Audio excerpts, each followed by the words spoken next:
pero era hora. Bueno, bos días a todos. De acordo cos portavoces de cada un dos grupos representados, vamos a comenzar a sesión correspondente ao día de hoxe, guardando un minuto de silencio por as víctimas dos accidentes ferroviarios. Se os parece, poñémonos de pé.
Bueno, pois moitas gracias a todos e a todas. Vamos a comenzar o desenvolvemento dos puntos do orden do día da sesión prevista para o día de hoxe, correspondente ao pleno ordinario do mes de xaneiro desta Diputación.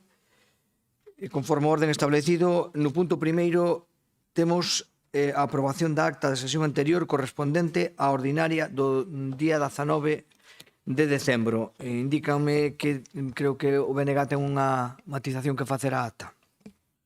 Sí, moitas grazas, señor presidente. Nos, a verdade, que sempre, por suposto, aprobamos as actas e reflexan o certo que acordamos neste plenario, pero gustaríanos unha simple aclaración. Sería no punto 12, na moción do SAF que fixo o Partido Socialista. Aparecen efectivamente as votacións, tanto a propia moción como as dúas enmendas que existirán de engádega. Claro, o tema é que ao final da acta podería chegar a colexirse que a única que se aprobou, e por tanto quedaría en vigor, sería a enmenda de engádega do Grupo Popular, que é aprobada co voto a favor dos membros presentes, de todos os membros presentes, ademais. Pero a continuación desa votación produciuse, como ben saben, a da propia moción do Grupo Socialista, e ao ser esa rexeitada, lóxicamente, pois decaen. Entón, nos o que pediríamos é, se estamos todos de acordo, que se engada un pequeno texto indicando: quedan, por tanto, rexeitadas a totalidade dos textos presentados ao non ser posible a aprobación dunha emenda de engádega se decae a moción do grupo propoñente. Simplemente eso. Moitas grazas. Si está claro. É un error e, por tanto, que se acolla a petición do bloque. Votamos logo esta modificación, esta modificación dos términos que vai aí. De acordo.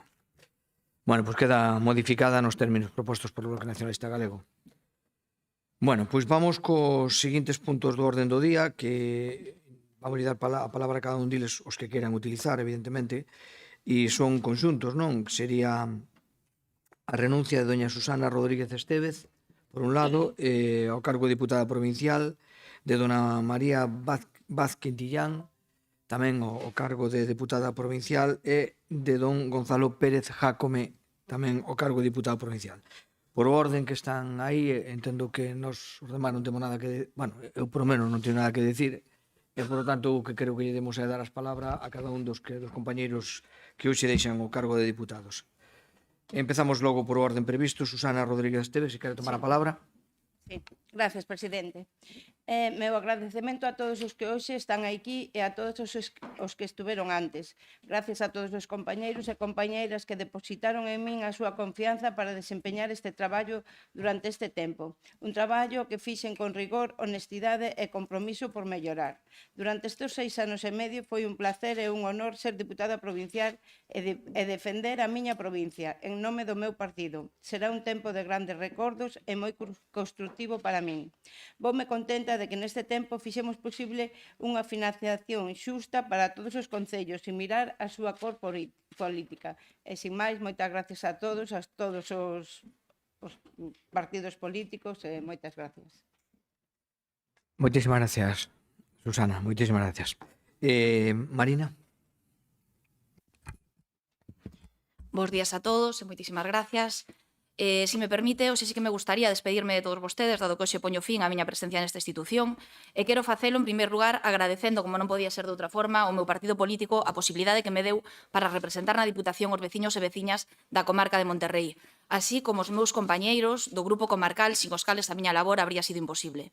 Tamén quero agradecer aos meus compañeiros do Grupo da Diputación a axuda e apoio constantes que me prestaron en todo momento e quero aproveitar para reivindicar tamén o papel fundamental dos traballadores do meu grupo político e do meu partido en Ourense, Toño, Javi, David e Bea, os que sempre están detrás. Sin o voso traballo incombustible e incondicional, a nosa labor sería imposible. Mil gracias por todo. E, por suposto, tamén a todos os diputados e diputadas do resto dos grupos políticos.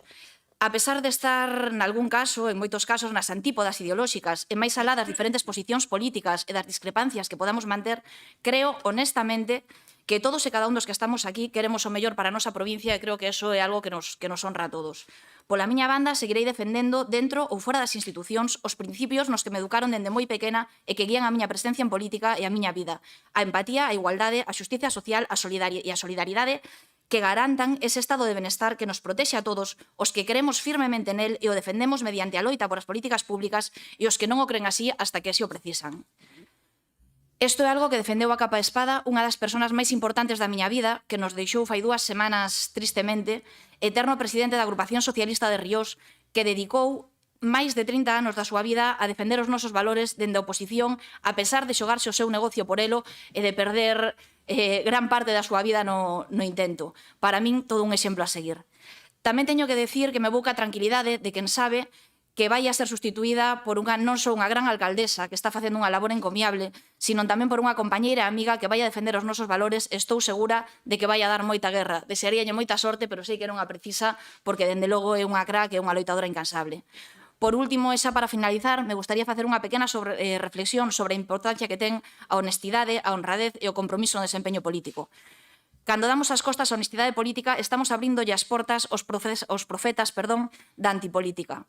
Como ciudadanía consciente e responsable, non podemos permitir que os populistas, os demagogos, os autoritarios e os salvapatrias sexan os que copen as institucións democráticas, algo que estamos vivindo a nivel nacional, europeo e mundial. Sexamos responsables, todos e cada un dos que participamos na vida política, para non consentir que fascistas e dictadores que non defenden as nosas democracias nin o estado de benestar, como Trump, como Netanyahu, como un largo etcétera, que tamén teñen as súas vertientes e os seus defensores do noso país, cheguen ao poder e actúen con total impunidade, acabando cos nosos dereitos. Ánimo a todos a seguir loitando e moitísimas gracias por todo o vivido estes últimos anos. Moitas gracias. Don Gonzalo Pérez Caca non quere. Bueno, pois eu no turno da presidencia, lóxicamente, agradecer moito, estes 2 anos e medio largos de traballo aquí por todos. Eu creo que nesta casa conseguimos unha cousa e é que o clima de debate político sexa razonablemente bo. Eu creo que moi bo, máis alá das discrepancias, máis alá dos encontros, pero con moitísimas veces con moitos encontros, como se leva feito aquí, sobre todo en temas moi importantes. Evidentemente, o consenso construíse con persoas pois que teñen ao mellor profundas conviccións, moi profundas conviccións, ou teñen un tono ao mellor máis tranquilo, como é o caso de Susana, profundas conviccións como Marina, ou a intervención de Gonzalo cando estimou, non? Ao final, o que conseguimos entre todos é que as cousas aquí vayan salindo razonablemente ben, que discutamos todo o que teñamos que discutir, que deixemos claras as nosas posicións e que as votacións as vayamos sacando como podíamos, non?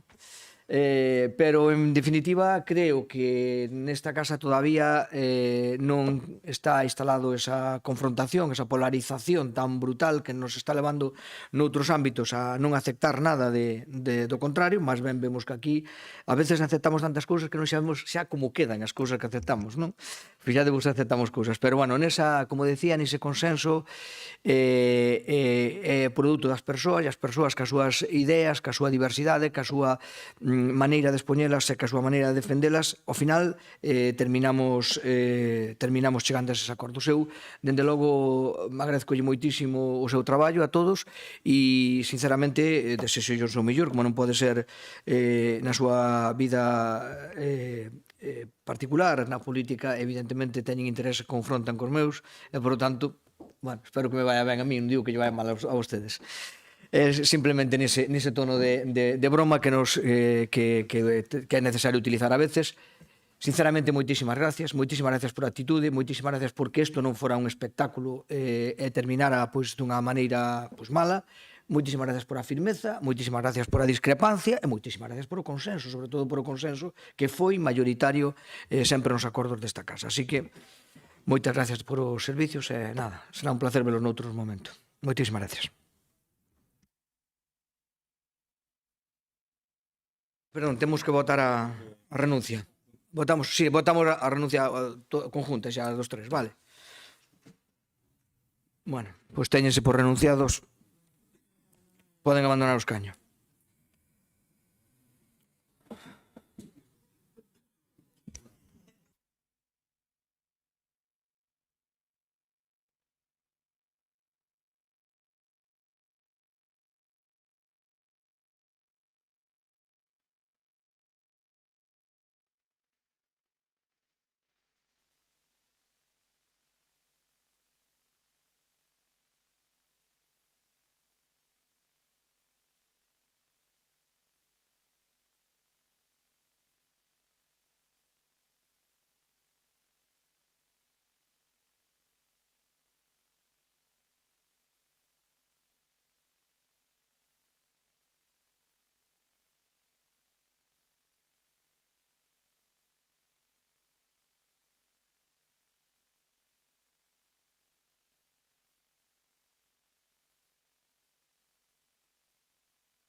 Bueno, pois se lles parece, logo deste acto interno, un poquinho de alguma maneira, vamos a continuar xa co desenvolvemento do orden do día, concretamente co punto 5 do mesmo, que é a modificación da composición das comisións informativas permanentes para o mandato 2023-2027. Ten a palabra a nosa portavoz, que é proposta aquí, Patricia Torres. Gracias, presidente. Bos días a todos. Bueno, neste caso, abandona neste caso o señor Valcárcel o Grupo Socialista, entón hai que facer unha reconfiguración neste caso das comisións e o Partido Socialista, que é o único cambio que hai, pasa de ter 4 diputados nas comisións informativas a ter 3, e o grupo de non adscritos no que agora está integrado o señor Valcárcel pasa a ter un representante. Nada máis, gracias.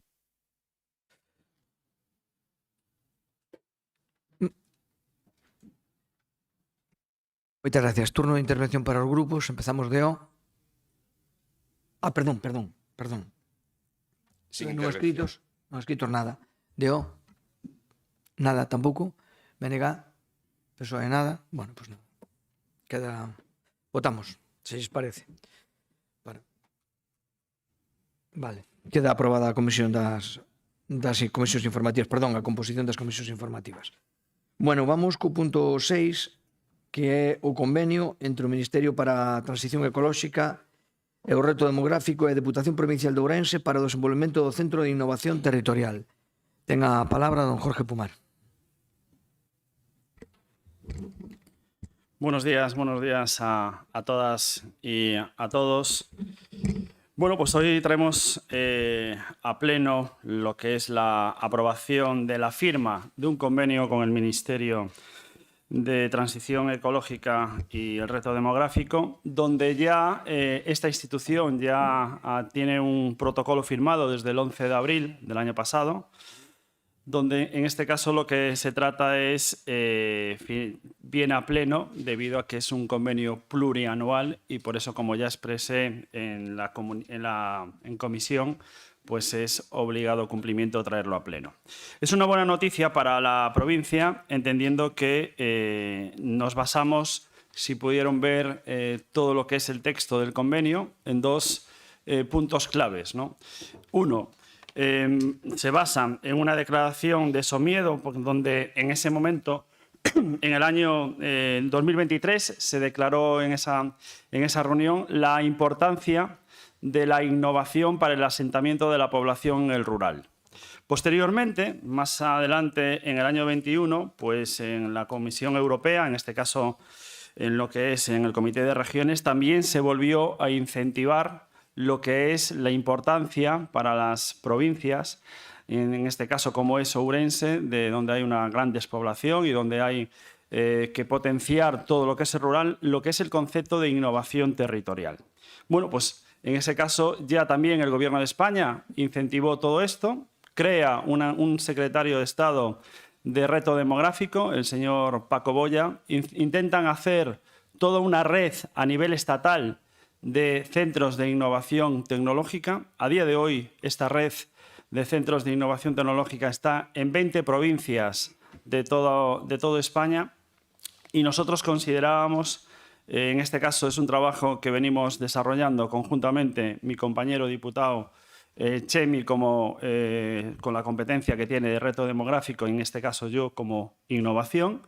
Hemos estado en diferentes reuniones. Estuvimos en el centro del nodo que coordina todos estos centros de innovación territorial que está en Ponferrada y la verdad es que es una buena noticia que se haya conseguido un convenio plurianual, 4 años, 850.000 euros, para que la provincia de Ourense pueda tener un proyecto de este tipo. Quiero aclarar dos cosas importantes. Una, el nombre a veces da equivocación, Centro de Innovación Tecnológica. Aquí no se va a construir ningún edificio. Centro territorial, bueno, en este caso, que no se va a hacer ningún edificio, sino que es un nombre establecido así a través de la red de innovación territorial, donde se va a hacer un grupo de trabajo, en este caso un centro donde va a intentar desarrollar la innovación en el rural para que haya asentamiento. Y esto no es así algo baladí, porque me gusta explicar y que veamos y predicar con el ejemplo. Ya en el pasado mandato, en una convocatoria pública de concurrencia competitiva del Ministerio, en este caso de reto demográfico, salió una convocatoria donde había que presentar proyectos innovadores para asentamiento de la población en el rural. ¿Vale? En aquel momento había la posibilidad de presentarlo a través de la Diputación o presentarlo a través del INORDE. Y se decidió, en aquel momento solo se podía presentar en una misma institución, aunque sea un organismo autónomo, solo se podía presentar por una parte. Y se decidió presentarlo a través del INORDE y se decidió presentar lo que hoy es un éxito y lo que es algo que es un ejemplo que puede ser este Centro de Innovación Territorial a toda la provincia, que es la transformación que tuvo lo que es la estación de ferrocarril de Cantoña. ¿Vale? Como pueden saber, es un proyecto de éxito, un proyecto financiado a través de estos fondos, un proyecto financiado a través de esta Secretario de Estado de Reto Demográfico y donde se desarrolló una transformación integral de una estación que no tenía uso y donde hoy lo que es un obrador colaborativo para que las personas artesanos, agrícolas o lo que sea de esa zona o limítrofes puedan desarrollar todos sus productos. Y otra de las claves de estos proyectos es lo que es la colaboración, porque a día de hoy en la provincia de Ourense no había tipo de este centro, las personas tenían que ir a Brión y ahora pues lo que son los agricultores de la provincia de Ourense tienen un centro donde pueden desarrollarlo. Es un ejemplo. Ante ese ejemplo, lo que queremos es que esto se dinamice a nivel provincial y entrar en esta red de centros de innovación territorial y que a través de este convenio plurianual, donde en este caso el Ministerio aporta pues 510.000 euros, no perder una oportunidad.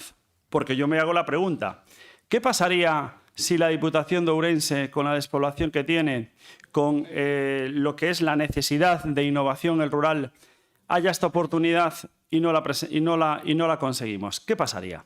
Entonces, yo considero que es un paso importante que tenemos que desarrollar.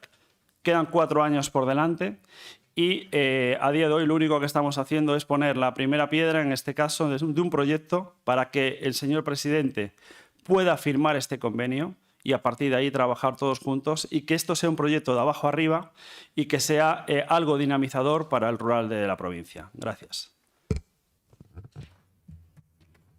Moitas gracias. Vamos co turno. Non escritos. Bo día a todos e todas. Moitas gracias, señor presidente. Pois ben, suscribo basicamente as palabras que transmite o señor Pumar. Este convenio de colaboración co Miteco pois representa unha oportunidade, ademais de ser un éxito, unha oportunidade estratégica de desenvolvemento para toda a provincia, especialmente para aquelas zonas rurais máis despoboadas, pero con potencial de crecemento.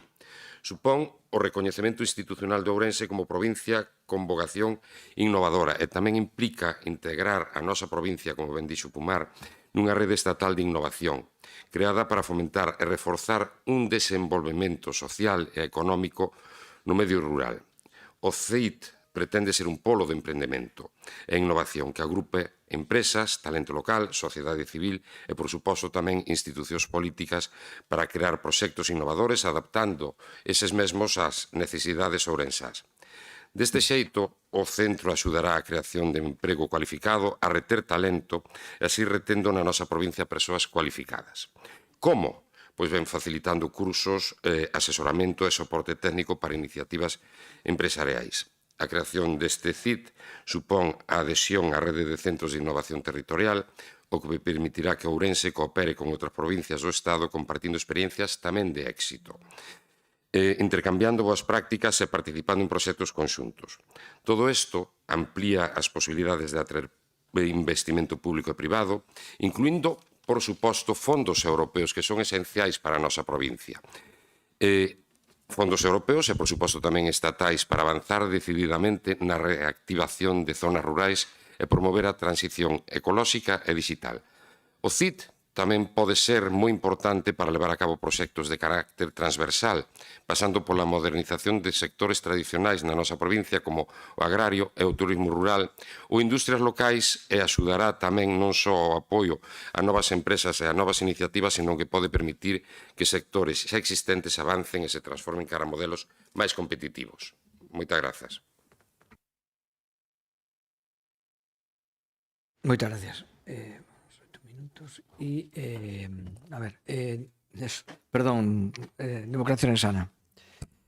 Muchas gracias, señor presidente. Nada, muy brevemente. Nosotros no creemos mucho en este tipo de convenios y proyectos, pero la Diputación se va a gastar, creo que unos 340.000 euros. Es cierto que recibimos una subvención y siempre son bien recibidas, pero tampoco somos de los que sí creemos que hay que dar siempre un voto de confianza y esperemos que a este tipo de proyectos se le saque algún partido y sea positivo. Muchas gracias.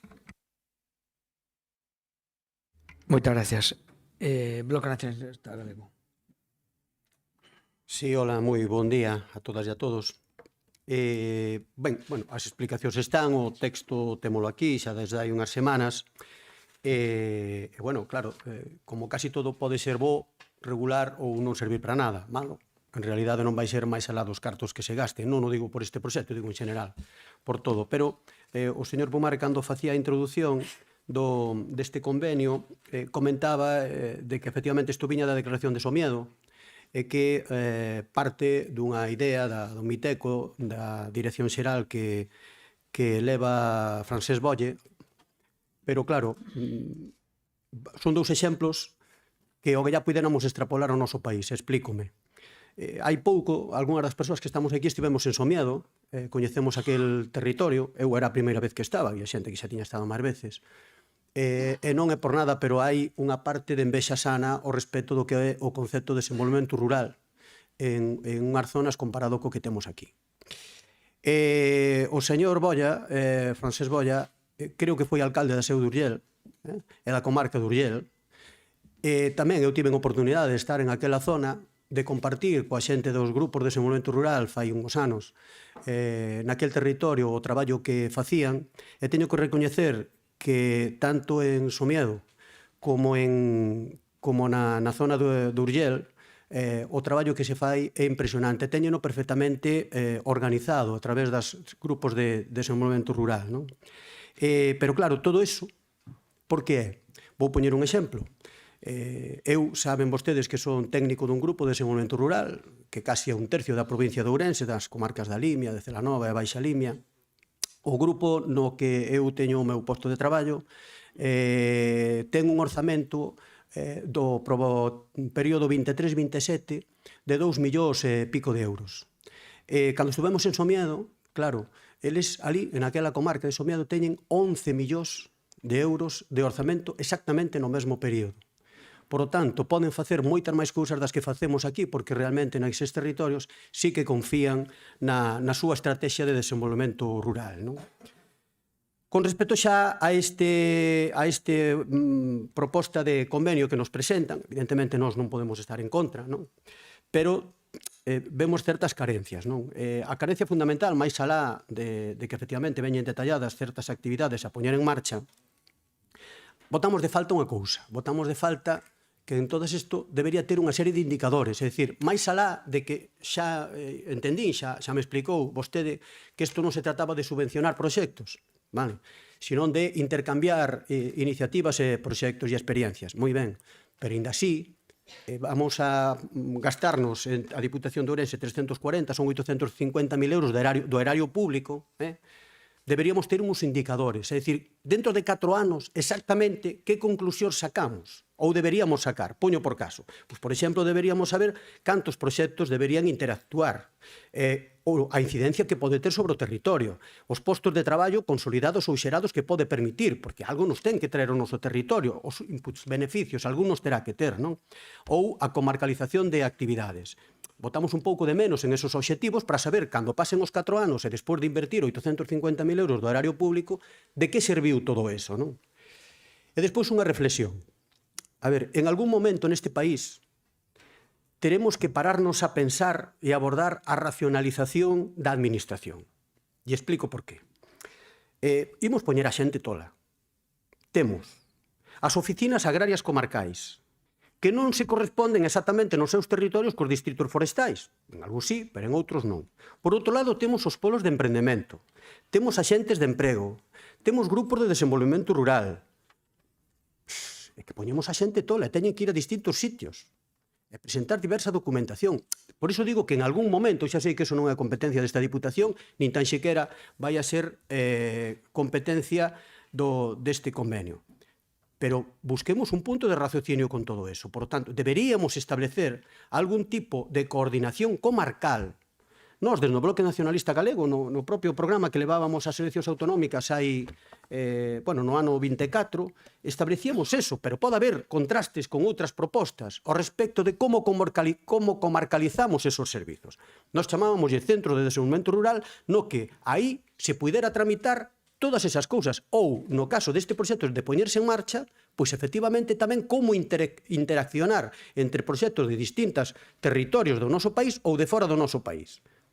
Porque, senón, insisto, creo que vamos poñer a xente tola. Co cal, xa digo, nós, evidentemente, non nos podemos opoñer a este convenio, e despois pediría yo ao señor Pumar se me pode aclarar unha cousa. Me dixo que isto non iba a contar con un espazo físico.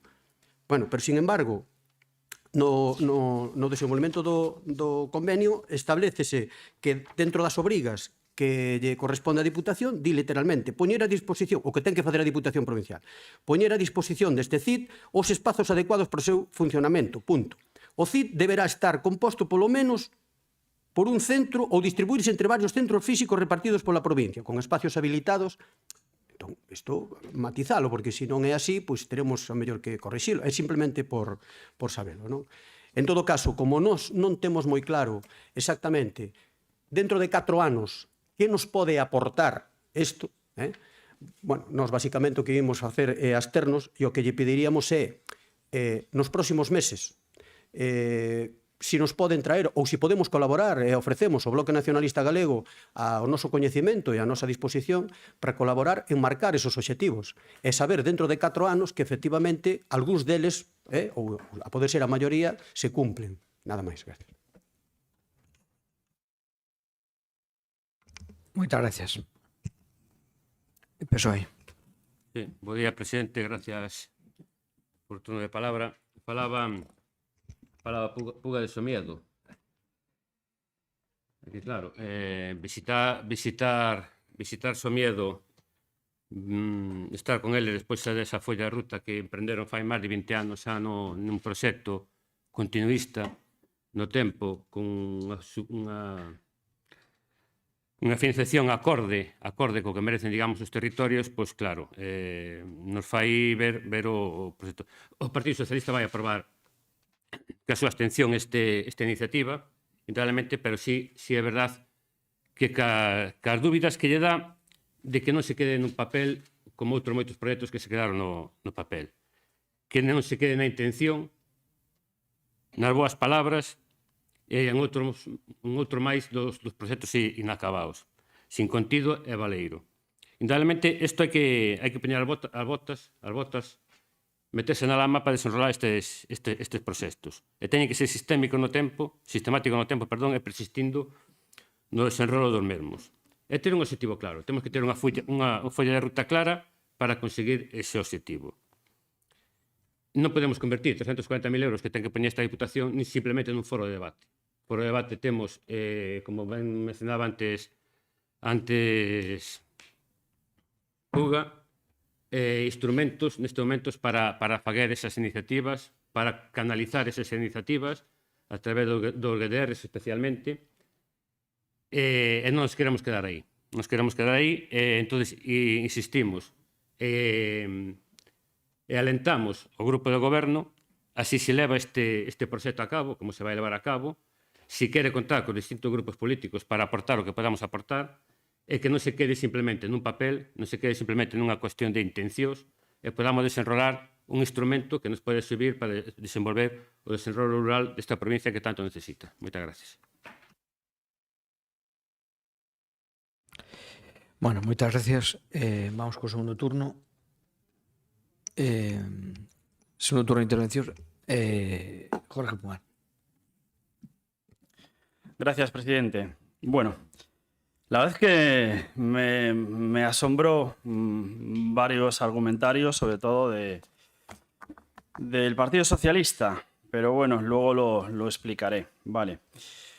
Mira, primero empezaré por orden de intervenciones. Rafa, de Democracia Orensana. Ya sé que vosotros no creéis en esto, no creéis en estos proyectos de innovación, no creéis en estos proyectos de tecnología, no creéis en nada que tenga que ver fuera de lo que es A, B y C. Pero el Centro de Conocimiento de la Molinera lo tenéis cerrado. Y vais a hacer un centro de inteligencia artificial. Y a día de hoy está cerrado. Esto es Democracia Orensana. Dice que a mí estas cosas no me interesan, pero su titular es: voy a hacer un gran centro de inteligencia artificial. A día de hoy, 5 informáticos en una sala y un centro totalmente cerrado. Esa es la realidad. El Bloque Nacionalista Gallego, señor Puga, te voy a aclarar 2 cosas en plan positivo.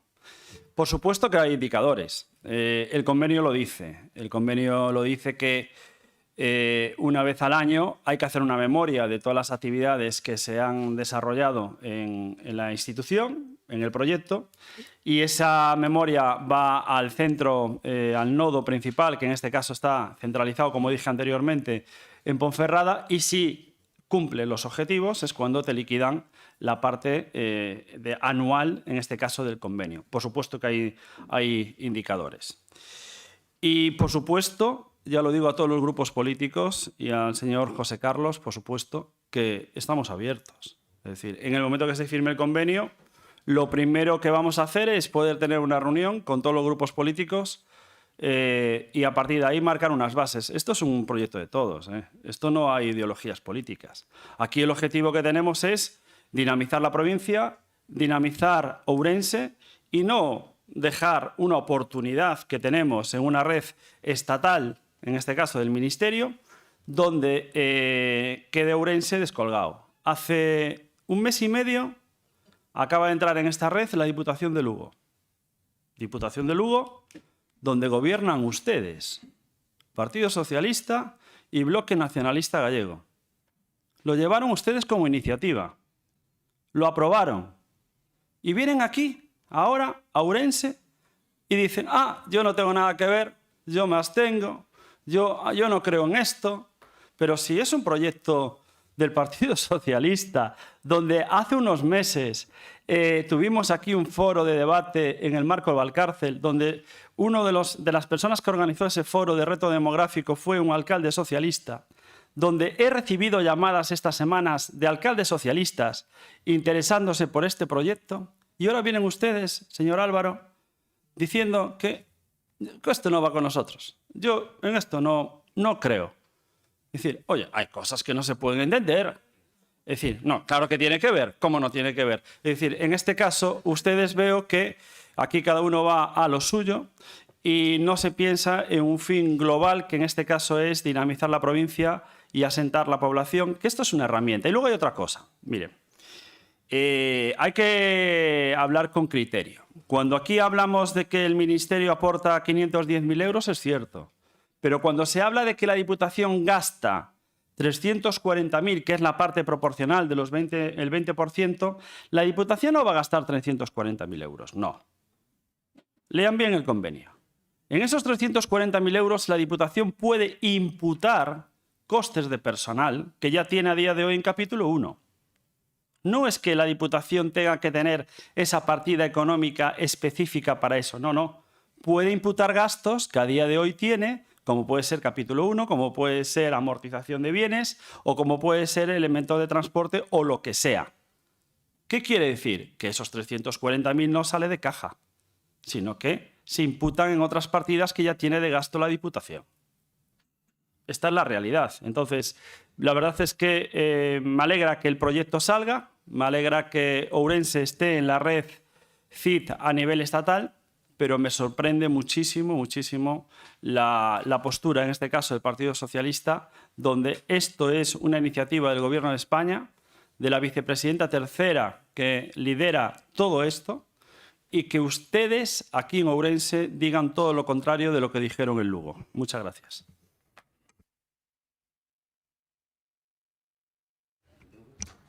Gracias. Vamos co segundo turno de palabra del grupo non escrito. Bo día de novo. Pois ben, nas comisións informativas previas a este pleno utilicei unha palabra en relación a certas posturas do señor Vila. A palabra foi que estaba abraiado. Pois sigo abraiado. Sigo abraiado. Estou abraiado porque o vocero socialista non apoie e aposte por unha iniciativa do Goberno Central do Partido Socialista. A incoherencia é absoluta desde o momento en que a Deputación de Lugo está adherida a esta iniciativa. Isto é o mundo ao revés, nin máis nin menos, isto é o mundo ao revés. O señor Vila, voceiro do Partido Socialista na Deputación Provincial de Ourense, é xefe do Partido Socialista na provincia de Ourense, non suscribe as políticas do Partido Socialista en Madrid.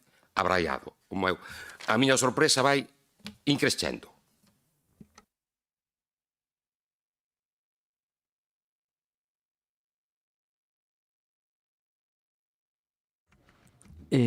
Vamos a ver outra vez.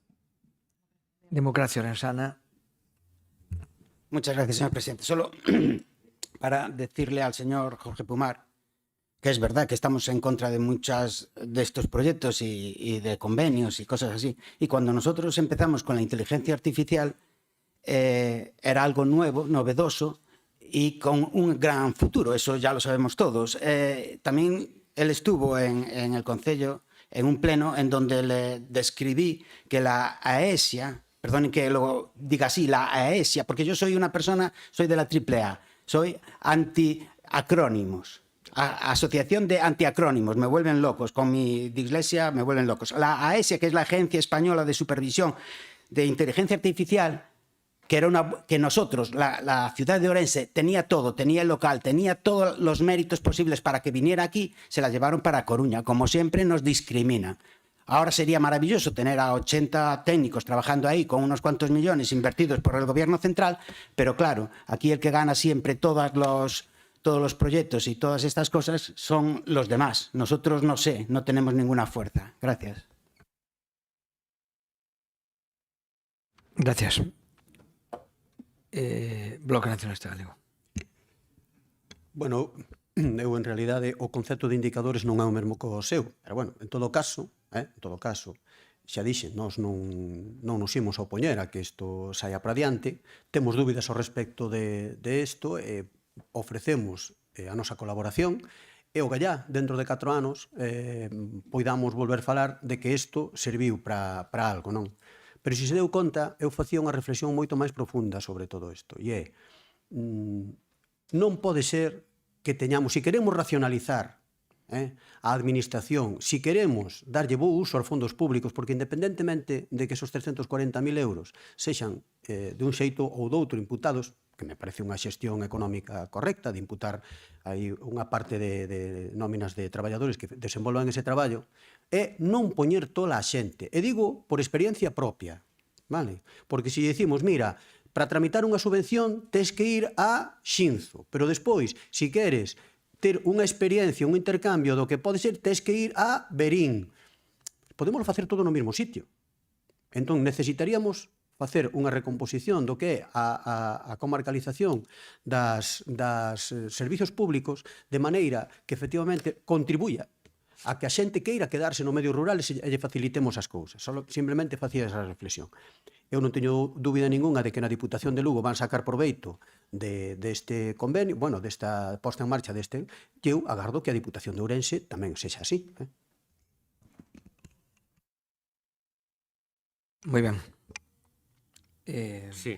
PSOE. Sí, o problema é cando se traen as contrarréplicas a preparar da casa pensando que un partido vai ter unha posición determinada, despois non sabe salir do paso. Pero en que momento, señor Pumar, eu dixen todo iso que está dicindo. É que teño escrito aquí, o único que lle pido é que fixen obxectivos, que non se queden palabras, que desenrolen os proxectos, que creen un obxectivo claro, unha folla de ruta clara para conquerir os obxectivos. E que o Partido Socialista que vai apoiar esta moción, que a súa abstención, pero vai a apoiar. Pero en que momento dixen eu todo o contrario? O que si teño a miñas dúbidas, por suposto, de que ustedes sean capaces de cumplir esos objetivos, pero márquenos uns objetivos, claro. E sabe por que yo digo? Porque, mire, antes intercambiábame unhas miradas aí con algún miembro do Partido Popular da outra bancada. Mire, volvemos ao escenario do pasado mandato. Unha persona non adscrita, naquele momento, que o único objetivo que tiña naquele momento era zumba ao Partido Socialista durante os 4 anos. Por certo, creo entender que está encargada de desenrollo de proxectos estratégicos. Ainda falta o primeiro proxecto estratégico que vese eu que traiga esa persona aquí. Pois simplemente tuvo ese objetivo, aparte de vilipendiar o Partido Socialista durante os 4 anos. Volvemos ao mesmo escenario, señor Pumar. Pero usted dígame que esa persona que proxecto estratégico presentou nestes 2 anos e medio aquí nesta casa. Pois volvemos ao mesmo escenario. Pois seguiremos así. Pero non me diga a mí que o Partido Socialista non apoia este proxecto. Claro que apoia este proxecto. Claro, pero tamén mostramos as nosas dúbidas de que ustedes sean capaces de desarrollar ese proxecto. E por iso queremos que marquen uns objetivos claros, unhas follas de ruta, e nos digan exactamente, ou como lle dicía nas comisións, que den o contenido ao continente. E cando teñan, e nos colaboraremos, por suposto que colaboraremos, estaremos aí e o fagaremos.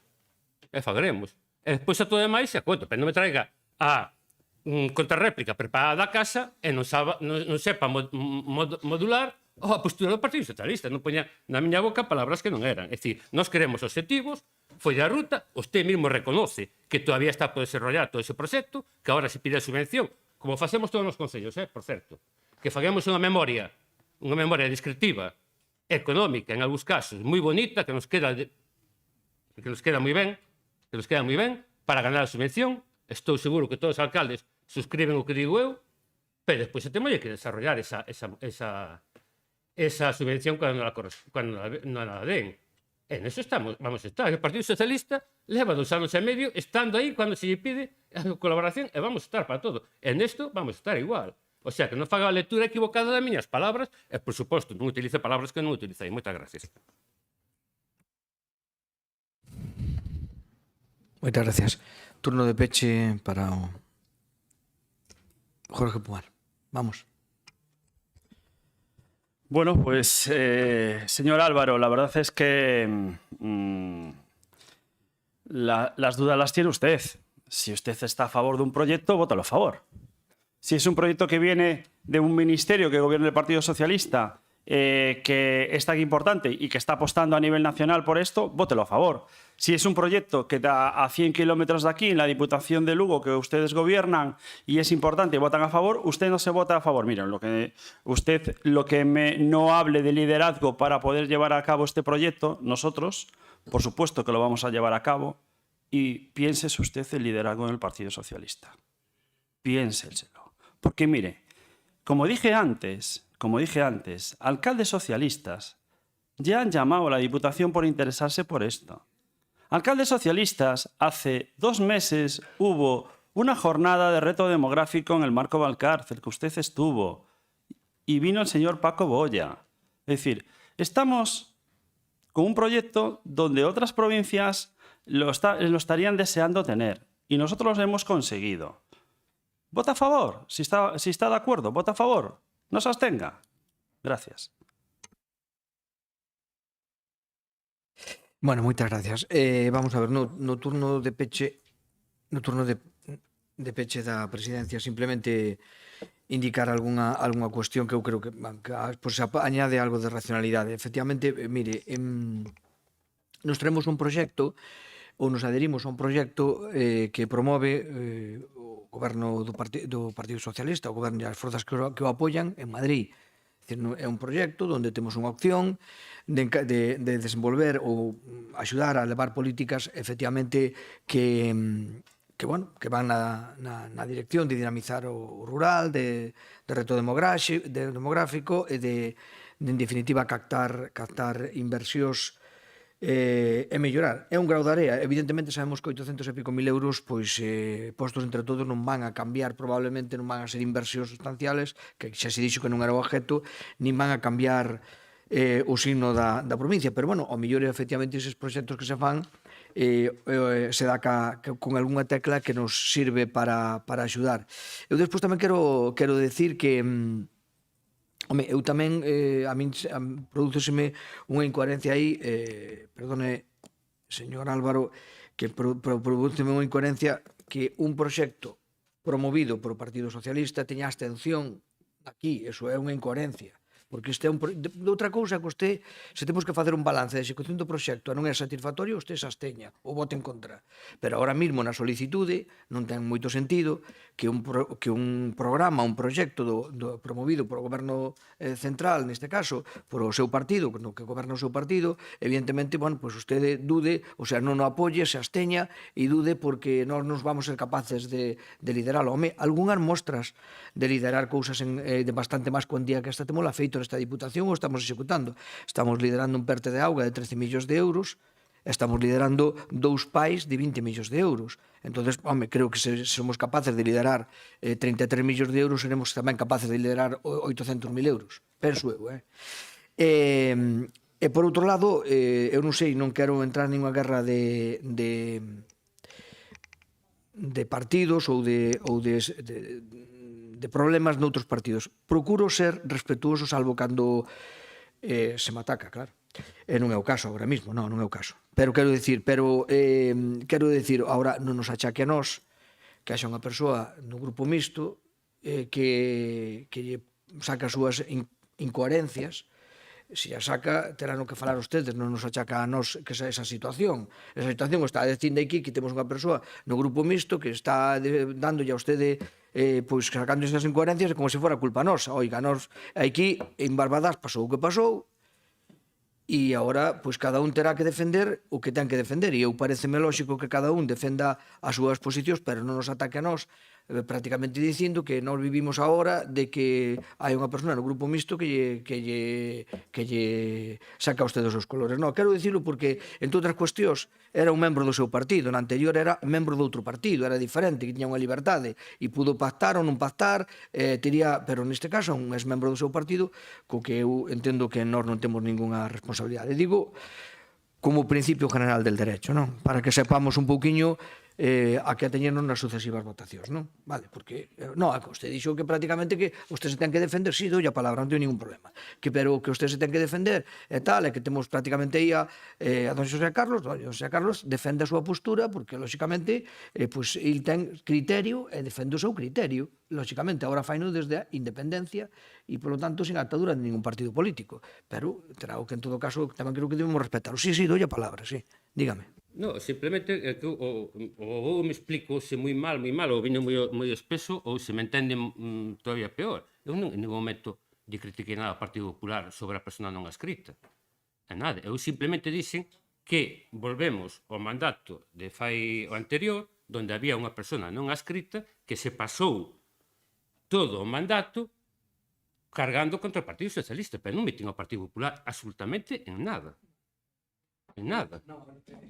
En nada. O que si dixen, que se a mesma persona que levaba 4 anos aquí cargando contra o Partido Socialista, se non me equivoco, ahora neste momento ten un cargo algo similar a tal, encargada de proxectos estratégicos ou algo así parecido. A día de hoxe, a mí non me consta, por lo menos, que estes 2 anos e medio esa persona haya entregado ningún proxecto estratégico aquí á Diputación. Pero non metín ao Partido Popular absolutamente nada. Vale, vamos a ver, dúas cousas. Primeiro, eu creo que fixo unha comparación, creo que fixo unha deixino falar e agora tamén.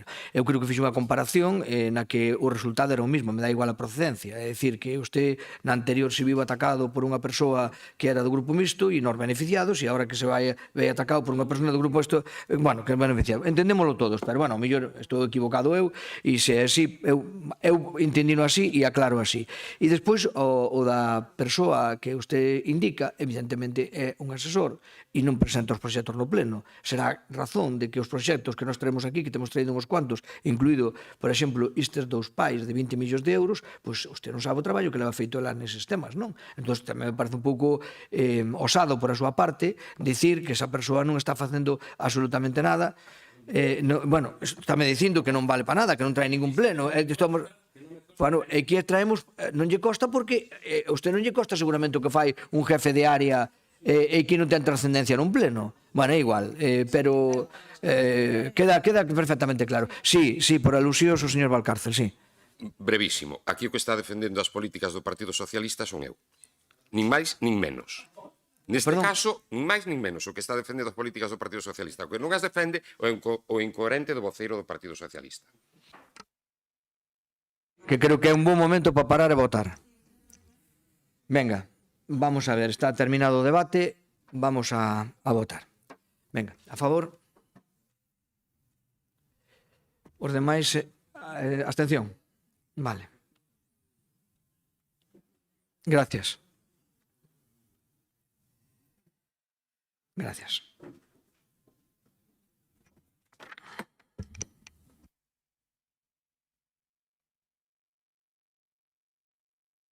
Aquí, con carácter previo, vamos a agora as mocións 7 e 8 que acordamos debatilas conxuntas e votalas lóxicamente separadamente. Se lles parece, vamos a ampliar o plazo dos tempos, lóxicamente, o debate de 2 mocións, non duplicalo, pero se lles parece, poñemos 12 minutos na primeira intervención e 6 na segunda, ou se queren máis, ou eu creo que 12 e 6 chegan, non? 12 a 6, vale. Poñemos logo, a ver, por favor, poñamos logo na primeira intervención que ten os grupos neste caso, no primeiro turno 12 minutos e no segundo turno 6 minutos.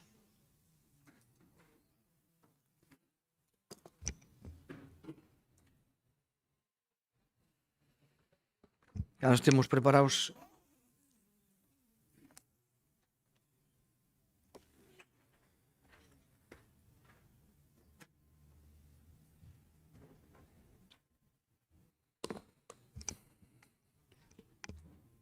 Está. Pero aquí a mí sale 8, dou yo de 8 igual, non? Bueno, perdón, está aí. Como? Bueno, vale. Temos 12, se non votamos aunque sea manualmente. Non pasa nada. Bueno, pois entonces vamos a iniciar o debate da moción do punto 7 e do punto 8, que, como dicimos, facémola conxunta, e bueno, trátase no punto 7 a moción do BNG de apoio á reivindicación do sector agrogandeiro galego, especialmente ourensán, e tamén no punto 8 a moción do Grupo Popular en defensa do sector agrario e gandeiro da provincia ante a política agraria común, PAC, e o acordo comercial entre a Unión Europea e o Mercosur. Vale.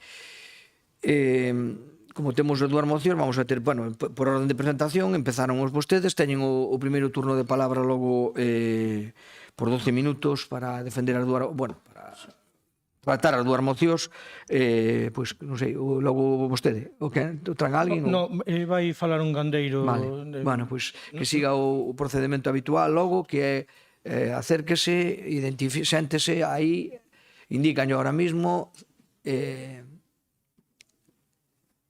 identifíquese.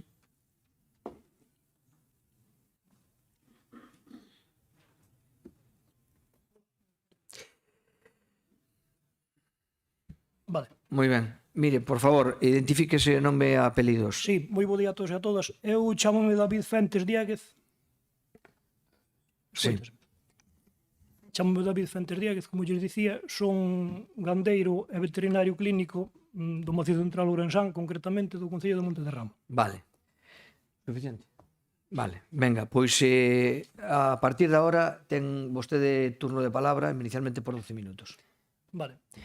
Bueno, antes de nada, dirixirme a vostedes, especialmente aos amigos do Bloque Nacionalista Galego, por darme oportunidade pois, de vir aquí a este foro a transmitir as inquedanzas que especialmente os labregos e labregas da provincia de Ourense, en xeral de todo Galicia, incluso de toda España, de máis ámbitos, ven trasladando maneira de manifestación, de cortes de carreteras, de actividades, para facerse ver, reivindicar as súas inquedanzas que creemos que son moi lexítimas.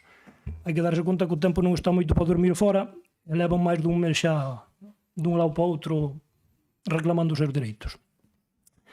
Por o que lle dixen anteriormente, por os meus dous oficios que teño, estreitamente vinculados ao medio rural, comprenderán que o ter un rural activo, dinámico e puxante, pois vai-me a vida nelo.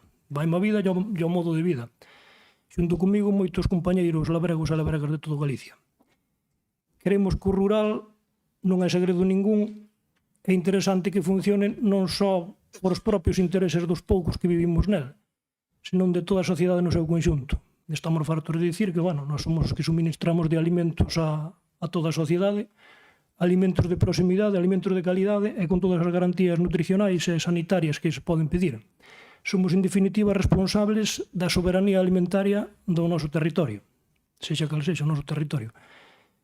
Ao mesmo tempo, non só nos quedamos aí, senón que somos, como dicía alguén, os xardineiros de Europa. Somos os encargados de xestionar territorio, de coidar o medio, os principais actores na defensa e na prevención dos incendios forestais. Este ano, como outros moitos anos, na terrible vaga de incendios que asolou a provincia de Ourense, especialmente a todo Galicia en xeral, vimos como os labregos e labregas, naquiles terreos onde estaban máis traballados, foi onde os incendios causaron menos daño e foron menos violentos. A parte deso, tivemos que pornos un mono de traballo e dedicarnos nós tamén a apagar os lumes, pois basicamente para que non nos arderan as aldeas. Naquelas situacións en que cando os medios de extinción, tanto da Xunta como do Estado, esos medios de extinción tan carísimos, pois estaban desbordados e non daban atendidos ao traballo. Visto e dito todo isto, vemos como día tras día o rural está cada vez máis en declive, privado dos servicios xerais que tiña que ter calquer persona para poder vivir.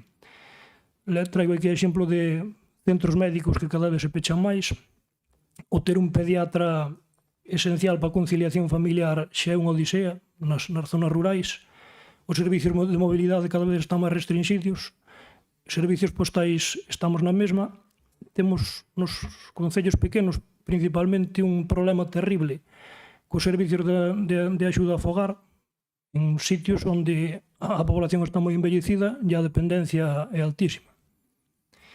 Por todo isto, os amigos e amigas, aos que eu me sumei cando puiden tamén, levanse mobilizando, como dixen, hai máis dun mes nas rúas.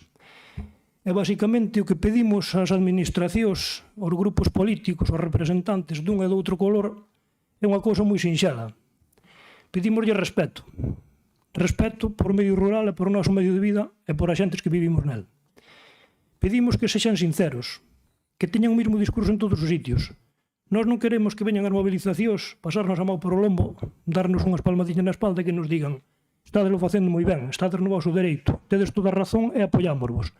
E despois, ben sexa en Santiago, ben sexa en Madrid ou en Bruselas incluso, os seus representantes votan todo o contrario aos nosos intereses. Xa non nos chupamos o dedo. Pedimos simplemente que teñan coherencia.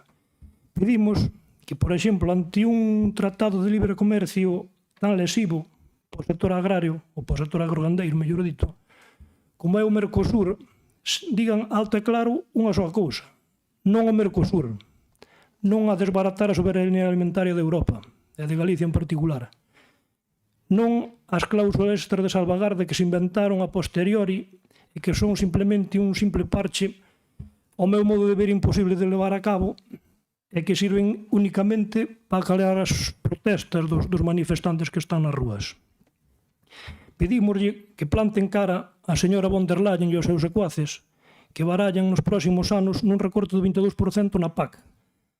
A PAC, un modo de financiamento esencial para o sector agrogandeiro de toda Europa e para garantir a soberanía alimentaria. Se a señora von der Leyen e os seus amigos queren gastar o diñeiro en armas, que o saquen de outras partidas, pero que non paguemos sempre os mesmos. Así mesmo, podemos ver como estes días asistimos concretamente a 2 reunións na subdelegación do Goberno, atendernos tanto o delegado como o subdelegado, e trasladamos, entre outras moitas inquedanzas, o tema dos precios dos produtores. Sacaron peito dicindo que, que se elaborara unha lei de cadena alimentaria que garantía que calquer produtor non pode traballar a pérdidas. Nós creemos que esta lei é importante, era necesaria que houbera, pero tamén creemos que se ten que levar a cabo. De pouco importa ter unha lei se non se cumpre. Vimos este ano como os amigos aí da Limia, os pataqueiros, están vendendo patacas moi por debaixo do precio de consumo. Entonces pedimos que se aplique a lei da cadena alimentaria e que se apliquen todos os produtos, tanto os que se producen aquí como os que ven de fora, porque de pouco importa ter unha lei se non se aplica. E por último, xa, e non menos importante, vame disculpar a disquencia, pero creo que é un tema gandeiro de especial importancia. Falando así en modo de anécdota, isto é como cando ves ver un sopapo e a única defensa que tes é pechar os ollos. Falo da dermatose nodular bovina. É unha enfermidade bastante grave que afecta únicamente ao bovino, non afecta as persoas, por suposto, non é zoonótica. Afecta a todas as vacas que se ven contagiadas. A enfermedade é bastante grave en sí, pero o principal problema son as medidas que se toman para controlar ou erradicar esta enfermidade. As medidas son tan drásticas como baleirado sanitario de cualquier explotación onde haixa únicamente un animal positivo. É un baleirado sanitario especialmente grave porque os cadáveres son mandados directamente a queimar, non se lle aproveita nada. Tamén se queima todo o que estuvo en contacto cos animais e desinfectase ben todos os medios. O sea, falando literalmente, deixante sin nada. Non deixan nin o esterco nas nosas explotacións. Co cual, pasan directamente dun día para outro a mandar ao gandeiro a ruína, indemnizando os animais por un precio pois que pode rondar entre a quinta ou a sexta parte do que realmente valen. Pensamos que se esta enfermidade entra nunha das nosas zonas, sexa no macizo central, sexa en cualquier zona da provincia de Ourense ou mesmo Galicia, pode supoñer a puntilla desa zona inteira e dun sector, como dixemos, estratégico, pero que de por sí xa está moi deprimido. Cabe dicir que esta enfermidade non ten autorizada unha vacuna, inda que a vacuna existe xa desde hai moitos anos. Isto responde a un motivo. A enfermidade está categorizada, dentro das enfermidades de declaración obligatoria, como no grupo A. Isto quere dicir que está en plan de erradicación obligatoria. Tal categorización ben dada establece a OMS, a Organización Mundial de Saúde Animal, corrobora a unha Comisión Europea, outra vez outra Comisión Europea, que é a encargada de faela aplicar nos Estados membros. Ben, nós instamos os políticos a quen teña algo de potestade, a quen poida facer algo, a que se mova, que non espere de brazos cruzados a que chegue a enfermidade, que tome cartas no asunto, que exixa a quen sexa responsable que se mova e que cumpla o seu traballo, que cambie dunha vez a categoría da enfermidade, permitíndonos adoptar medidas máis de control e menos de erradicación. Pedimos que os labregos e labregas de Galicia queremos vacinar, queremos inmunizar os nosos animales e non queremos matalos. Isto é o que se ven pedindo. A categoría na que está encadrada responde a unha deixadez, digamos, da Comisión Europea, da propia ONSA, porque, literalmente, a lei di que as enfermidades de declaración obrigatoria categorizadas como grupo A son enfermidades ou ausentes ou escasamente presentes no territorio da Unión Europea. Ben, a dermatose nodular entrou dende Turquía ata Grecia no ano 2015. Barreu todos os países balcánicos, subiu polo Cáucaso. Foise desplazando cara ao oeste, houve brotes en Córcega, Cerdeña, algún en Italia. O ano pasado no verán houve, se non me equivoco, se non me fallan os datos, 77 explotacións vaciadas en Francia, incrementando os casos.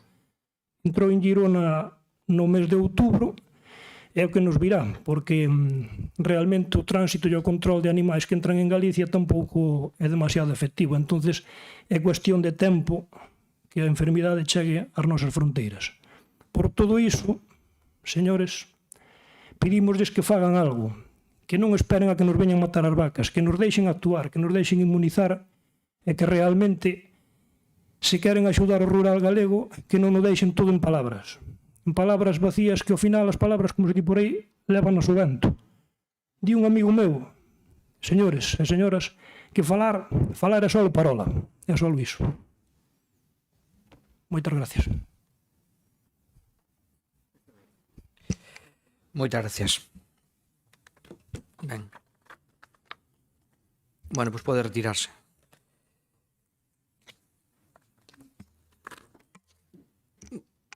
Bueno, aquí, como saben, como haber dúas mocións que vamos a debatir conxuntas, vamos a alterar o orden, lóxicamente, porque agora teríamos nos dereito a, entendo, a debatirnos a nosa parte, non? Entonces vamos a dar, neste caso,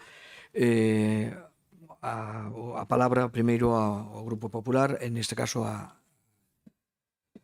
José Miguel. Ten a palabra. 12 minutos.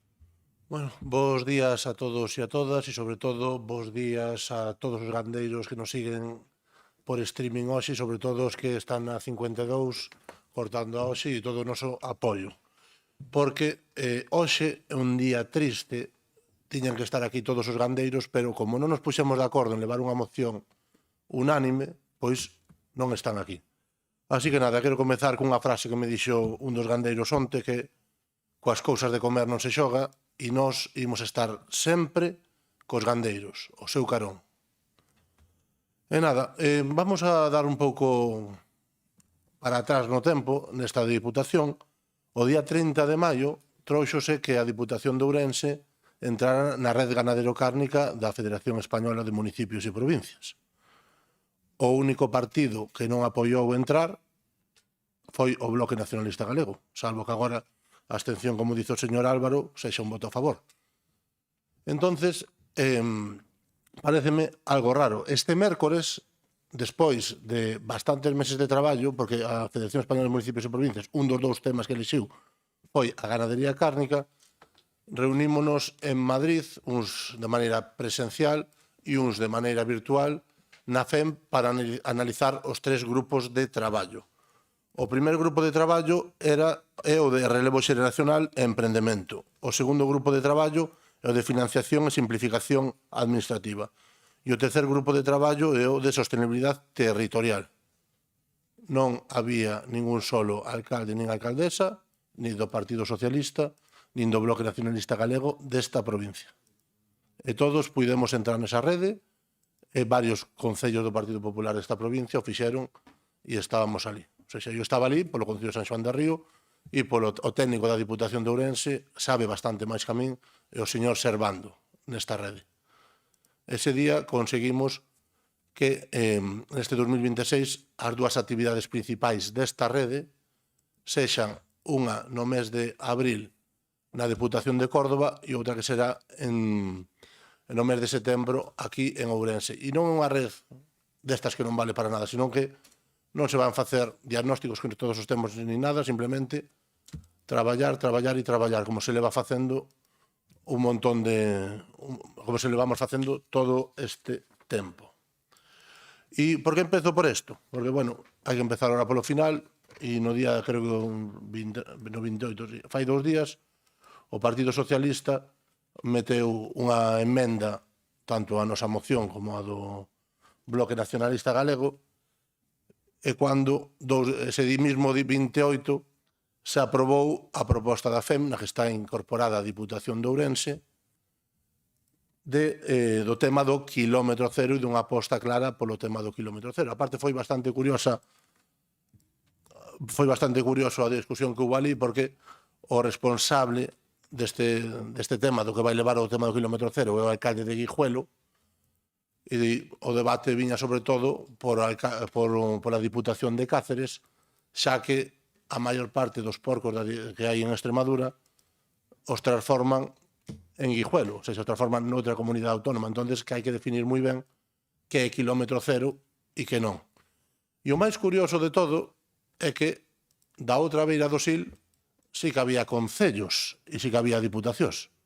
Diputacións da beira norte do Sil só hai unha, que é a Diputación de Lugo, e, polo tanto, non sei a día de hoxe, despois dos cambios que houbo, si este tema se conectou unha persona, se queredes busco despois o nome, si este tema o leva o Bloque Nacionalista Galego na Diputación de Lugo, se o leva o Partido Socialista, ou si o leva o señor Tomé. E tamén se conectou o Concello de Monforte de Lemos, entre outros moitos. E no Concello de Monforte de Lemos, bueno, xa non sei quen gobernar, se o Partido Socialista ou o Partido Socialista en B, e, sobre todo, fíxome moita gracia que a rapaza que entrou tiña un cartel detrás contra a violencia machista. Non sei se o fixo a propósito, se foi sin querer, pero, bueno, foi das cousas que me chamaron máis atención. Pero, bueno, vamos a centrarnos na moción de hoxe. Entonces, isto simplemente era para dicir que a moción do Partido Socialista, obviamente, a vamos a aceptar porque xa levamos traballando dende o día... dende o 30 de maio que entramos nesta rede e que se formou en Segovia e na que estuvemos presentes no mes de xuño. O sea, xa levamos traballando no kilómetro cero e xa está todo feito. Por lo tanto, a moción xa se estará traballando nelo e veredes os resultados e no mes de febreiro recibiredes todos os concellos da provincia, todo o traballo que se está facendo e esperemos que contestedes e, sobre todo, animar o resto de concellos a entrar nesta rede. Aquí presentou o Bloque Nacionalista Galego unha moción, presentamos nós outra moción, son prácticamente similares, e o que pasa é que me fai bastante gracia porque o señor David pide que todos teñamos coherencia e actuemos da mesma maneira, e faime moita gracia porque nesta semana, que entras no Nos Diario, sale que o Rubén Arroxo, que debe ser o líder do bloque en Lugo, levou esta moción ao Concello de Lugo e lle votou, nos estuvemos a favor, porque nos abstivemos, e o Partido Socialista votou en contra. Por lo tanto, vai facer algo o Bloque Nacionalista Galego nos sitios que goberna co Partido Socialista, e o mismo en Madrid. Nós o temos moi claro, nós vamos estar cos gandeiros sempre, e así le vamos estado dende o día 29. E o asunto é que eu, nas movilizacións, cando estuve, vin a xente de todas as cores políticas. Vin o señor Jácome, vin o seu alcalde, o señor Óscar, que tamén estuvo ali, vin a Uxía, alcaldesa do PSOE, vin un montón de alcaldes do PP, e nós o que queremos é estar sempre cos gandeiros e darlle unha seguridade de que vamos estar sempre ao seu lado e ao seu carón. Eu, xo digo moi claro, pois claro que... Un momento. Vale, non tuvo turno de palabra e nen nadie do público interrumpo un diputado, vale? Bueno, entonces, continúo. Entonces, eu volvo a insistir que cheguemos a... Bueno, para min, eu tamén quero decir que me gustaría que sacáramos de aquí unha moción unánime por parte de todos. A mí me da igual os temas que poñan, o nombre que poña, si pon sí pero non, non pero sí, ou como que irades. Pero eu entendo que deberíamos sacar. Pero bueno, por contar, nos é a terceira emenda que facemos a nosa propia moción. Por que fixemos emendas? Fíxose unha moción do Partido Popular, igual que fixo o Bloque Nacionalista Galego, túvose unha reunión por parte convocada polo presidente da Diputación cos gandeiros e lle pasamos a moción para que modificaran o que quixeran e unha vez modificado o que quixeran, vir aquí e propoñela para que fora conxunta para todos. Por lo tanto, a primeira das modificacións que hai é para eso. Foi as palabras que dixeron os gandeiros. E despois se fixo unha segunda modificación que foi xa fai 2 días, cambiando os puntos de poñendo da PAC e poñendo claramente a postura do de Mercosur, que así non se pode aprobar. E é así de claro. Está aquí ben explicitado. E nada, simplemente reiterar unha vez máis que nos temos moi claro aquí, moi claro en Galicia, moi claro en Madrid e moi claro en Bruselas o que queremos. E o que queremos é estar sempre do lado do sector gandeiro. Eu me levanto cada mañán e cando salgo da casa o primeiro que vexo son a 4 gandeiros.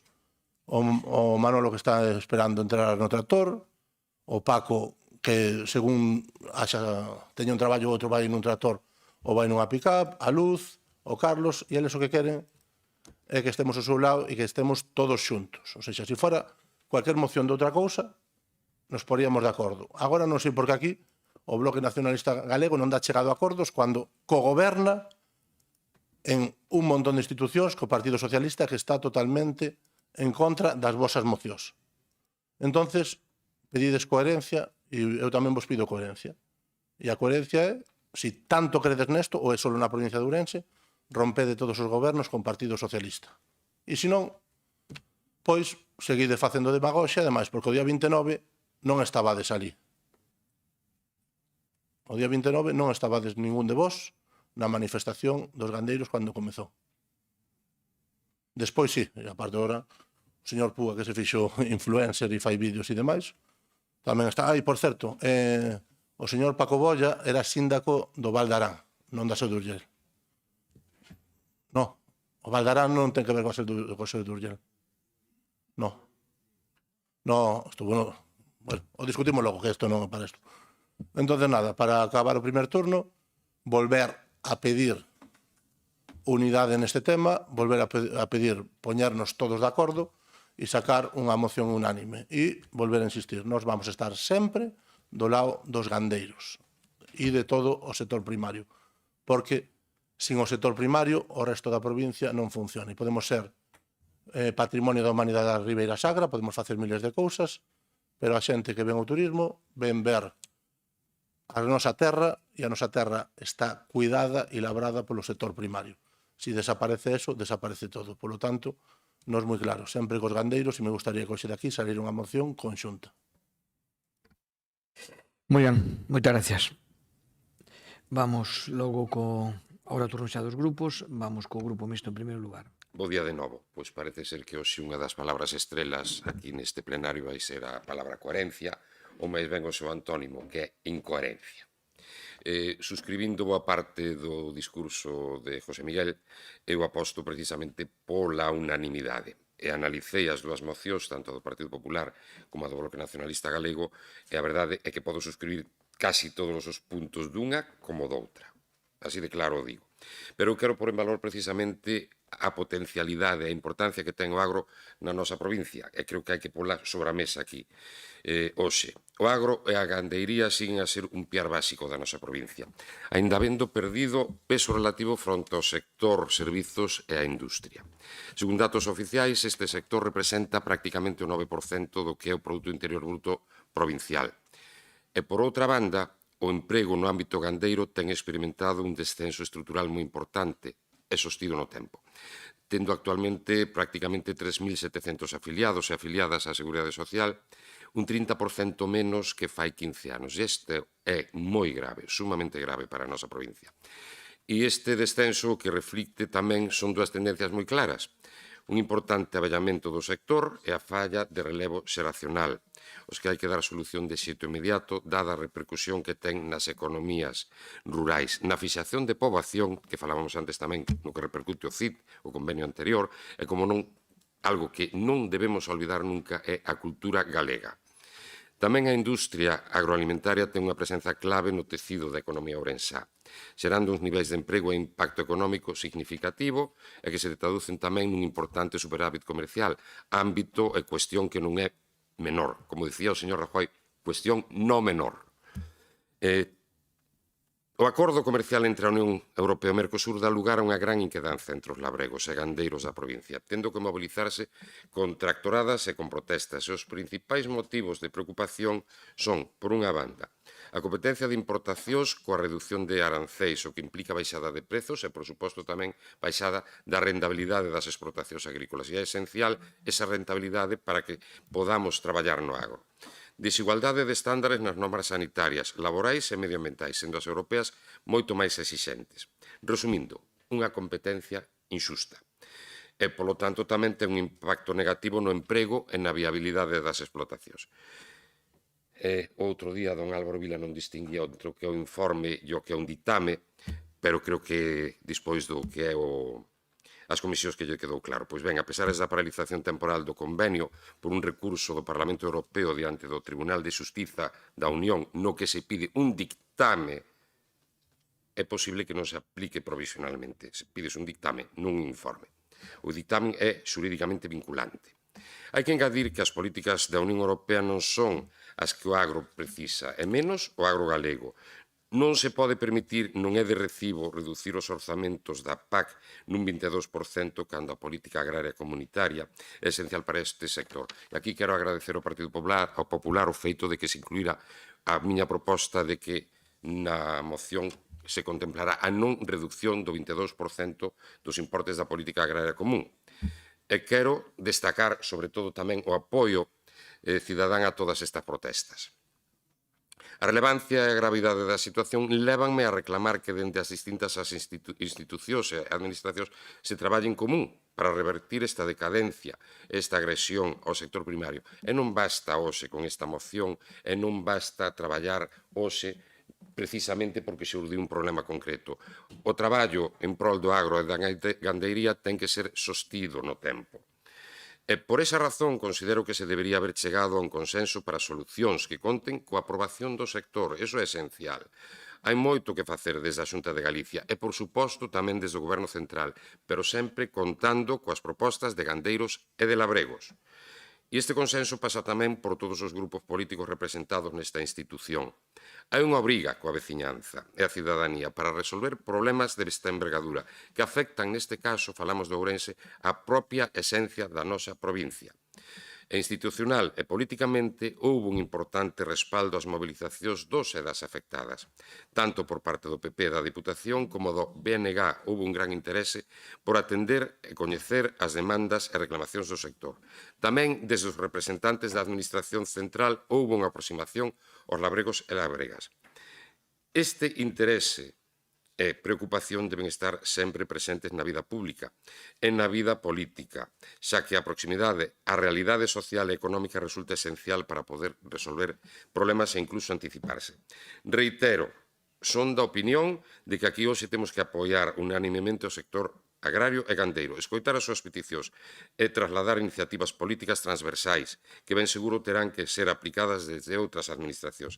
Aquí trátase de evitar un problema endémico da nosa provincia, que é o despoboamento continuado, e para poder soster este declive ou evitar este declive é esencial apostar polo sector gandeiro e agrícola. Moitas grazas. Moitas gracias. Vamos con Democracia Ourensana. Muchas gracias, señor presidente. Pedíais 3 cosas muy simples. Pedíais respeto, sinceridad y coherencia, ¿no?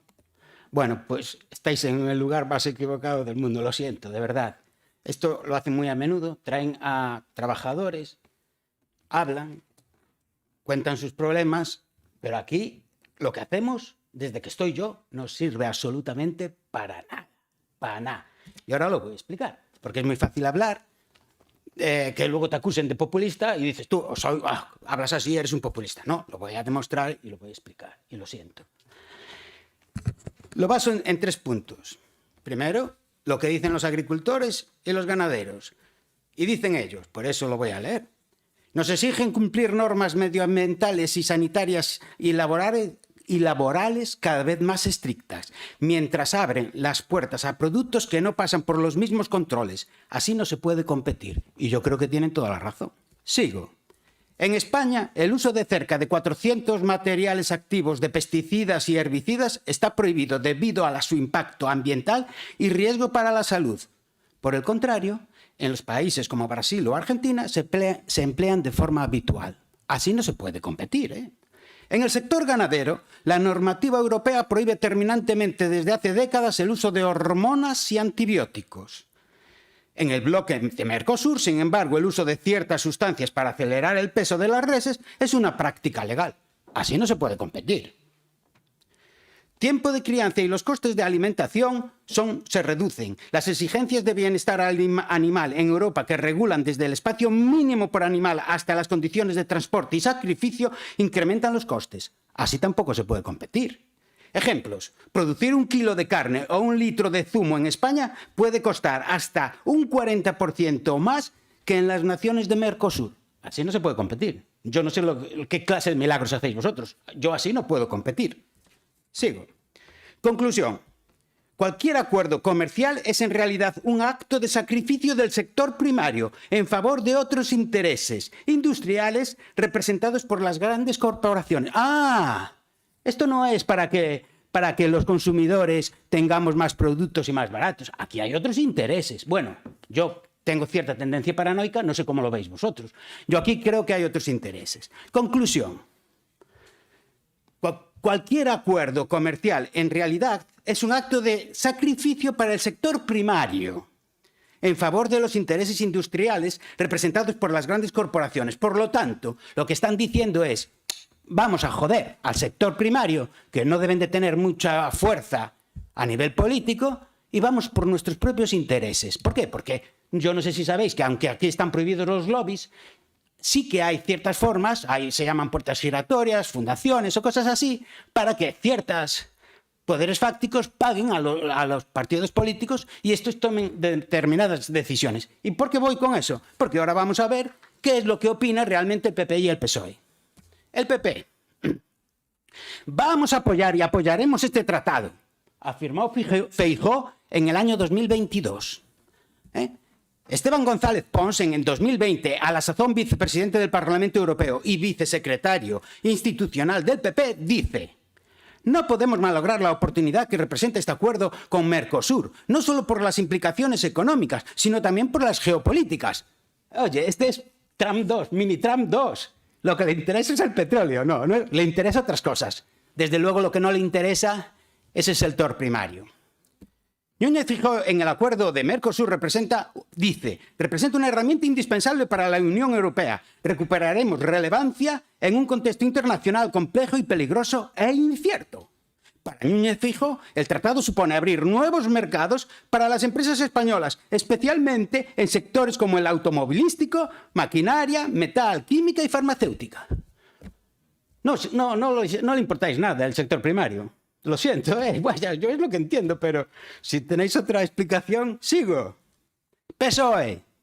Estos son los que mandan. Ahora estoy dando la opinión de los que mandan, porque yo a mis compañeros no me caen mal.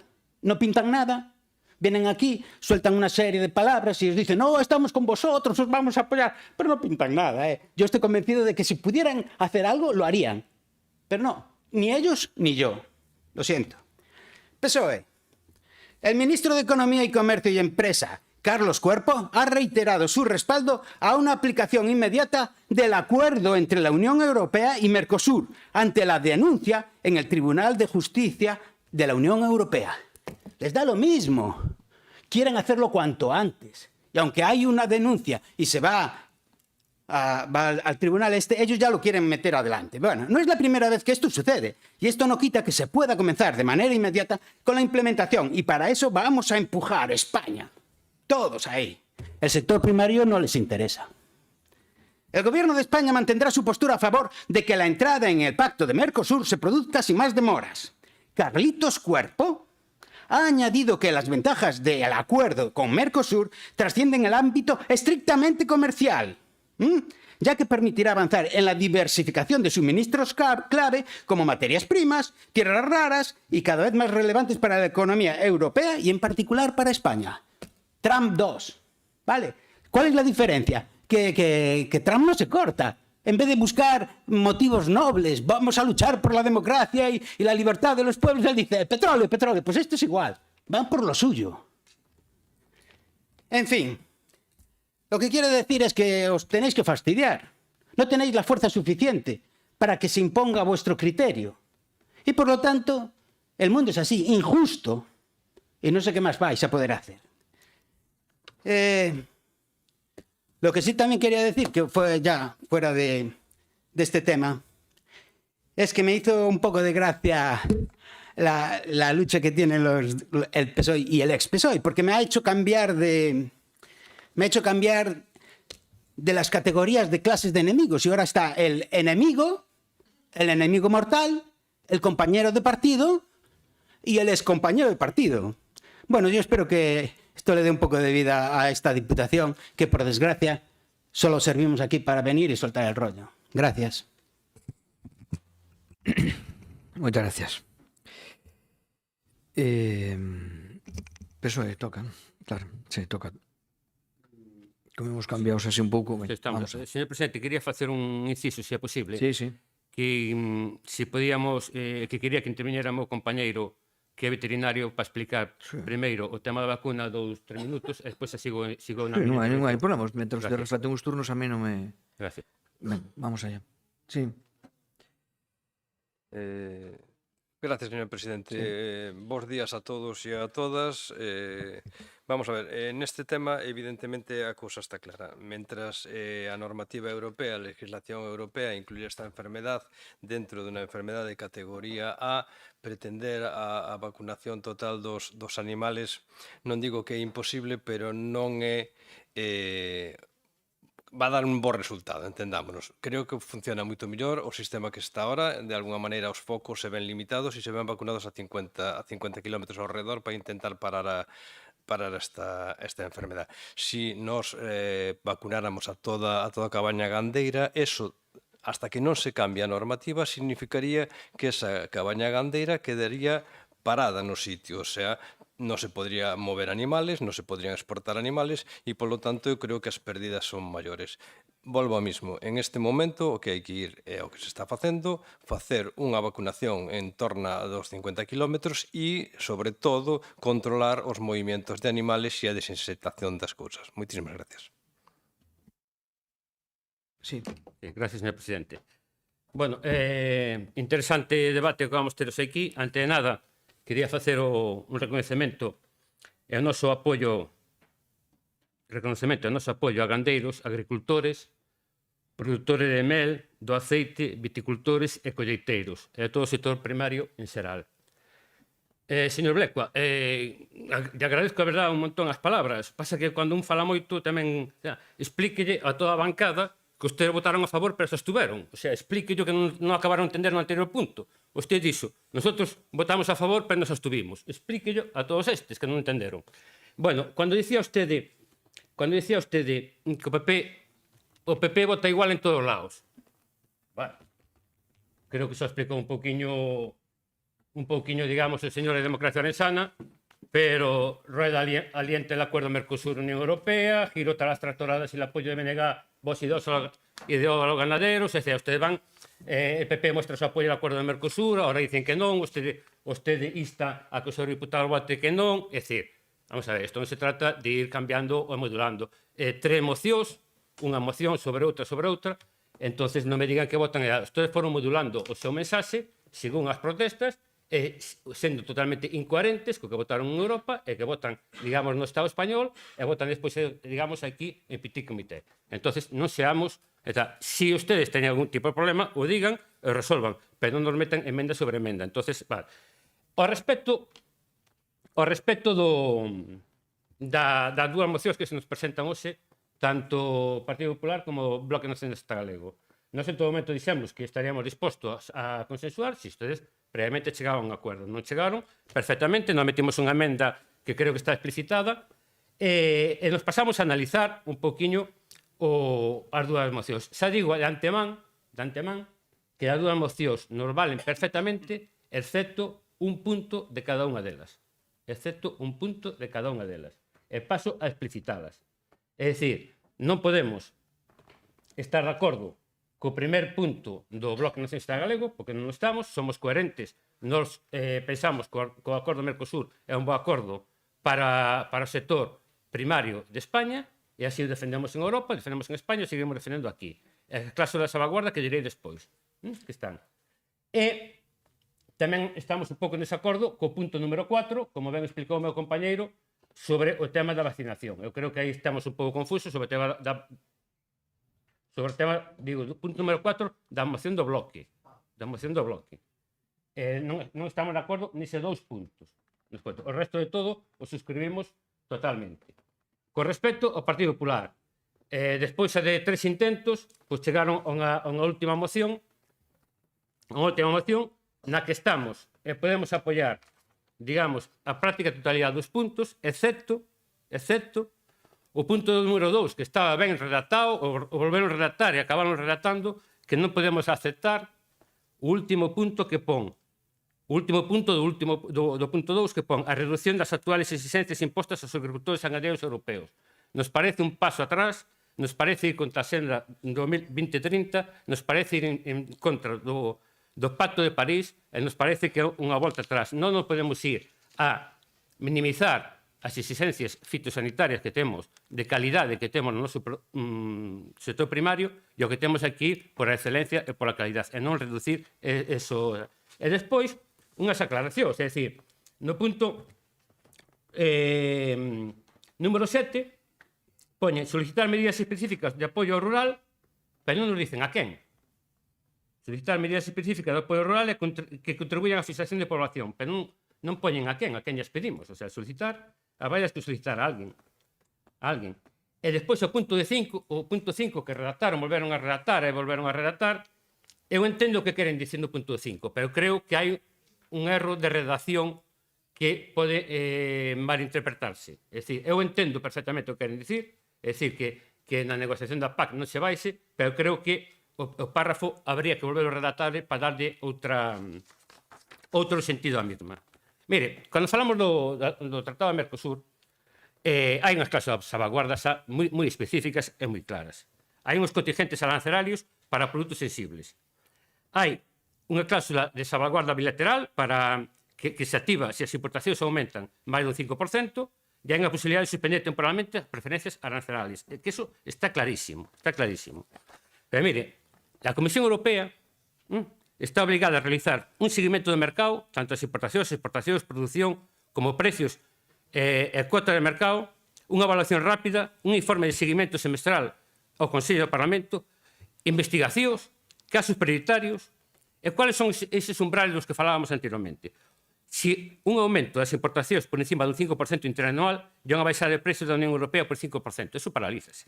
O precio de importación que cae en máis dun 5% interanual é menos dun 10% por debaixo dos precios internos da Unión Europea. As medidas de salvaguarda provisionales poden impoñerse nun plazo de 21 días. A Comisión debe responder ás solicitudes dos Estados membros nun plazo de 5 días hábiles.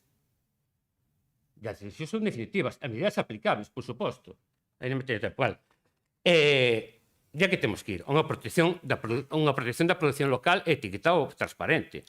Evitar, por suposto, a importación de produtos que non respeten esos principios, que está claro, garantizar a protección de explotacións familiares e do medio rural, establecer mecanismos de compensación se fosen necesarios, como hai, de avanzar nun etiquetado claro e visible do orixen, especialmente na restauración colectiva e no canal Oreca, que todo o mundo sabemos, para que o consumidor poda elixir a información. En definitiva, que se me acaba o tempo. O Partido Socialista comparte as preocupacións e as reservas do acordo, en especial a dos sectores máis sensibles a que se debe prestar especial atención e un deber de vigilancia para a aplicación das salvaguardas establecidas ao efecto. Ao mesmo tempo, reconoce que o acordo abre a oportunidade de mercado para certas producións de exportación, como pode ser o viño, o aceite de oliva, incluso o ganado vacún, produtos lácteos, frutas frescas, patatas congeladas, a carne de cerdo e diversos produtos procesados e bebidas. En todo caso, e creo que debemos recordar a todo o mundo, que convén recordar experiencias previas de acordos comerciales. É que isto mesmo que se está poniendo agora o vivimos cando se firmaron acordos con Marrocos, cando se firmaron acordos ca CETA de Canadá e cando se firmaron acordos con Xapón, donde o escepticismo e o recelo inicial foron igualmente compartidos por todos. E, sin embargo, generou impactos positivos na produción e no comercio da Unión Europea ao largo dos últimos anos. Para a segunda parte, expondrei un poquinho máis o que é realmente o cabalo de batalla, que creo que é o tema da PAC. Moitas gracias. Moitas gracias. Bueno, vamos con segundo turno, non? Moi ben, vamos alá con, neste caso, serían 6 minutos. Poña 6 minutos, vale? Moi ben. 4. Moitas gracias, presidente. Acabamos de asistir en parte a un debate distópico, non? Como decía fai un momento Álvaro, primeiro o voceiro do Partido Popular primeiro acusounos de votar en contra cando nos abstiñamos, despois dixo que les votaban a favor cando se abstiñan, o cual non deixa de ser algo certamente curioso, pero evidentemente cando as posturas son complexas de defender podemos incluir en evos, eu tamén o fago. Por suposto que eu creo que todos estamos recoñecendo, creo que é así, non? O sentir xeral, a dignidade dos gandeiros e dos labegos e labegas da provincia de Ourense, dos labegos non só daqui, sino tamén de todo o país e do resto do Estado, incluso de Europa, que a través desta loita abriron un debate na sociedade galega, na sociedade española e na sociedade europea que de outro xeito tería sido opacado, claramente opacado. E con resultados evidentes, por sorte, como os que vamos a poder ver nun momento, porque trouxemos uns pequenos vídeos para mostrar simplemente a postura que algúns tiñamos alá por comenzo de 2015 e antes, pero bueno, simplemente a modo de exemplo, a postura que tiñan outros fai ese tempo e despois un pequeno texto de onde están agora. A verdade é que o Partido Socialista non o puxemos non por nada, sino simplemente porque é verdade o que dixeron. O sea, estaban onde estaban e, como acaban de dicir agora, siguen estando no mesmo sitio. Eles están en contra de que non... bueno, a favor de que se aprobe en Mercosur e díceno claramente. Por favor, si podes poñelo.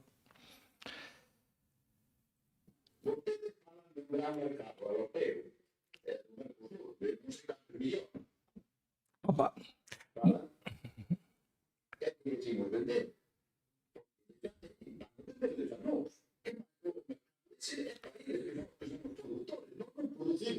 Suficiente para nós e a desmonta que queremos vender. Por favor. Y adicionalmente España debe ser, en mi opinión, tiene que ser el puente entre la Unión Europea y Mercosur. Y me gustaría verle trasladado al presidente nuestro interés por profundizar en los tratados del Mercosur y de la Unión Europea. Y espero que esto se pueda producir más pronto.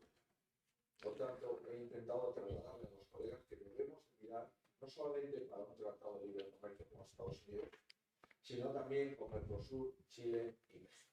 Aprovechar el tratado con Mercosur debería ser una opción. Vamos a apoyar y apoyaremos este tratado porque lo empezamos. Y oportuno, esperamos que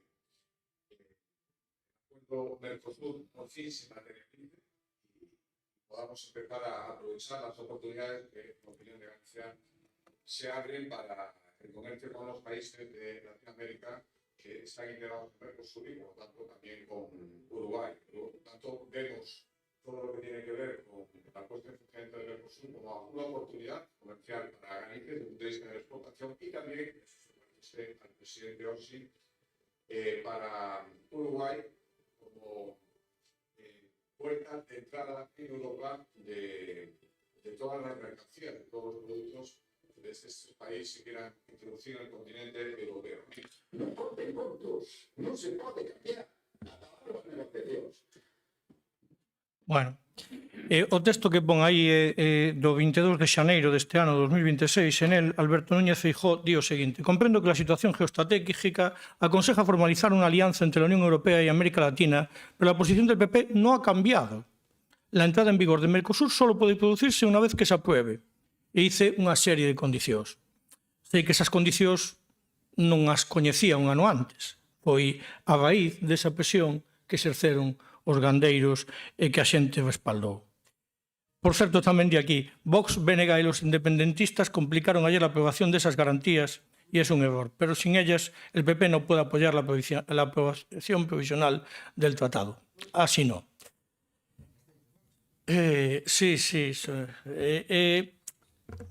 Varios puntos. Miren, inicialmente as cláusulas de salvagarda, que agora tanto fala o Partido Popular, eran o 5%, eran do 10%, perdón, eran do 10%. Foi a presión, e únicamente a presión dos gandeiros e das gandeiras, a que levou a que se reduciran a un 5%. En calquera caso, quero deixar moi claro, é distinto cláusulas de salvagarda que cláusulas espello. E aí está o que decía Rafa antes. Efectivamente, os produtos que veñen de Sudamérica veñen cunhas condicións de produción totalmente distintas da que temos no Estado español, porque son distintas das que temos na Unión Europea. E aí, ata concordo co Partido Socialista, non debemos de rebaixar a calidade da nosa produción.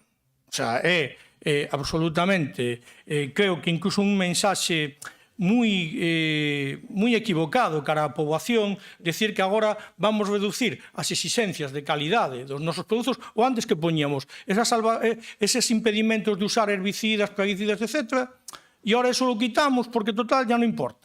Home, a ver, teremos que ter unha certa grado de seriedade e decirlle á poboación que os nosos produtos son excelentes e por eso temos esas condicións.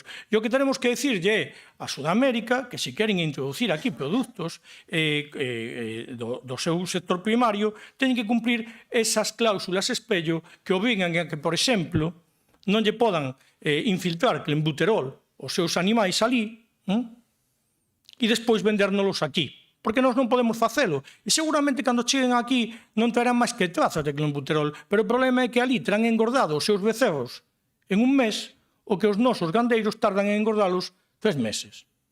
E aí é onde entra o problema da competencia desleal, máis alá, por suposto, das condicións que podan ter ali de laborais, etc. Polo tanto, é moi fácil que cheguemos aquí a un acordo, sei que non hai problema ningún. Eu non discuto en absoluto que vostedes falaran cos gandeiros e que... Pero nós, cando achegamos a nosa proposta, dixéronnos que sí. O primeiro punto da nosa proposta é tan sinxelo. Oporse ao acordo de Mercosur-Unión Europea polas graves repercusións que terá no sector agrogandeiro galego e transmitir esta posición ao Congreso, ao Parlamento Europeo e á Comisión Europea. É sinxelísimo. E esta é a cláusula que se lles atraganta a todos vostedes, a uns e aos outros. Nós, con ese punto, xa está, pa diante todos, salimos e, oiga, pois mire, estamos de acordo. E despois, explíquenlle vostedes aos seus representantes en Europa, claro, ese é outro problema. Porque, efectivamente, despois, o segundo punto, que é certo que o Partido Popular o incorporou nesta última modificación, rexeitar de forma clara e rotunda a proposta da Presidencia da Comisión Europea de recortar máis dun 22% os fondos destinados á política agraria común para o período 2028-2034. Eso ten nome. Chámanse 100.000 millóns de euros. Ese é o recorte que propón a Unión Europea para o 2028-2034. Por certo, é un recorte que queren facer nas axudas os nosos paisaxistas, os que cuidan o noso entorno, para empregalo en armamento. Dixeronno así, non son verbas do Bloque Nacionalista Galego. Cambiamos vacas por tanques. Dixo fai pouco... Vaya rematando que terminou o seu tempo. Dixo moi ben fai pouco un compañeiro. Vale, simplemente decir que no resto dos puntos nós vamos a aceptalos, pero este é o punto fulcral. E despois no da dermatose simplemente comentar que fixemos un cambio, o establecemento de xeito inminente da vacinación gratuita, pero sí que poñemos, efectivamente, porque non é unha cuestión da Xunta de Galicia, por eso quitamos ese apunte da Xunta de Galicia e decimos está a Xunta de Galicia, o Goberno do Estado español, e dar traslado á Comisión Europea para que se poda facer de xeito inminencia esta vacinación gratuita contra a dermatose nodular. Eu entendo, aquí hai dous veterinarios na sala, seguro que saben máis que isto que a min, que eu son enxeñero agrícola, pero evidentemente é algo que sí que están a demandar os gandeiros e gandeiras. Teremos un terceiro punto e pecharei aí. Moitas grazas. Moitas gracias. Bueno, vamos logo con... perdón. Vamos. José Miguel. Sí, primeiro de todo, non sei se me entendeu ben antes, cando dixen as cousas son sí, abstención ou non. E o que dixen é que no Concello de Lugo, como o PP se abstivo, según a teoría de antes de Álvaro Vila, que se abstivo nas políticas do Ministerio da Red CIT, e dixo, as aprobo porque me absteño. Entonces simplemente decía que, seguindo ese criterio, o Partido Popular había apoiado o Bloque en Lugo. Pero as cousas son sí, abstención ou non. Hai tres opcións. E punto. Entonces, despois, dice Álvaro Vila tamén que cambiamos de opinión 3 veces. Pois bastantes menos que o seu presidente de goberno. Entonces, o señor Pedro Sánchez é o experto aquí en cambiar de opinión, así que sería algo bon para o Partido Socialista. O que pasa que igual tampouco defende agora.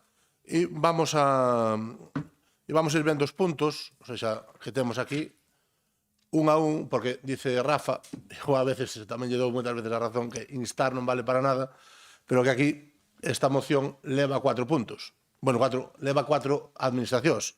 A Diputación, a Xunta, o Goberno Central e a Europa. Entonces, vamos vendo punto a punto, según a administración que sexa, porque hai cousas que sí que se poden facer. E empezamos pola nosa casa, que é a Diputación de Ourense. E o primeiro dos puntos, pero bueno, manifestar o apoio explícito institucional da Diputación de Ourense, agricultores, gandeiros, etc. Ou seja, nós vamos estar sempre cos gandeiros, pero isto é unha declaración institucional, que podense facer miles e que hoxe me gustaría que salira en conxunto. E, sobre todo, o que nos afecta é o punto 8. E o punto 8 depende da Diputación de Ourense. Foi os acordos que chegamos cos gandeiros e gandeiras que viñeron aquí a reunirse co presidente da Diputación e con varios dos deputados provinciais que aquí nos atopamos. E a primeira delas é o problema dos plásticos. Un problema que antes asumía dende outra administración e se deixou de asumir e que é un gran problema para os nosos gandeiros e gandeiras. Entonces, aquí o que pon vaise facer e é buscar, está o señor Bove buscando a fórmula estratégica para poder aplicar isto, porque a día de hoxe a solución é convertir residuos en recursos. E ahora mesmo os plásticos poden ser mobiliario urbano ou teñen moitos outros usos. Entonces, estamos buscando esa fórmula para que os gandeiros poidan depositar os seus plásticos nun lugar e encargarse a Diputación de Ourense da recollida, como facía antes a Xunta de Galicia, e que agora é un problema para moitos dos gandeiros. A segunda delas é a creación dun plan piloto de recría de femias en extensivo, co fin de axudar ao relevo das cabanas gandeiras. E son os propios gandeiros os que nos van facer a proposta de como queren facer e, dende aquí, vamos a darlle a legalidade para poder leválo a cabo. E a terceira das medidas é o impulso do silvopastoreo na provincia como medida para a prevención de incendios forestais. E exactamente o mismo, estamos esperando a proposta dos gandeiros para transformar aquí. Xa teñen as partidas definidas, as partidas van a ir na próxima modificación presupuestaria e espero que as apoien todas. Pasamos a segunda administración da baixo arriba, que é a Xunta de Galicia. E aquí o que o que instamos a Xunta de Galicia é no tema da dermatosis nodular a buscar solucións. Hai que cambiar a posición de Emilio completamente distinta a de David. Eu cos gandeiros que falan son partidarios de vacinar a toda a cabana gandeira antes de que chegue a dermatosis nodular, que seguramente coa chegada da primavera do calor pois chegará aquí, e cando chegue vai ser un desastre. Pero para poder facer eso hai que cambiar o tipo de enfermedade, e algo que eu entendo que depende do Ministerio. Pero, bueno, nos instamos a Xunta de Galicia porque ten as competencias neste caso para que faga ese traballo. Outro punto que para a Xunta de Galicia e que nos pediron os gandeiros foi instar a Xunta de Galicia na necesidade da obrigatoriedade e de manter o bo estado dos camiños resultantes dos procesos de concentración parcelaria. Sobre todo, non lo dixeron os pataqueiros da Limia. Entonces, levamos aquí.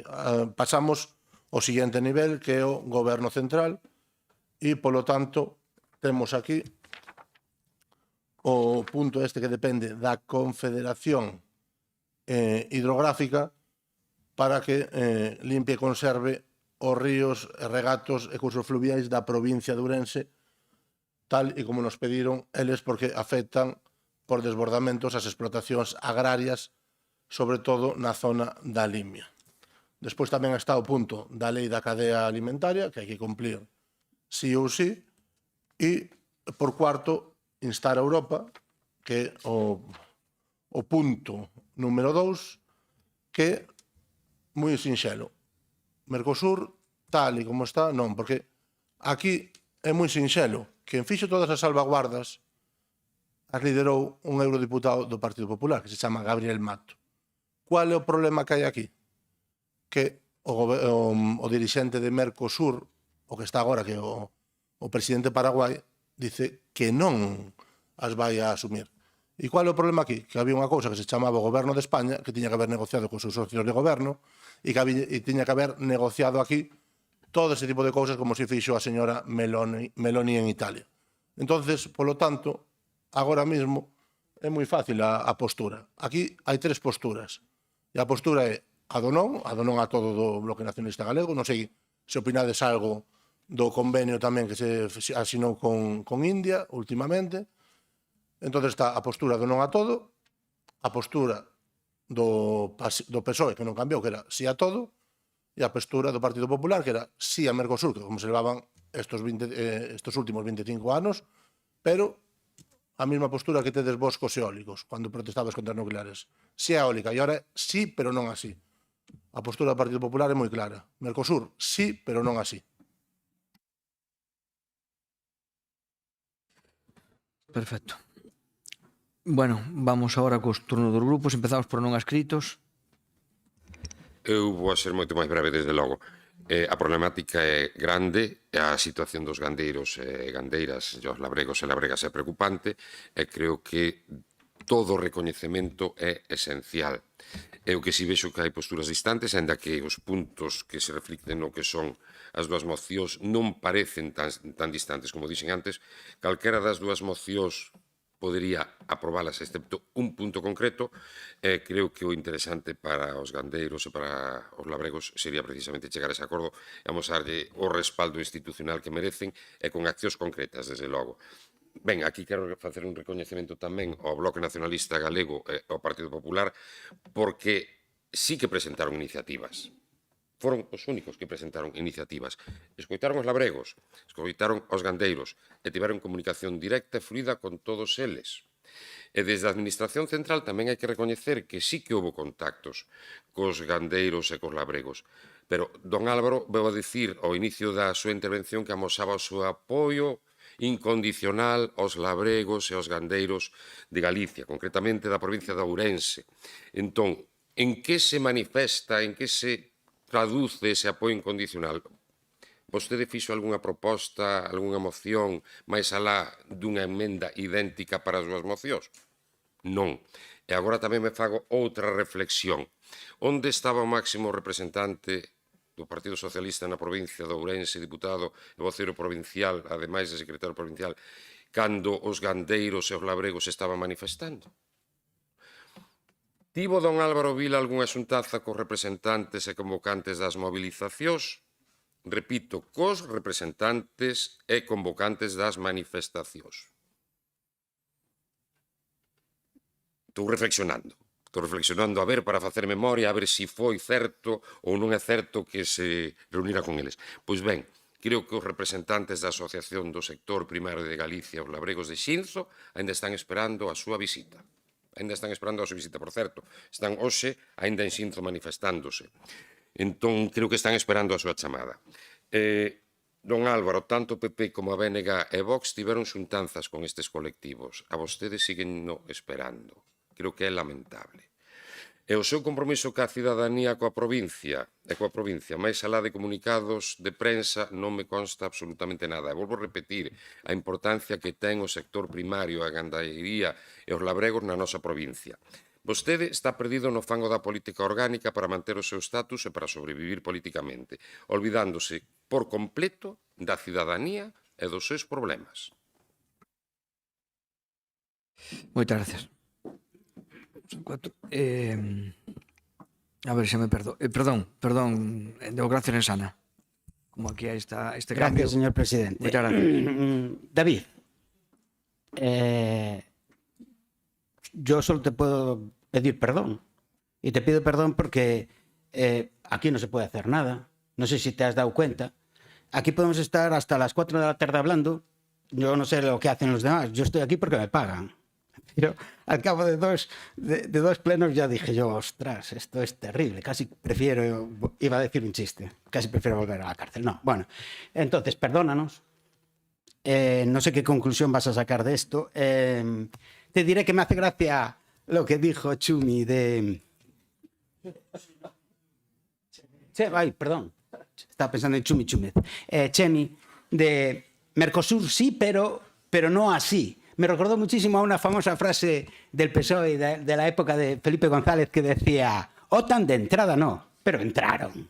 Entonces, estos van a entrar y van a entrar como está. No van a cambiar nada. Pero no te preocupes, no nos eches en cara nada porque nosotros no podemos hacer nada. ¿Quién puede hacer las cosas? Pues mira, los que pueden cambiar un poco, entre comillas, en Europa son los eurodiputados del PP y del PSOE que votan en contra de llevar el acuerdo con Mercosur al Tribunal de Justicia Europeo. Es que ya no quieren ni verlo, ya no quieren que se debata eso.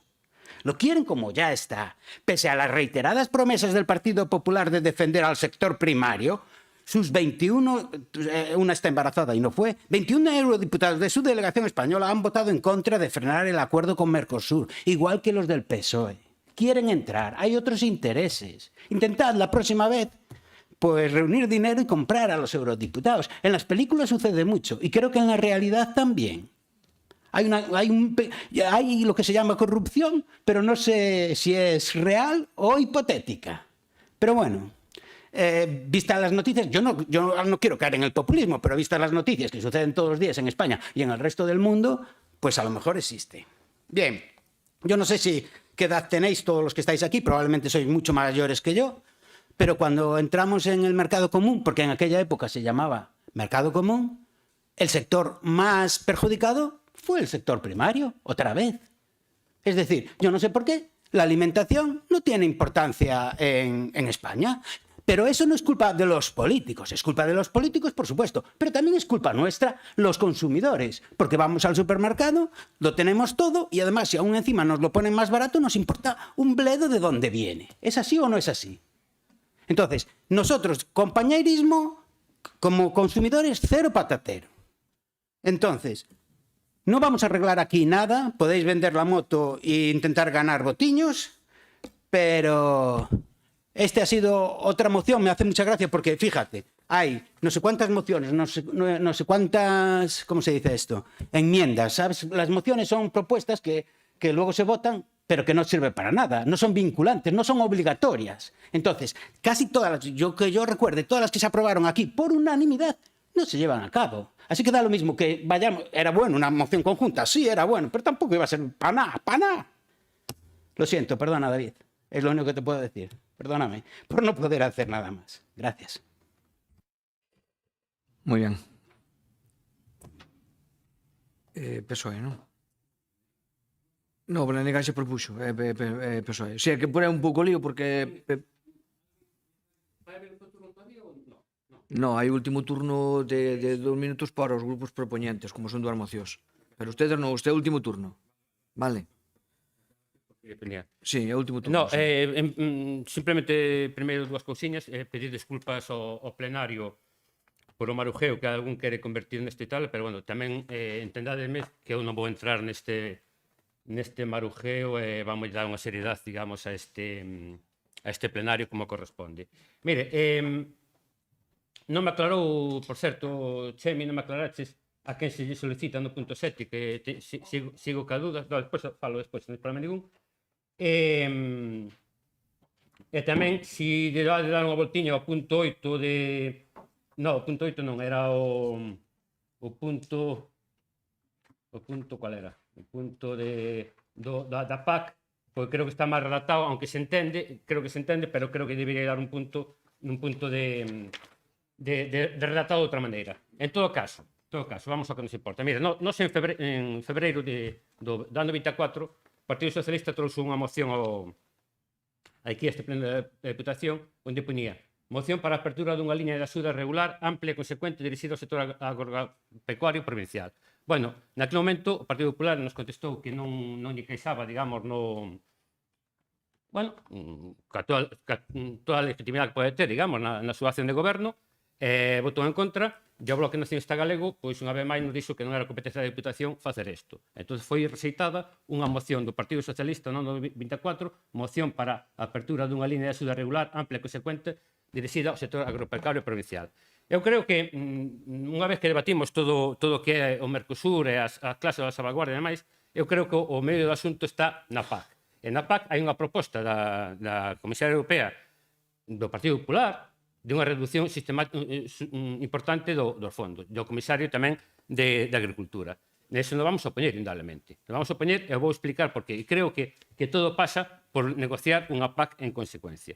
Mire, durante os últimos gobernos do Partido Popular na Xunta de Galicia, falo do 2009 hasta o 2023, o número ocupado no sector da agricultura diminuiu un 26,3%. 26,3%. No mesmo período, a reducción a nivel estatal foi dun 2,5% a un 1,2% respectivamente. Eso é a aposta que se fai en Galicia por o sector rural.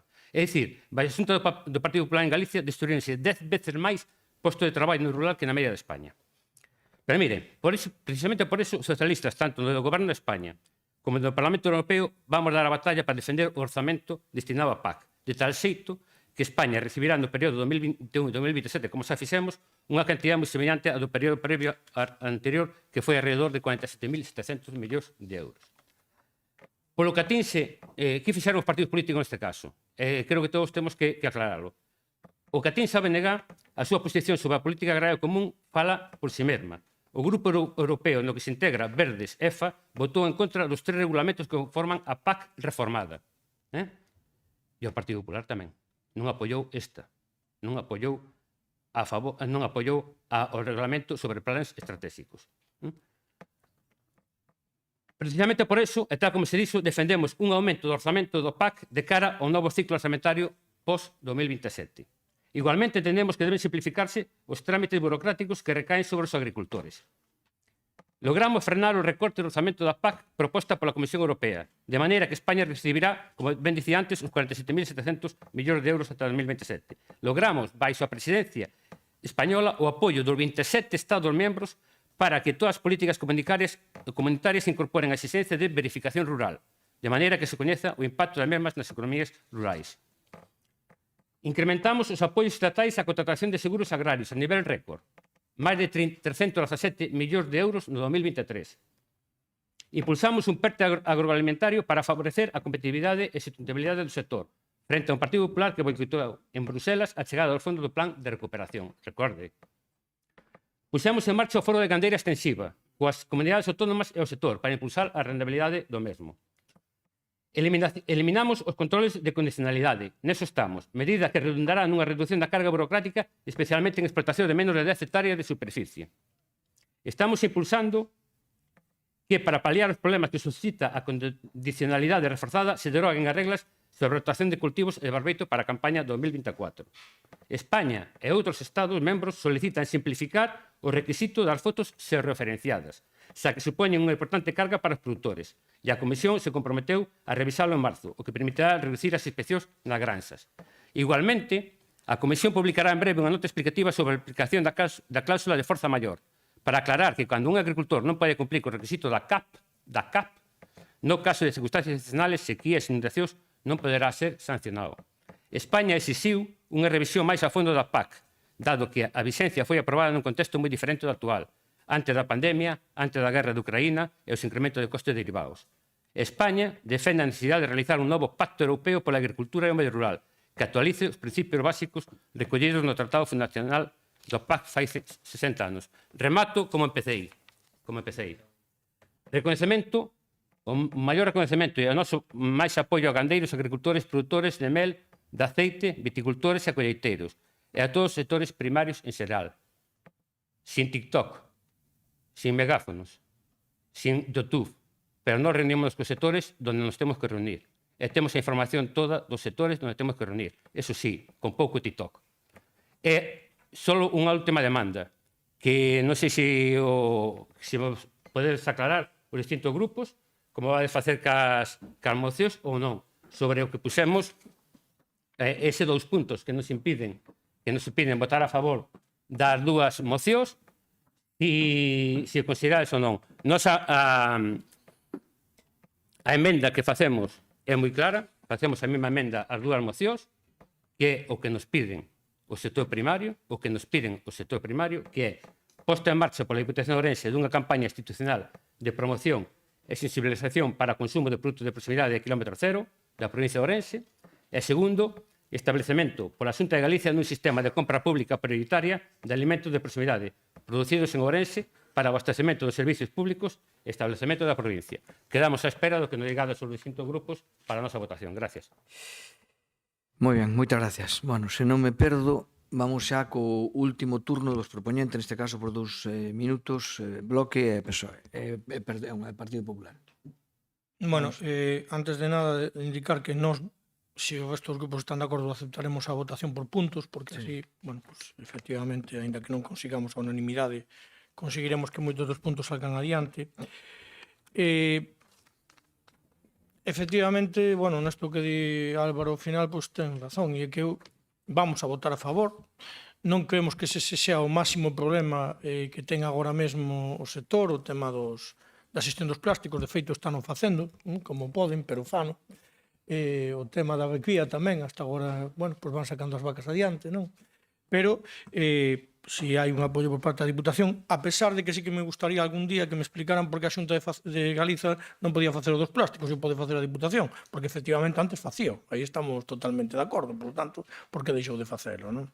E no tema de Álvaro, pois, bueno, en Allariz en concreto, por exemplo, o propio colexio xa trata de comprarlle aos produtores locais porque ten esa autonomía, esa capacidade no comedor, vamos, eso é algo que incluso gestionamos nós e co GDR como concello, pero e despois o tema de valorizar o produto de proximidade. O outro día, cando falamos de soberanía alimentaria, acordime perfectamente o venres da semana pasada, cando dixeron que se acababa o mundo porque un día non podían pasar os camións pola nevada. Sin, ostras, se tuveramos aquí a produción, era moito máis sinxelo. Imagínense que ten que vir a comida desde Mercosur. Como haxa tempestade no Atlántico, a ver como facemos. Pasamos un mes a ayunas, non? Entonces, claro, as cousas ás veces non tache a realidade un golpe na mesa e ponte no sitio. Entón, home, pois o mellor da soberanía alimentaria, iso que queda como tan lonxe, efectivamente é moi importante. E depois o tema, claro, é que donde se decide eso, estou de acordo, é en Europa. Sí, a nosa eurodiputada está nun grupo que foi o que fixo esta proposta e que agora, fíxense vostedes, que se fala de aplicar a parte comercial do acordo que ratificaría a Unión Europea, deixar pendente a parte da asociación, que eso sería mixto, Estados membros e a Unión, todo isto sin pasar polo Parlamento. E isto sí que é de todo inaceptable, porque o acordo, en todo o seu contido, é mixto. A parte comercial non pode separarse do resto das cláusulas que afectan as competencias dos Estados membros. Entón, claro, ao final, efectivamente, están quitándolle a soberanía popular a capacidade de votar, porque ali, sí, unhos votamos unha cousa, outro día falábase de perdeuse, ganouse, dicía, neste caso esa votación, eu entendo que o noso grupo, onde estamos representados nós como Bloque Nacionalista Galego, ganouse, e isto ten que ir, efectivamente, ao Tribunal de Xusticia Europeo, e aí determinará se é válido ou non. E despois, para rematar, claro, é que efectivamente o presidente de turno de Mercosur dixo, pero é que ustedes están metendo llorar cláusulas a un tratado que xa está pechado. Entonces, o que está facendo o PP, sinto moito. Non é no, pero sí, que por certo me gustou que ahora resulta que lles vale a nosa proposta de cara aos eólicos, porque é o que decimos sempre, así non, vale? Nós queremos eólicos, pero así non. Bueno, pero vostedes dicen, nós queremos tratado, pero así non, pero é que o tratado xa está, pechouse, entonces por eso decimos non ao tratado e que se volva a negociar. Non decimos que non poda haber un tratado, pero non así. Moitas grazas. Moitas gracias. Cheme. Sí, para rematar. Antes me faltaba que me quedei sin tempo. O punto 7 está en coordinancia co 10 e é dar traslado destes acordos ao Goberno de España, a Xunta de Galicia e as institucións europeas competentes. Por lo tanto, o punto 7 é eso. No 4 non sei se o único que hai... Perdón, no punto 5 que o que dices que está mal redactado, o único que podría quitar sería a última frase que non ten demasiado sentido. Pero bueno, vexo ben redactado. E nada, señor Bernardo, no, o que digo é que vos exixiades eólicos. E cando vieron os eólicos dixeron, no, ahora eólicos non, pero entonces decimos sí, pero non así. E o que dice Rafa é que era o PSOE no seu momento, na OTAN, era no, de entrada no, pero a súa postura era no, e cando ganaron as eleccións foi sí. Aquí a postura do PP é completamente distinta, era así de principio, pero con estas cláusulas non. Vou dar ahora a miña opinión personal e o presidente do partido, que é un pouco distinto a mí neste tipo de temas, vai dar a opinión do Partido Popular, porque eu estou personalmente, e como alcalde de San Xoán de Río, en contra de Mercosur, pero tamén estou en contra do Bloque Nacionalista Galego, porque sempre facedes o mismo. Entonces, eu votaría non a toda a moción do BNG para darvos un escarmento, pero o señor presidente ten máis talante, quere consensuar, e polo tanto vai negociar con vos esta votación por puntos e dar a posición do Partido Popular de Ourense. Pero a miña proposta era votar non a vosa moción, incluso hoxe, que non nos fai falta nada máis, que temos maioría absoluta, e así a volveremos ter no 2027. Moitas gracias. Bueno, moitas gracias. Rematado o turno dos grupos, antes de votar, eu quería, como na presidencia, facer algunha pequena reflexión que creo que pode, en primeiro lugar, contribuir a fixar a posición e, por outra parte, tamén explicar por que, efectivamente, cada punto da votación que aceptamos por puntos ambos grupos propoñentes e tamén, lóxicamente, o debate, pois, por que algúns sí e outros non? En primeiro lugar, eu creo que aquí hai dúas liñas de debate importantes, a grandes rasgos, tampouco vou a ser moi extenso, pero a grandes rasgos hai dúas liñas de debate moi importantes, que é Mercosur, no que nos centramos moitísimo, no que temos aquí nesta institución menos capacidade de decisión, e por outra parte, si temos algunha capacidade de decisión en cousas que van na moción que suscribe o Partido Popular e que si son froito dunha negociación cos gandeiros. E máis, se houbera habido un consenso e o mellor houbéramos quitado toda esta historia, este punto do Mercosur, e que cada un seguira manteñendo as súas posturas, pois probablemente houberan estado aquí os gandeiros, os que encabezan realmente as manifestacións e os que representan os gandeiros, con todos os meus respetos, con quenes levamos falando, non sei se ustedes, deu desde logo moitísimo, aos que coñezo ben, e cos que están de acordo pois ca práctica totalidade da moción que trae o Partido Popular, porque é unha moción que foi ratificada por iles e dictada en boa medida por iles cambiando a nosa. Por iso a defendemos dentro do Partido Popular con total firmeza e con total legitimidade. A min, eu falei cos gandeiros e, polo tanto, teño moi claro o que queren e teño moi claro que moi ata parte do que queren é o que está na nosa moción e, ademais, cousas que, con explicacións que diremos, efectivamente se poden facer. Porque se fixan, vostedes, a nosa é bastante concreta, incorpora cousas moi concretas do día a día do gandeiro e do que lle pode facer esta Diputación ou do que lle poden facer as institucións máis próximas. Bueno, eu teño que desmentir unha vez máis o compañero Rafa, que é moi... dende a amistade que nos une, pois temos puntos de vista diferentes en moitas cousas, en algunhas coincidimos tamén, pero temos puntos de vista diferentes de que aquí non se pode facer nada. Eu creo que aprobar axudas que esta Diputación pode darlle a recollida de plásticos, apoiar axudas á recría de gandeiro, de vacún, e aprobar axudas que se fan noutras Diputacións, e aprobar axudas ao silvopastoreo, si é bo. Por lo tanto, sí se pode facer algo. Sí se sale de aquí con algo máis de Mercosur, sí, Mercosur non. Se sale con cousas concretas que no día a día melloran, efectivamente, a vida dos gandeiros. E porque nos foron indicados por iles, porque se fai noutros lugares. E porque iles, como decía o meu compañeiro Chemi, que estuvo presente na reunión, pois nos lo pediron e nos dictarán iles cales son, dentro das limitacións orzamentarias que podemos ter, as condicións nas que eles queren que se convoquen esas axudas para que mellorar a súa situación. Por tanto, é mentira que non se podía facer nada nesta casa. Si se pode facer nesta casa, o que se pode, evidentemente. Pero eu quixera centrarme tamén ou facer unha pequena reflexión sobre moitas cousas que se dixeron aquí do Mercosur, nunha breve repaso. Vamos a ver, falar de Mercosur non é solamente falar de gandeiría. Claro, é moi fácil falar de gandeiría, que é un sector perxudicado, e dicirlle Mercosur non.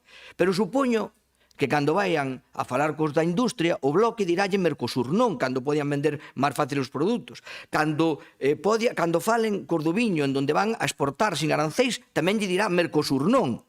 Supoño que lle dirá. E entón eu creo que no tratado, un tratado que tuvo unha tramitación de 25 anos, ou ten unha tramitación de 25 anos, eso reflexa que as cousas se pensaron, quero eu. Incluso pensaron por distintas persoas, non solamente a mesma, senón distintas persoas ata chegar a un acordo. Por lo tanto, isto non é blanco ou negro. Isto non é blanco ou negro, porque hai moitos sectores que salen beneficiados, mesmo do sector primario, non solamente os grandes lobbies, nin as grandes industrias, que tamén vivimos delas. Porque díganlle ustedes aos obreiros da Citroën que se venden máis baratos os seus coches e poden exportar máis, díganlle que non ao Mercosur. Ou díganlle a calquera outra industria que non ao Mercosur. Por lo tanto, esa reducción de Mercosur, si Mercosur non, de acordo co público que tiña diante, hai no que ter en conta. Pero depois tamén quixera facer, efectivamente, algunha referencia ao que se levamos, ao que é o proceso de aprobación do Mercosur, non? E o proceso de aprobación do Mercosur vai nunha negociación, efectivamente, donde cada un votou o que votou no texto. Efectivamente, o Partido Socialista e o Partido Popular votaron sí a Mercosur por esta cuestión que estamos dicindo. Sí ao Mercosur, claro que sí. E decímolo, e o Bloque Nacionalista votou non ao Mercosur, como vota non á Unión Europea, como vota non a todo. Prácticamente a todo. A todo. Bueno, hasta aí, de acordo. Pero logo ven a aprobación por o Estado. Por cada un dos Estados. E a aprobación por o Estado corresponde ao Goberno do Estado. E o Goberno do Estado o aprobou sin oír a nadie. Por suposto, sin leválo ao Parlamento, non tiña por que leválo, pero pudo convocar aos líderes de outros partidos políticos. Entre outros, os que ganamos as eleccións, e na que non gobernemos. Pero temos esa legitimidade e pudos nos convocar. E non se nos convocou, e dixose Mercosur sí, completamente a cegas. Non fixo como a señora Meloni, que dixo Mercosur sí, pero hai que impoñerlle cláusulas, porque senón favoreceme a meu sector industrial, pero perxudícame os meus agricultores e os meus gandeiros. E, por lo tanto, a señora Meloni sí foi quen de introducir esas cláusulas nesa negociación, a señora Meloni como pudo introducirlo o señor Sánchez. E non o fixo. E tampouco vin ao Bloque rasgarse as vestiduras con que un goberno o que apoia, e diga así, apoio, sistemáticamente o apoia, non vin rasgarse as vestiduras para que realmente ese goberno dixera sí ao Mercosur sin ningún tipo de condicións e sin ninguna protesta por parte do Bloque. Non é verdad. Home, eu non lle vin que vostedes anunciaran a retirada do apoio ao goberno por un tema tan capital como este. Bueno, eu digo o que digo, e eu creo que é o público. Bueno, entonces, ahora estamos na posición, din, é que o PP cambiou de posición, non? O PP sigue igual, como decía, Mercosur sí, o que ocorre que cando avanzan as negociacións, cando detectamos efectivamente temas concretos, de perxuicios concretos, tratamos de buscarlle solución concretas, porque seguimos dicindo que o tratado en conxunto, beneficia. Ahora, hai sectores aos que temos que protexer? Claro que sí. E para eso poñemos esas cláusulas de salvagarda que veñen inspiradas efectivamente en Europa e que decimos que nos apoyamos. E ese é cando decimos que se non se cumplen, inda que sea bo, se non se cumplen esas cláusulas de salvagarda, sería que non. Pero se non se cumplen, porque nós queremos que sea que sí, pero que tamén os perxudicados non sean perxudicados. E esa é a clave. Esa é a clave. E o temos claro. E, por lo tanto, estamos na situación que estamos. Concretamente, xa para rematar, centrándonos nas posicións, nas propostas do bloque. Efectivamente, discrepamos, Mercosur sí, Mercosur non, apelo, xo dixemos. Estamos de acordo, efectivamente, que non se poden recortar os fondos europeos da PAC, todo o contrario. Estamos de acordo que haxa un mellor financiamento da PAC para Galicia no 28-34, estamos de acordo. Estamos de acordo en que a vacinación gratuita contra a dermatose modular se faga previa aprobación de quen lle corresponde, por eso a modificación, previa aprobación de quen lle corresponde, que o Estado. Nós non a podemos aplicar, non enganen os gandeiros. Os gandeiros nós non podemos aplicar como autonomía. A autonomía non pode aplicar a vacinación se non hai autorización do Goberno Central. Sábeno perfectamente. Sábeno perfectamente. Bueno, vale, por eso, pero cambiaron, por eso vamos a apoyar. Pero inicialmente estaban dicindo que a Xunta non quería. Non, a Xunta quería e quere, pero necesita autorización do Goberno Central. Modificar o punto 5, exixir a Xunta de Galicia a indemnización por animal no caso de Bairrado, saben que tamén o ten que determinar o Goberno Central. Ten que determinar o Goberno Central as cuantías. Non podemos determinalas unilateralmente unha autonomía. Sábeno perfectamente. E máis, seguimos botándolle a culpa á Xunta, que é unha cousa que lles encanta. Non os vexo tan aplicados cando é o Goberno Central. Modificar e simplificar normativas, o punto 7 perfecto, e a promover a reforma da lei de cadea alimentar, pois tampouco hai ningún problema, pero eso corresponde ao Goberno Central, que é o autor da lei. Ben, remato xa ca nosa proposta. A nosa proposta, eu teño un orgullo, e o orgullo é que a nosa proposta, e non nos forzamos aquí a vir a nadie. Aquí tamén tiñamos que enviñara. Pero se se sentían incómodos en algún punto, e bastantes, sentían incómodos, non hai ningún problema. Nos mantemos o acordo que te firmamos con Iles e que lle pasamos a Iles e que está redactado nun 80 ou 90% por Iles. Cos gandeiros, cos representantes dos gandeiros, e, por tanto, ten a total legitimidade. En ese sentido, sí ten todo o sentido ese apoio institucional da Diputación de Ourense aos gandeiros, porque realmente ese sentido emana das reunións e dos encontros con Iles e das negociacións con Iles. Efectivamente, variamos o punto segundo para melloralo. A primeira parte dese punto, o de instar aos eurodiputados españoles, especialmente os galegos, que velen por a defensa do sector, é o diles. Nós engadímoslle o que agora é produto da situación actual, que son eses concretos puntos que se poñen aí. Que non o de Mercosur, sí, pero non así con isto. Procedemento para os gandeiros, me estou referindo. Un procedemento para que as cláusulas de protección sexan automáticas, reforzo dos controis das fronteiras, etc. Instar a Xunta de Galicia ao apoio, pois cousas concretas, que aquí non se falou nada. Aquí falouse de Mercosur, de armas, de comprar armas, que eu creo que non podemos influir definitivamente dende esta Diputación. Pero sí podemos influir en pedirlle, por exemplo, a Confederación Hidrográfica, porque nos lo pediron eles. E estamos de acordo, porque aquí somos moitos alcaldes e sabemos das trabas que nos pon a Confederación Hidrográfica a que facilitara a vida destes labregos e destes gandeiros mantendo limpos os cursos. Como que non somos útiles? Podemos ser útiles. Se lle arreglamos as carreteras, se lle damos as subvencións, se lle limpamos os ríos, como que non podemos ser útiles? Somos útiles. E eu defendo esa utilidade. Reclamamos a reforma da política agraria común? Clarísimamente. Non o recorte da política agraria común? Non. É máis. si no sector, si a negociación ou no Mercosur ten sectores primarios teóricamente beneficiados, como se fala do aceite, como se fala do viño, como se fala incluso da carne en algúns lugares, se ten sectores beneficiados, por que non vai haber incluso unha redistribución desta política agraria común, por suposto, non unha merma, e se poden dedicar a aqueles que salen beneficiados a ser solidarios cos que salen perxudicados? Por que non? Claro que estamos de acordo a favor da política, da reforma da política agraria común. Por suposto que estamos de acordo co cumprimento efectivo da Lei de Cadena Alimentaria e, por suposto, que solicitamos a todas as administracións que iban esas medidas específicas para o mundo rural. E, por suposto, manteñemos os compromisos que puxemos con iles, que nos pediron iles, plásticos, subvencións, etc., que os vamos a manteñer e darlle traslado a todo o mundo. Por tanto, eu síntome que fixemos os deberes. É que na parte que nos toca a nós, esta Diputación fixo os deberes. E a postura do Partido Popular, que cambiou con matices, é sí ao Mercosur, pero no caso concreto, sí ao Mercosur porque beneficia a máis sectores dos que perxudica, pero temos a nosa absoluta solidaridade cos que os sectores aos que perxudica teñen que ter todas as garantías por parte de todas as administracións. E todos podemos facer cousas.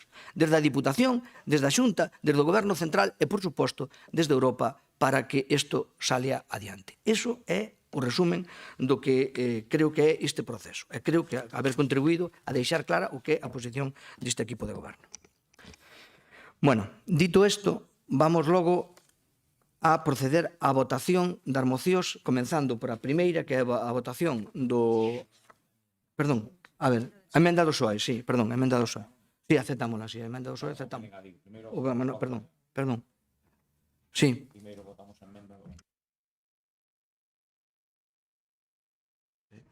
Si estamos de acordo. Vale, veña. Venga, a mesma nosa e votamos todos a favor. Bueno, a ver, agora vamos a votar por moción do BNG. Unha vez que a emenda do PSOE, vamos a moción do BNG. Vamos por puntos, non? Punto primeiro. A favor? En contra? Punto segundo. Rexeitar de forma clara e rotunda a proposta. A favor? Terceiro, exixir para o novo período da PAC 24 unha mellora do financiamento. A favor? Establecemento da Xunta de Galicia eminente da vacinación, que a modificación esa que se fixo, non? A favor? Establecemento da... Votan en contra, perdón. Vale, pois venga, a ver, perdona. Vamos, vou despacio, veña, vamos. Onde quere que repitamos? Punto 4, a ver. Establecemento da parte da Xunta de Galicia eminente a vacinación que foi obxecto de modificación para eso. Vale. Entón, que a emenda que foi obxecto do tal. A favor? Vale. Vos en contra? Vale. Moi ben. En contra o PSOE. 5. Podio. Establecemento de medidas adicionales por parte da Consellería de Medida Rural para prever a entrada en Galicia da tal. A favor? Que se podían facer. 6. Exixir á Xunta de Galicia que as indemnizacións por animal no caso de baleirado sanitarios estén actualizadas segundo o prezo de mercado. Nos votamos en contra porque dicimos que é cuestión do Goberno Central. Entonces, a favor? En contra? Non porque estemos en contra da actualización, senón porque ten que ser o Goberno Central o que as fixe. 8. 7, perdón, modificar e simplificar as normativas de aplicación da paz, a favor. E a 9, o 8, promoverás unha reforma da lei da cadena alimentar, bueno, a favor, efectivamente. Bueno, tuveste suerte que non fora o Chemi que votara. De acordo, hai que botar un pouco de humor ao tema, ainda salimos ganando bastante. Bueno, pois nada, vamos logo agora ca proposta ca moción do Partido Popular. Vamos a empezar. Espera un momento que falta a nosa. Falta a nosa. Isto vai por capítulos tamén, que vamos votar tamén por puntos, igual que permitiu o BNG. Venga, punto primeiro, Apoio explícito institucional da Diputación do Ourense aos agricultores de Canal. Entendo que a emenda está aceptada, a emenda do PSOE. Sí, a emenda do PSOE está aceptada, igual que a mesma cana do bloque. Vale, está aceptada, vale? Entón, no punto primeiro, a favor. Instar aos eurodiputados e tal, aquí é onde, a favor. O punto segundo. Aquí a todo. Hai algunha abstención ou non? Todo os demais en contra. Abstención do grupo mixto. No, tú non... No, pois en contra, home, xa me extrañaba, puga que te... En contra, Xosé Carlos, abstención. Abstención. Instar a Xunta de Galicia a intensificar o apoio, especialmente o reforzo de maneira das políticas inmediatas, a favor. Vale, terceiro. 4. Instar a Confederación Hidrográfica Miño-Sil a cumprir de maneiras tal, a favor. Ok. 5. Reclamar unha reforma da política agraria común que reduzca a burocracia e simplifique os procedementos administrativos, a favor. Todo o mundo. 6. Exixir o cumprimento efectivo da lei de cadena alimentaria garantindo. 6. A favor.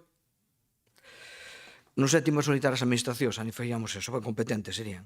A favor. E o 8. A posta en marcha por parte da Diputación do Servicio de Recollida de Plásticos a gandeiros e, bueno, as medidas esas, a favor. Alegrame moito que isto fagamos todos de acordo. E 9. Instar a Xunta de Galicia a necesidade de voluntaria de manter un bo estado os camiños resultantes tamén, a favor. E a última dar traslado aos acordos, que todo o mundo estaremos de acordo, non? Bueno, pois nin tan mal.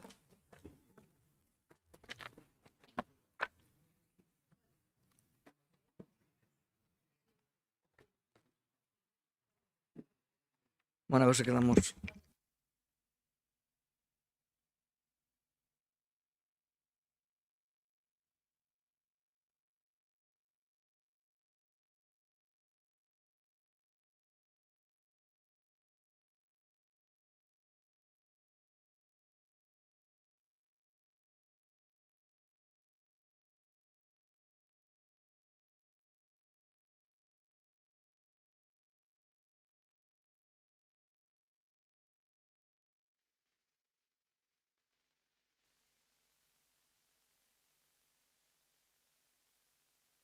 Bueno, vamos a reanudar,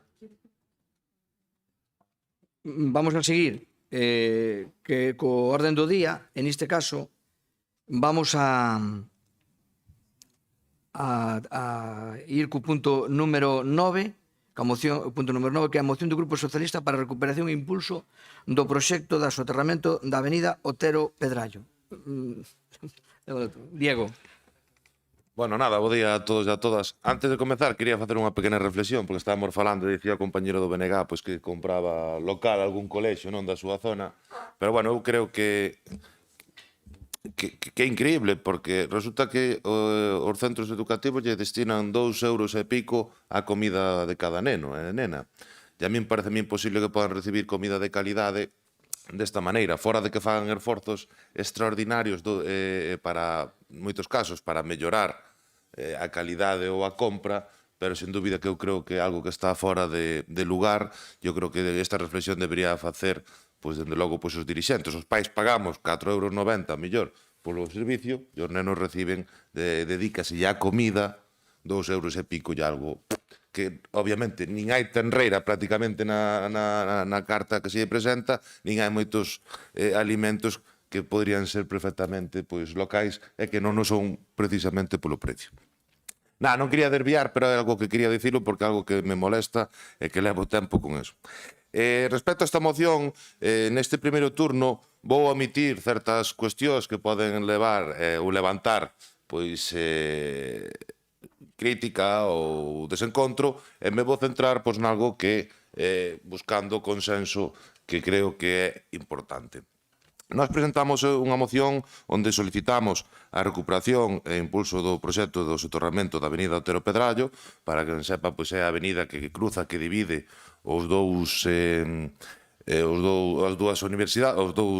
puntos da universidade, o sur e o norte, e, dende logo, tamén agora se engade un novo edificio administrativo da Xunta, que o que se pretende con esta proposta, con este soterramento, é unha integración real do espazo, e que demos un salto, unha mellora en moitas cuestións, como pode ser a mobilidade, como pode ser a accesibilidade, como pode ser pois tamén unha nova oferta dun espazo de esparcemento na cidade, na zona das Lagoas tamén, pois que é tan necesaria, e tamén isto é unha moción que se presenta que foi apoiada por diferentes partidos, que foi presentada tamén no Concello de Ourense por outros partidos, e que incluso pois tamén foi proposta electoral de moitos partidos. Co cal, pois nós o que entendemos é que agora que se abriu o debate debido a que se vai facer pois unha zona de como se chama? Que agora como temos de baixas emisións, non, como é un refuxio climático, perdón. Un refuxio climático, pois se volve a falar igual que se falou no seu momento cando se fixera a reforma desta avenida, e dende logo pois nós queremos aproveitar este debate porque entendemos tamén que aparte de ter dende logo unha mellora para a cidade de Ourense, para os veciños e veciñas, tamén ten un carácter provincial. O propio edificio administrativo, novos servicios que se van a prestar dende logo pois nesa zona, pois vai facer un tal desplazamento, pero tamén entendemos de que isto tamén pode ser un reforzo para a propia universidade e incluso pois unha mellora na que a xente pois demande Ourense pois como destino para poder estudiar a súa carreira, sobre todo atendendo a situación de como se atopa Santiago de Compostela, onde nin hai vivenda, nin é accesible para os estudantes, vemos como subiron os precios dunha maneira tamén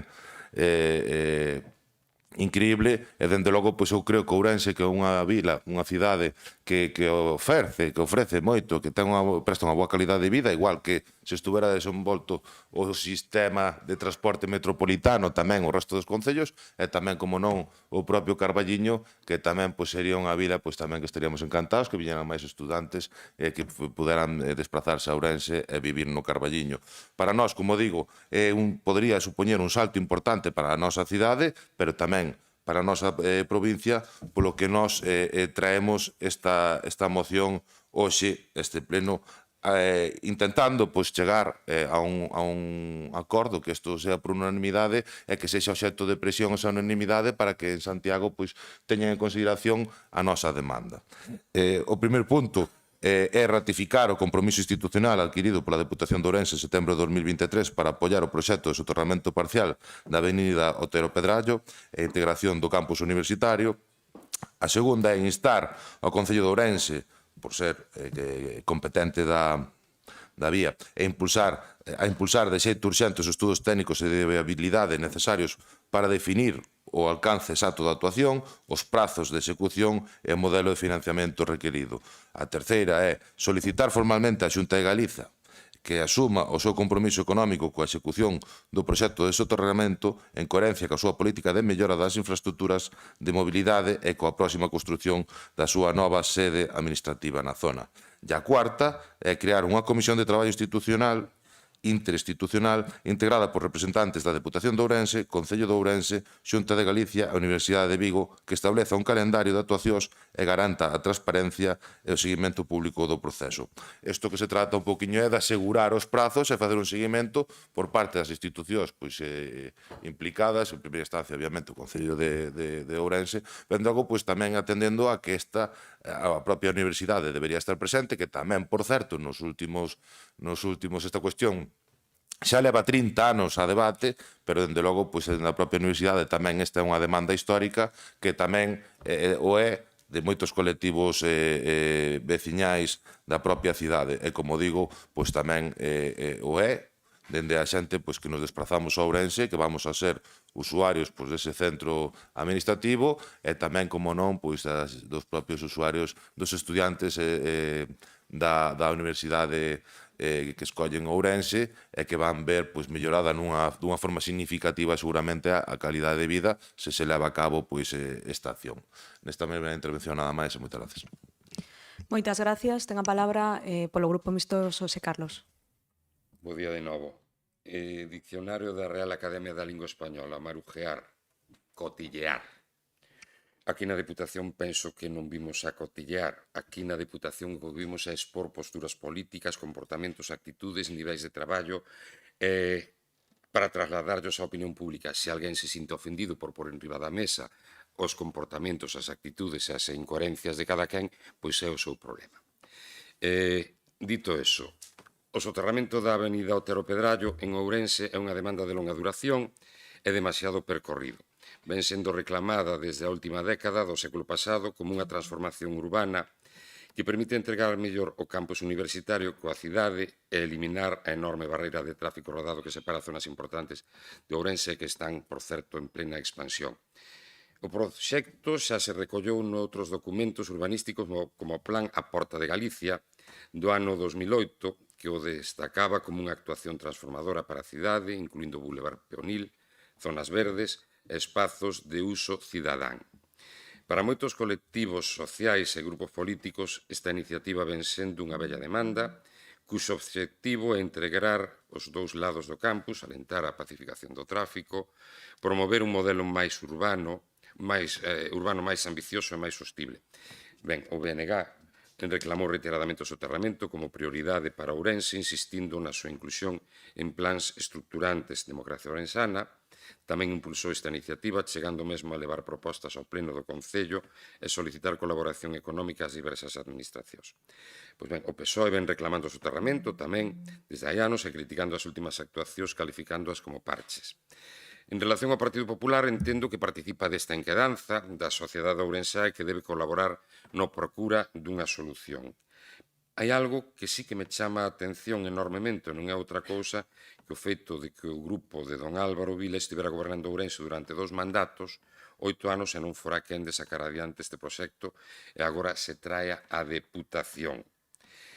A miña opinión é que todas as administracións deben ser partícipes da solución, tendo presente que esta pasa esencialmente pola colaboración entre o Concello de Ourense e a Xunta de Galicia, tendo presenza a Deputación de algún xeito.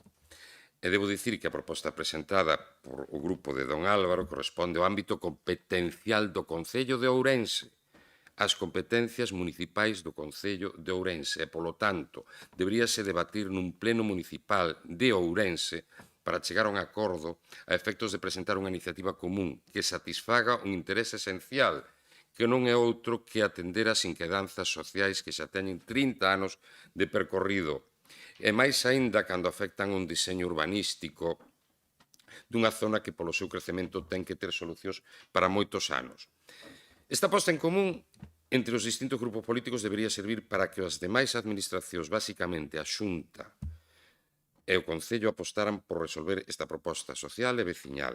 E resultame abraiante unha palabra que vou a utilizar reiteradamente hoxe, o acordo segundo da moción que di literalmente instar o Concello de Ourense a impulsar de xeito urxente os estudios técnicos e a viabilidade necesarios para definir o alcance exacto da actuación, os prazos de execución e o modelo de financiamento requerido. E volvo a facer outra reflexión, como fixen anteriormente.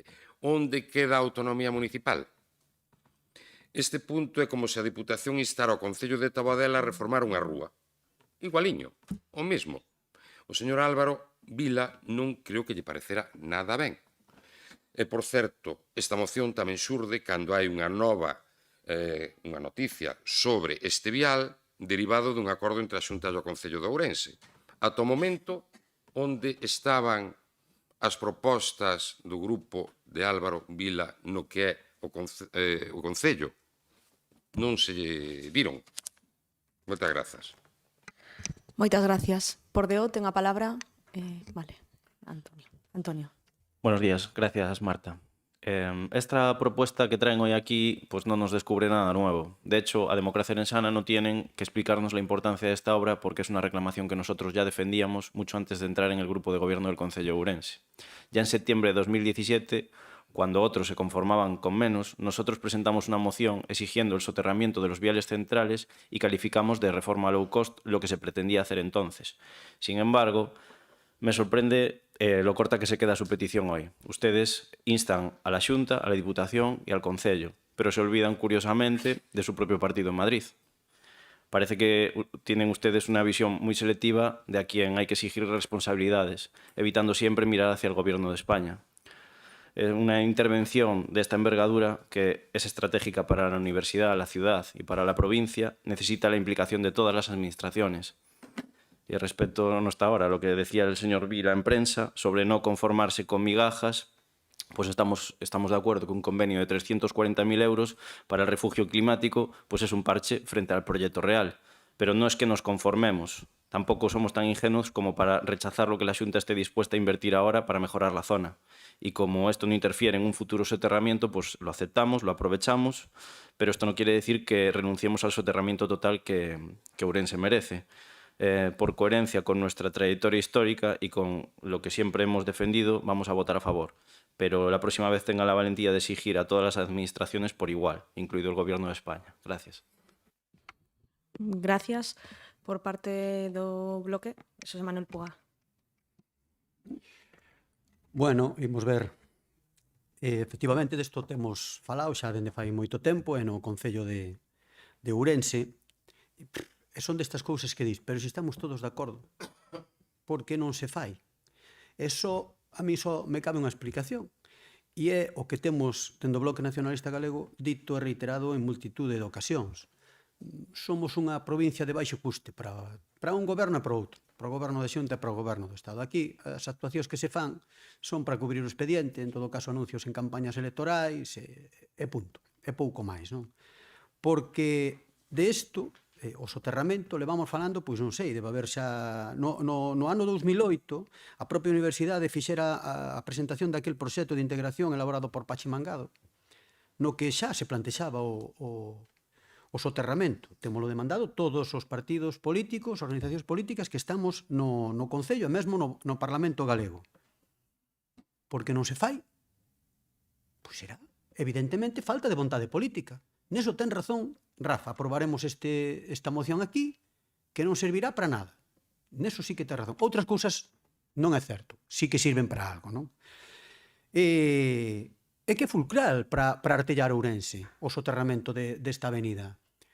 Porque máis alá da conexión, da interconexión, do espazo que supón, que abarca e que esperemos que se amplíe da propia universidade, é que a propia Xunta de Galiza acaba non, xa hai un tempo que anunciou que iba a facer ali o edificio administrativo. Por tanto, é que debería ser de primeiro de EXB, dos que somos da EXB, ou de antes. É que a lógica máis pura, non? Entón, insisto, exactamente por que non se fai. Claro, pero dentro deso, teñamos en conta que o pouco que se foi facendo son que nin tan siquiera son parches. Estamos falando de cartos públicos, no seu momento 2 millóns e algo creo que se gastaron en facer 2 rotondas con semáforos. Cando xa estaba proxectado, parece ser que a Xunta xa tiña intención de facer ali o edificio administrativo. Bueno, pois fixemos un apaño para ir tirando e agora, efectivamente, vamos detrás con unha terminoloxía super chupiguai moderna de que vamos a facer un refuxio climático. Que é poñer uns árbores, Non é nada máis que poñer uns árbores. A ver o que duran os árbores. Porque, encima, vai caer ao Concello de Ourense o problema de ter que entender os árbores. E vai acabar levando a culpa quen xestiona o Concello de Ourense cando toque se planten os árboles porque os árboles van secar. Xa veredes vos o que pasa con eso. E por que non se acomete un proxecto realmente integral e que transforme todo este espazo que, aparte, aí vive hoxe moitísima xente, non sei, pero seguramente anda por 7 ou 8 mil personas que viven en ese espazo.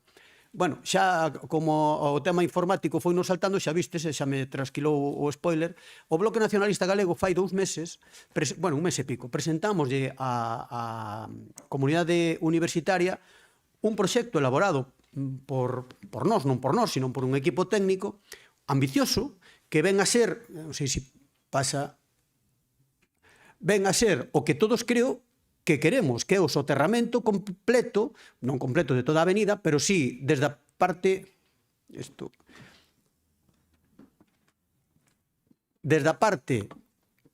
do inicio do campus hasta a rotonda onde está o McDonald's ou que sexa.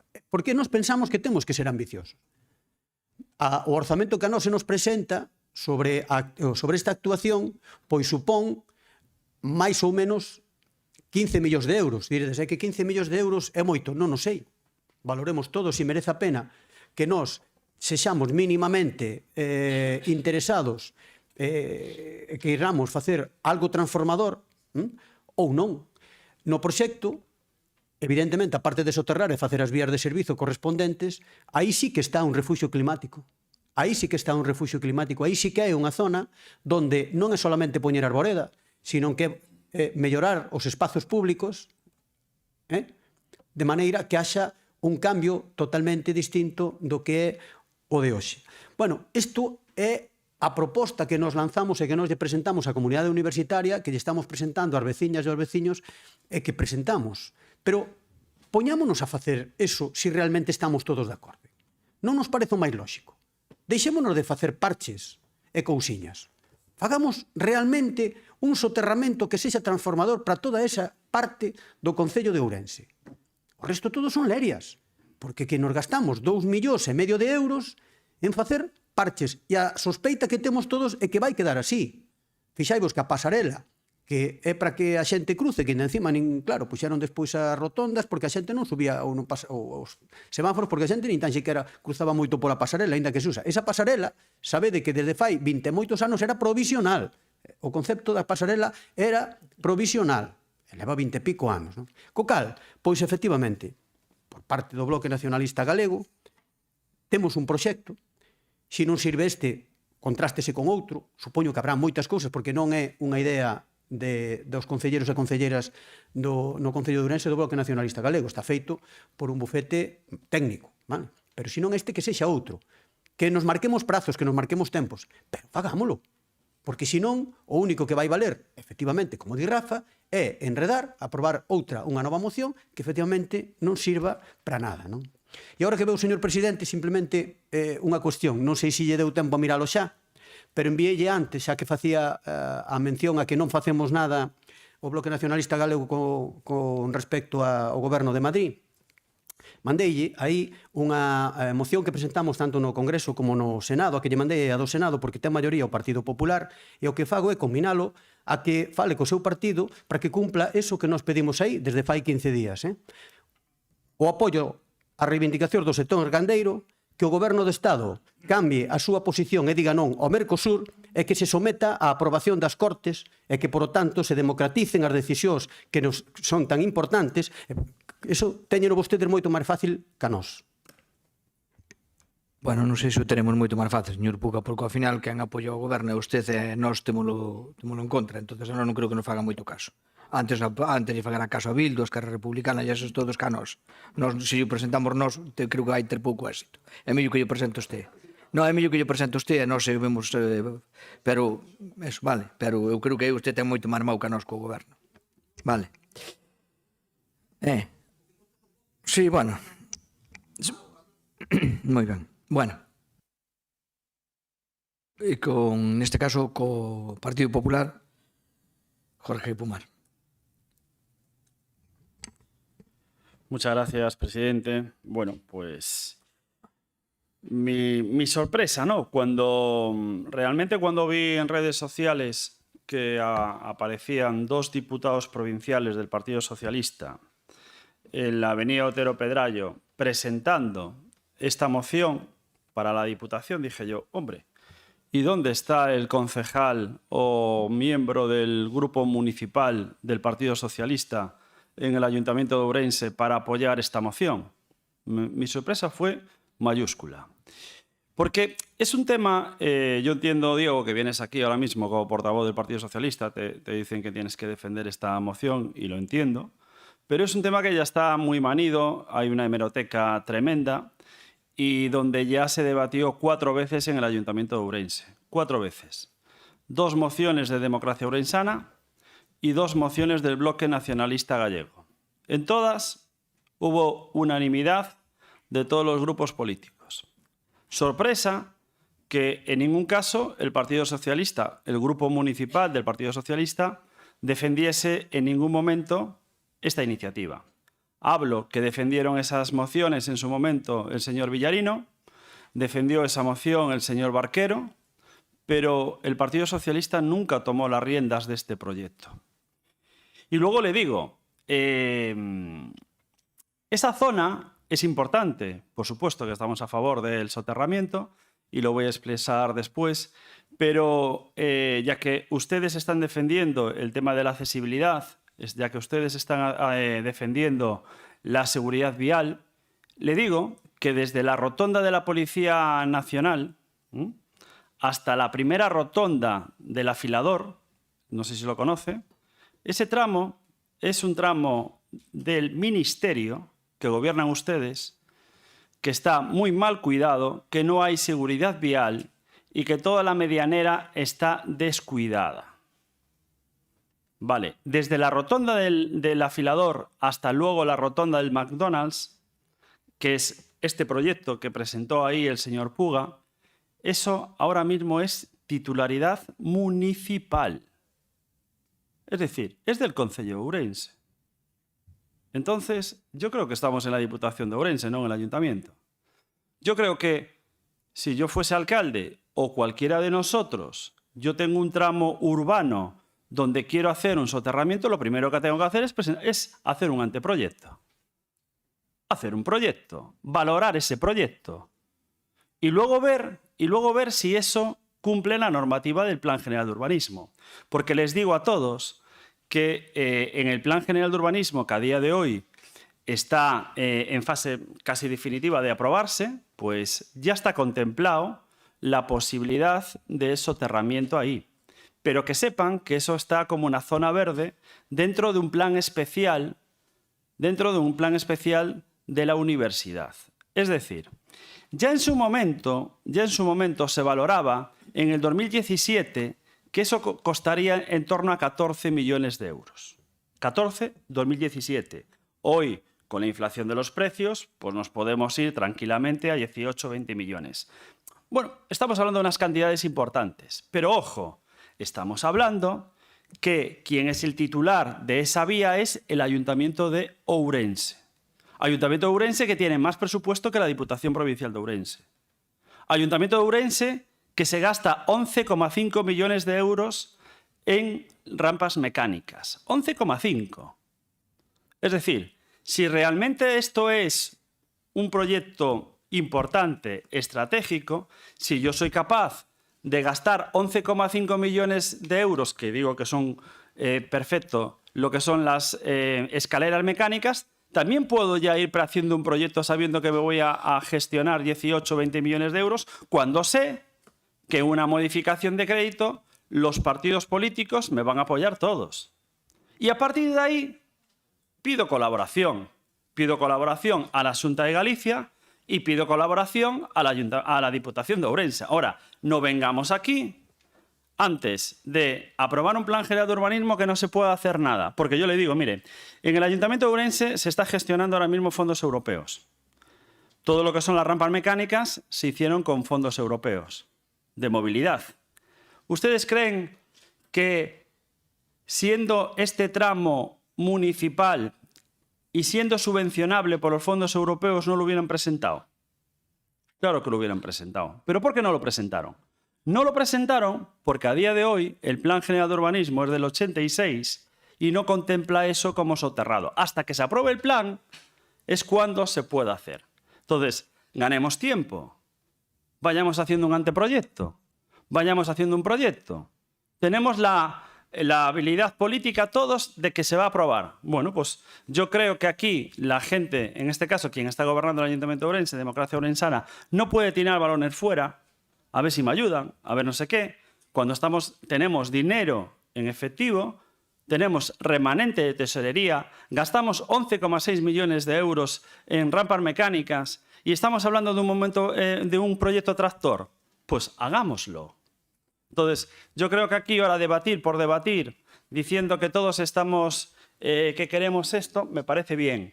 Pero bueno, nosotros como Partido Popular ya lo hemos llevado en diferentes programas electorales, no solo el soterramiento de la avenida de Otero Pedrayo, también el soterramiento de Pardo de Cela, en la entrada del pabellón de los Remedios, porque consideramos que es una zona también estratégica y básica de seguridad vial. Pero hay que ser coherentes. No vengamos aquí a hablar de política sin tener proyecto y sin saber cuánto cuesta y sin saber si urbanísticamente se puede hacer. Nosotros estamos a favor, pero no tenemos balones fuera cuando quien es el titular del tema es el Ayuntamiento de Ourense. Moitas gracias. Bueno, vamos co segundo turno, non? Segundo turno de intervencións. Empezamos por o partido propoñente, por o PSOE. Eu non sei se estaba o micro encendido cando falei antes ou non, pero eu creo que fun bastante claro. Vamos a ver. dixen que era do Concello de Ourense, que a Estrada era do Concello de Ourense. Dixen que a traíamos porque entendíamos que era importante para a provincia. Lín os puntos. E no punto onde pon instar ao Concello de Ourense impulsar a xente urxente os estudos técnicos, fala dos estudos técnicos. Aquí xa está recollido o que vostede propón, que nós estamos de acordo. Quer dizer, eu creo que foi bastante claro. Por que entendemos tamén que debería estar a Xunta de Galicia aquí? Entendemos porque tamén está dentro do seu ámbito competencial, tanto que é a universidade como o propio edificio que van a facer. E así tamén o entenden incluso pois, o propio, entendía o reitor, entendían tamén pois, os diferentes colectivos que apoiaban que se faga este soterramento, non? Respecto ao tema de EDO, moito interese non tería, porque hoxe, bueno, hoxe non está o alcalde de Ourense que por decisión ou propia, pois lle deixou paso outro compañeiro para estar aquí, pero nestes momentos por non estaría aquí, porque son aí a unha, e todos sabemos que ao cabo de media hora, unha hora, pois se marcharía e non chegaría a debatir algo que vostedes, ao final, din, que dixeron antes, que dixeron unha frase que foi: aquí só servimos para soltar el rollo. Quer dicir, nós vimos aquí e entendemos que por eso presentamos para ser útiles. E cando traemos esta moción ao pleno da Deputación, o que entendemos é que queden fixadas as posturas dos grupos a nivel provincial para que cando se vai a petar, por exemplo, na porta da Xunta de Galicia para pedir a cofinanciación para executar este proxecto, por sepan de que todos o apoiamos e que sirva como un elemento de presión. E iso é o noso interese polo que traemos aquí este proxecto, e tamén o traemos para estar ao Concello de Ourense conscientes de que é o propio Concello de Ourense quen, por unanimidade, está de acordo con este proxecto. Polo tanto, nós non lle exiximos algo que eles non queren, nin nos metemos na súa autonomía municipal. Eso xa está aprobado. Nós o que queremos é que se faga. Entendemos que para eso fai falta que o Concello de Ourense tome unhas determinadas accións, e dende logo se vai a buscar esa cofinanciación por parte da Xunta de Galicia, pois tamén conten co apoio de toda a corporación provincial para poder levarse a cabo. Eu creo que é ben sinxelo. E, como digo, é unha cuestión que temos ben clara, sabemos de quen son as competencias, e o que queremos é que se faga, que sexa unha realidade, porque entendemos que é vital, e aparte tamén, como digo, tamén nos convertiría nunha vila, pois nunha cidade moi atractiva para que os estudantes veñan, porque se vive ben, porque hai unha calidad de vida boa, porque é máis, ten uns precios máis acordes ao que debe ser para a vida, por exemplo, dun estudiante como deixou de ser Santiago, como decía antes, onde non hai vivenda, e onde as familias pois non poden, hoxe teñen moita dificultade pois para manter unha estancia dun estudante ali.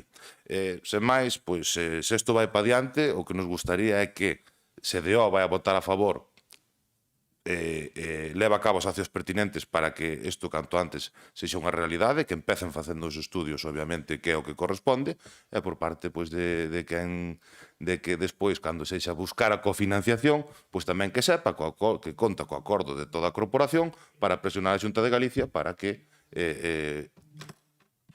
execute pois, a parte que lle corresponde. Nada máis e moitas gracias.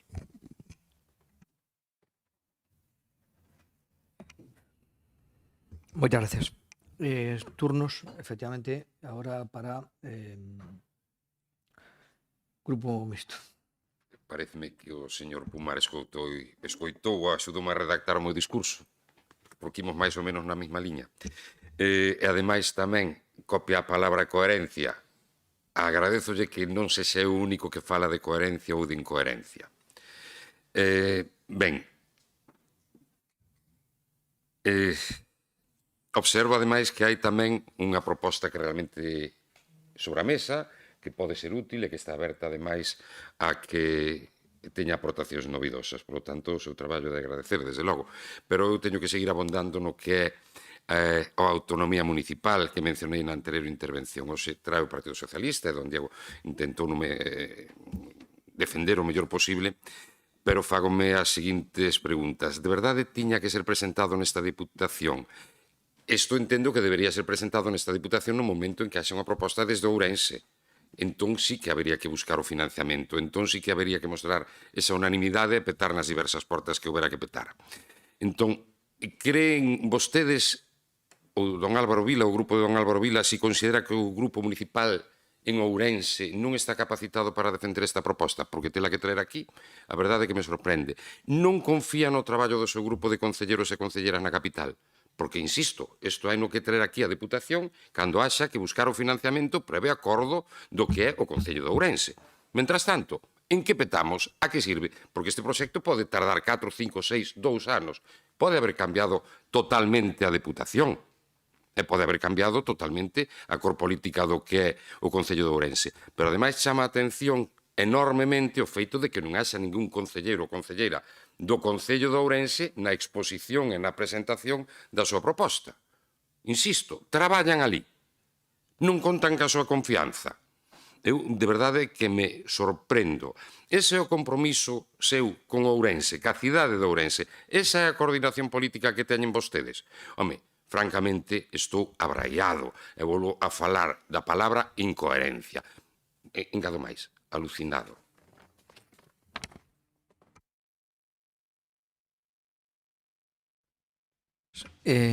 Democracia en Sana.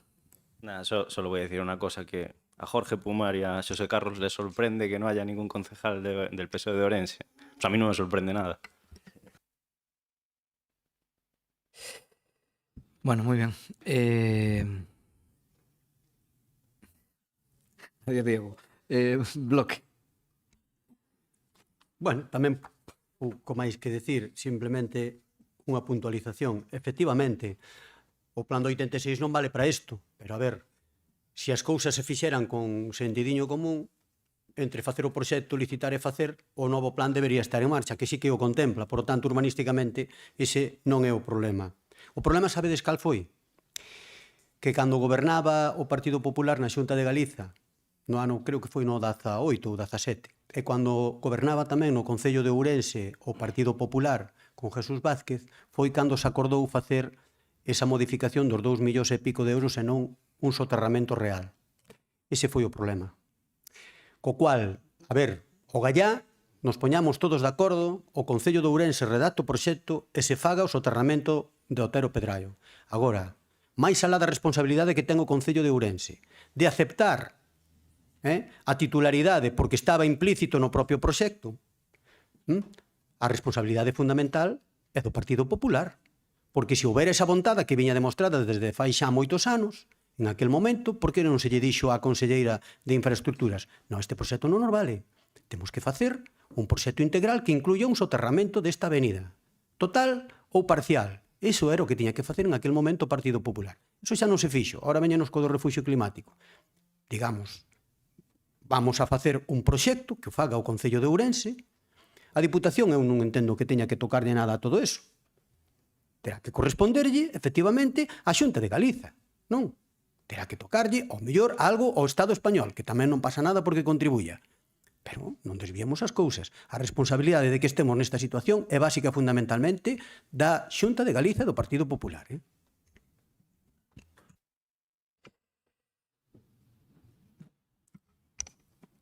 Vamos, Jorge Pumar.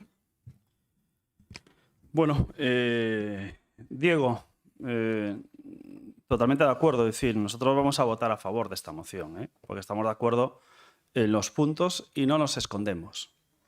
No nos escondemos. Decís aquí que la Diputación apoye este proyecto. Pues claro que lo va a apoyar en las medidas que pueda. ¿Que la Xunta de Galicia apoye este proyecto? Por supuesto. Pero primero hay que tener el proyecto. Vale, entonces pongámonos a hacer el proyecto y luego hablamos. Vale. Y luego, señor Puga, está bien que hagas política aquí. Entiendo que la culpa siempre la tiene el Partido Popular.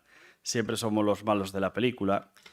Pero le digo una cosa, la inversión que hubo ahí en su momento fue 2.200.000, con la baja fue 1.800.000, ¿vale?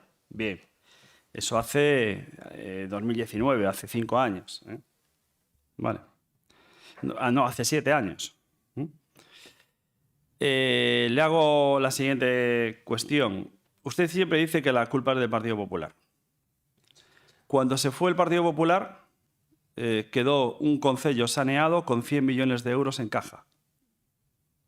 Pasaron 7 años. Se hizo el proyecto este, que cuesta 18 millones de euros. Un 18% de lo que quedó. Se hizo. Entonces, ¿quién es el culpable? ¿Quién es el culpable? Quien gobierna en el Ayuntamiento de Ourense. Gracias.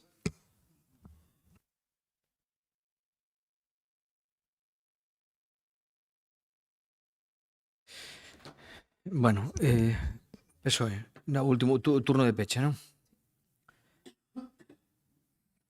Bueno, rapidamente, dicir que non é tan descabellado que lle pidamos cartos á Xunta cando no seu momento xa pagou cando vostedes gobernaban no Concello de Ourense, pagaron eles a reforma por 2,2 millóns de euros desta vía. Por lo tanto, pues tampouco pedimos nada raro. Despois, dicir que os compañeras e compañeros do Grupo Municipal de Ourense apoyaron no seu momento xa esta proposta e nós o que estamos traendo aquí a Diputación de Ourense para que quede clara as posicións a nivel provincial e de que, no caso de que teña interese, pues tamén a utilice como medio de presión, como dicía antes, para poder lograr a financiación. Que vostedes falen de que alguén non está é curioso, porque xa dixen antes, o alcalde de Ourense pasou do tema, debíalle facer moito caso a Rafa de que isto non sirve para nada. Entón xa se iba cedo porque total estaba perdendo tempo, non? Pero bueno, en todo caso, eu espero que o que fixamos hoxe aquí sexa útil, como digo, que se leve a cabo o traballo que se propón, que o Concello encargue o proxecto, que se fagan as modificacións pertinentes que hai que facer para que sexa unha realidade, e, de logo, pois tamén que se logre a financiación e que isto, pois, sendo un acordo e algo de interese para a provincia e para a cidade, pois, de logo, se materialice canto antes. Nada máis e moitas gracias. Bueno, pois moi brevemente só un par de pincelas, primeiro un matiz na último punto. A ver, cando me fala de crear unha comisión de traballo institucional integrada por representantes da Deputación de Ourense e Concello de Ourense, eu entendo que debe ser o Concello de Ourense o que lidere isto, por a titularidade, non? Nos estamos dispostos a apoiar, pero non nos parece lógico que nos lideremos unha comisión de traballo nunha vía municipal. No, é obvio, aquí o que se pretende basicamente, dentro logo, pois que de servir e ser útiles na medida que sexa necesario na nosa aportación, pero sobre todo tamén que se teña en conta a Universidade de Vigo en canto a execución e que participe pois tamén, e dentro logo pois que facamos un seguimento para que os prazos isto non quede no olvido, non? Simplemente era con ese interés. De acordo. Nada, vamos a ver, dito isto, eu creo que aquí se plantexou perfectamente por todo o mundo. Eu creo que esta necesidade é unha necesidade, que coincidimos todos, pero, hai que partir da situación de legalidade que temos ahora mismo e eu creo que dende logo, eu sempre digo mismo, se eu son o alcalde de Ourense e tiña a boa posibilidade de executar un proxecto deste tipo, claro que o faguería, me parece absolutamente estratégico. Me parece absolutamente necesario buscar aliados para leválo a cabo, inda que teña capacidade, que o Concello, eu sempre digo o mismo, o Concello de Ourense ten máis orzamento que a Diputación de Ourense, o Concello de Ourense solamente ten que atender o seu termo municipal e a Diputación ten que atender 91 ayuntamentos, e tamén fai cousa no Concello de Ourense, pero non hai ningún problema, entendo, que además non vía que despois é unha vía autonómica, aínda que nesa primeira parte é un pouco rara, non? Estatal, autonómica, e ao final termina local e depois volve ser autonómica, non? Bueno, pois eu creo que estamos todos de acordo en que ese proxecto se pode levar a cabo, pero eu pediríalle de aquí, desde logo o noso apoio o ten, e pediría de aquí que quen debe liderar isto debe ser o titular da vía, e dende logo o titular é o Concello de Ourense, con outra particularidade que vostede di moi caídamente, creo que oindo a todo o mundo, como sempre, pero de xeito prioritario a Universidade de Vigo, que ao final non deixa de facerse no seu ámbito, é o primeiro usuario, a súa xente son os primeiros usuarios da mesma, e, por lo tanto, debía ter unha participación destacada. Por o resto, que tal como defendeu, pois, efectivamente, o meu compañeiro Jorge Pumar, creo que está perfectamente clara a postura do Partido Popular, e así o faremos. Simplemente con ese matiz de que eu creo que o grupo de traballo non debe liderar a Diputación, Vale, de acordo. Bueno, pois entonces, se non hai ninguna cuestión máis, vamos a votar, non? Que creo que estamos a favor. Por lo tanto, unanimidade.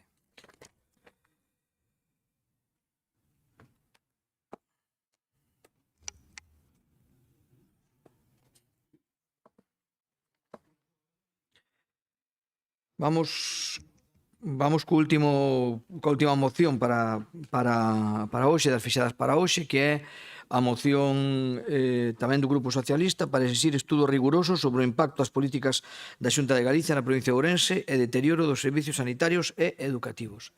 Por parte do Partido Socialista, Xerezade. Vale, adiante. Gracias, señor presidente. Bo día, señoras e señores deputados. Bueno, presumo que todos leron e coñecen a moción, así que vou a pasar a facer unha síntesis dos puntos máis destacados para tratar de simplificala. Quero comenzar con dúas cuestións claras. En primeiro lugar, este grupo provincial apoia sen fesuras a recuperación da frecuencia do tren na estación da Gudiña, porque para zonas como Valdeorras e Verín, entre tantas outras, o tren é conectividade e igualdade e futuro. Pero, sobre todo, o tren é síntoma de progreso a nivel estatal. En segundo lugar, este grupo respecta profundamente o traballo da Universidade de Vigo e o labor do personal investigador. O debate non é a universidade nin o labor técnico realizado. O problema principal é que este estudo concreto, actualmente, non é axeitado para o seu uso institucional, nin polo seu enfoque, nin pola súa metodoloxía. E non o decimos nós, recoñeceu o propio informe. Trátase dun estudo baseado en percepcións, sen datos obxectivos de uso real da estación, porque Renfe non aportou datos, con resultados preliminares e limitacións metodolóxicas importantes. Resulta intolerable que se difundan resultados preliminares por parte dunha institución como se fosen conclusións definitivas. Agardamos, no obstante, que se publiquen as conclusións definitivas. Para este grupo é esencial que se analice o impacto territorial de todas as políticas públicas, independentemente de quen veñan, porque só así podemos coñecer con rigor a situación da nosa provincia. Pero o debate de fondo é outro. O verdadeiro problema é que mentre se encarga un estudo sobre unha competencia estatal, non se analiza nin se mide o impacto das políticas da Xunta de Galicia, que son as que máis están a afectar a vida diaria da xente. En sanidade pública, a situación en Ourense e en todas as súas áreas sanitarias é de precariedade estructural. En Valdeorras, Verín, no Carballiño ou en Tribes, o impacto máis duro non é só perder frecuencias de tren, é perder servicios sanitarios e non ter médicos nos centros de saúde e ver como o Hospital Comarcal perde especialidades e esperar meses por unha consulta no Chúo e estar obrigado a facer un auténtico turismo sanitario, mal chamado e popularmente coñecido como turismo sanitario. No ámbito educativo corre algo semellante. Falta de prazas públicas de 0 a 3 anos, problemas de capacidade nos institutos e recortes en conciliación. Todo isto condiciona o futuro do territorio e alimenta a despoboación. E, sobre todo, transmite unha mensaxe moi perigosa, que hai problemas que merecen ser estudados e outros que prefiren non ser medidos para non asumir responsabilidades. Pero esta moción non vai en contra de ninguén, vai a favor da coherencia institucional. Se o INORDE serve para estudar o impacto da reducción das frecuencias do tren, tamén pode e debe servir para medir o impacto das políticas sanitarias e educativas da Xunta, especialmente en comarcas afectadas das grandes urbes.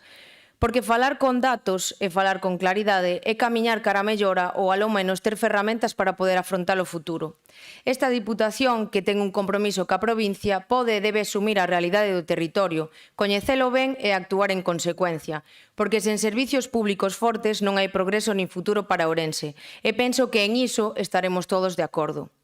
Por todo exposto, este Grupo Provincial Socialista propón, primeiro, instar ao INORDE a encargar estudos rigorosos sobre o impacto territorial, económico e social do deterioro dos servicios sanitarios públicos na provincia de Ourense, con especial atención á situación do Hospital Comarcal de Valdeorras, a perda de servicios nos centros de saúde do rural, as listas de espera, ao estado das instalacións e as dificultades de acceso á atención sanitaria especializada nas diferentes comarcas.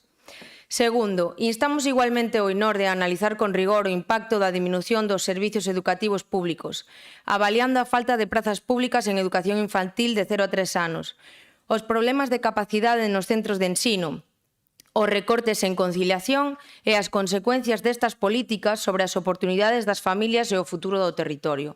E terceiro e último, establecer que estes estudos deben realizarse con criterios de calidade científica real, equipos especializados, metodoloxías contrastadas, datos obxectivos e verificables, mostras representativas e sen sesgos, evitando que en todo caso o uso partidista ou a difusión de resultados preliminares con fin propagandísticos. Nada máis e moitas gracias.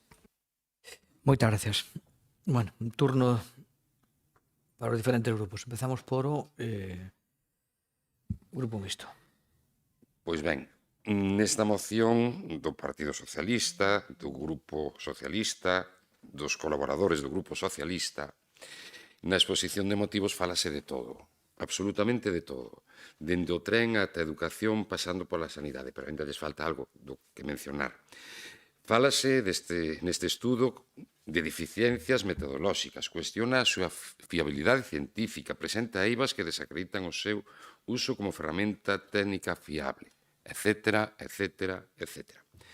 Semella que don Álvaro Vila encargou un estudo para facer contrapeso a este propio estudo, para analizar o propio estudo e desacreditalo, polo que me gustaría coñecer quenes foron os investigadores que cuestionan ese traballo feito por membros dun equipo da Universidade de Vigo.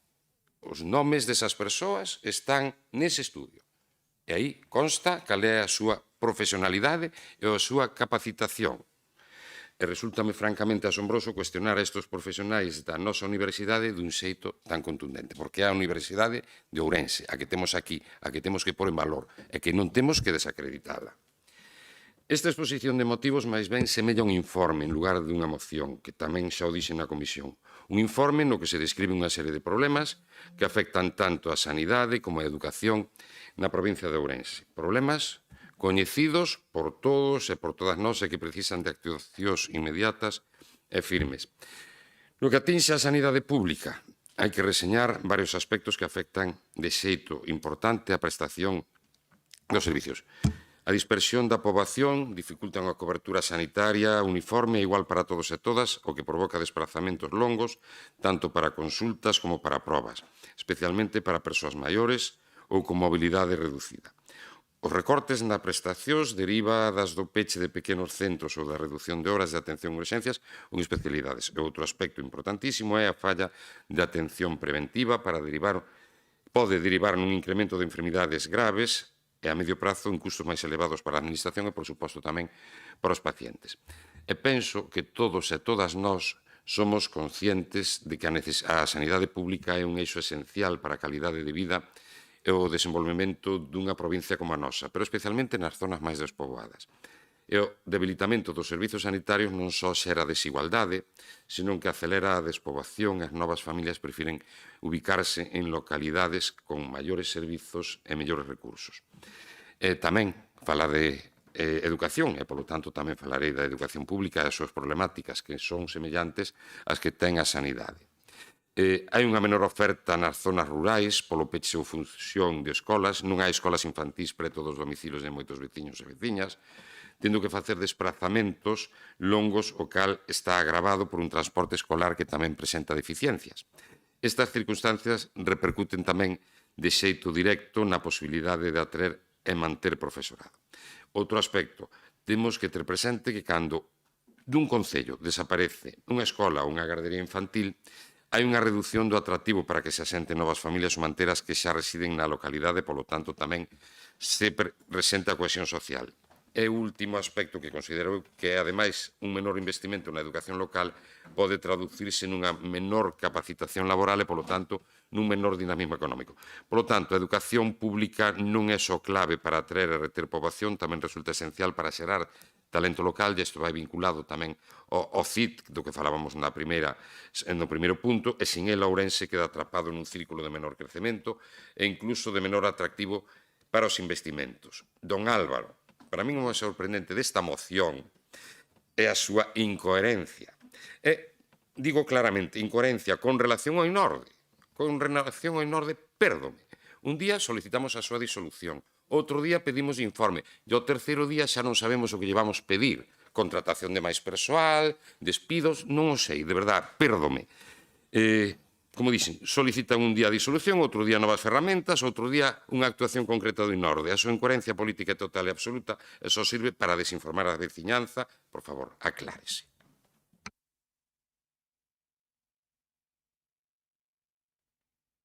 Moi ben, vamos con democracia. Muchas gracias, señor presidente.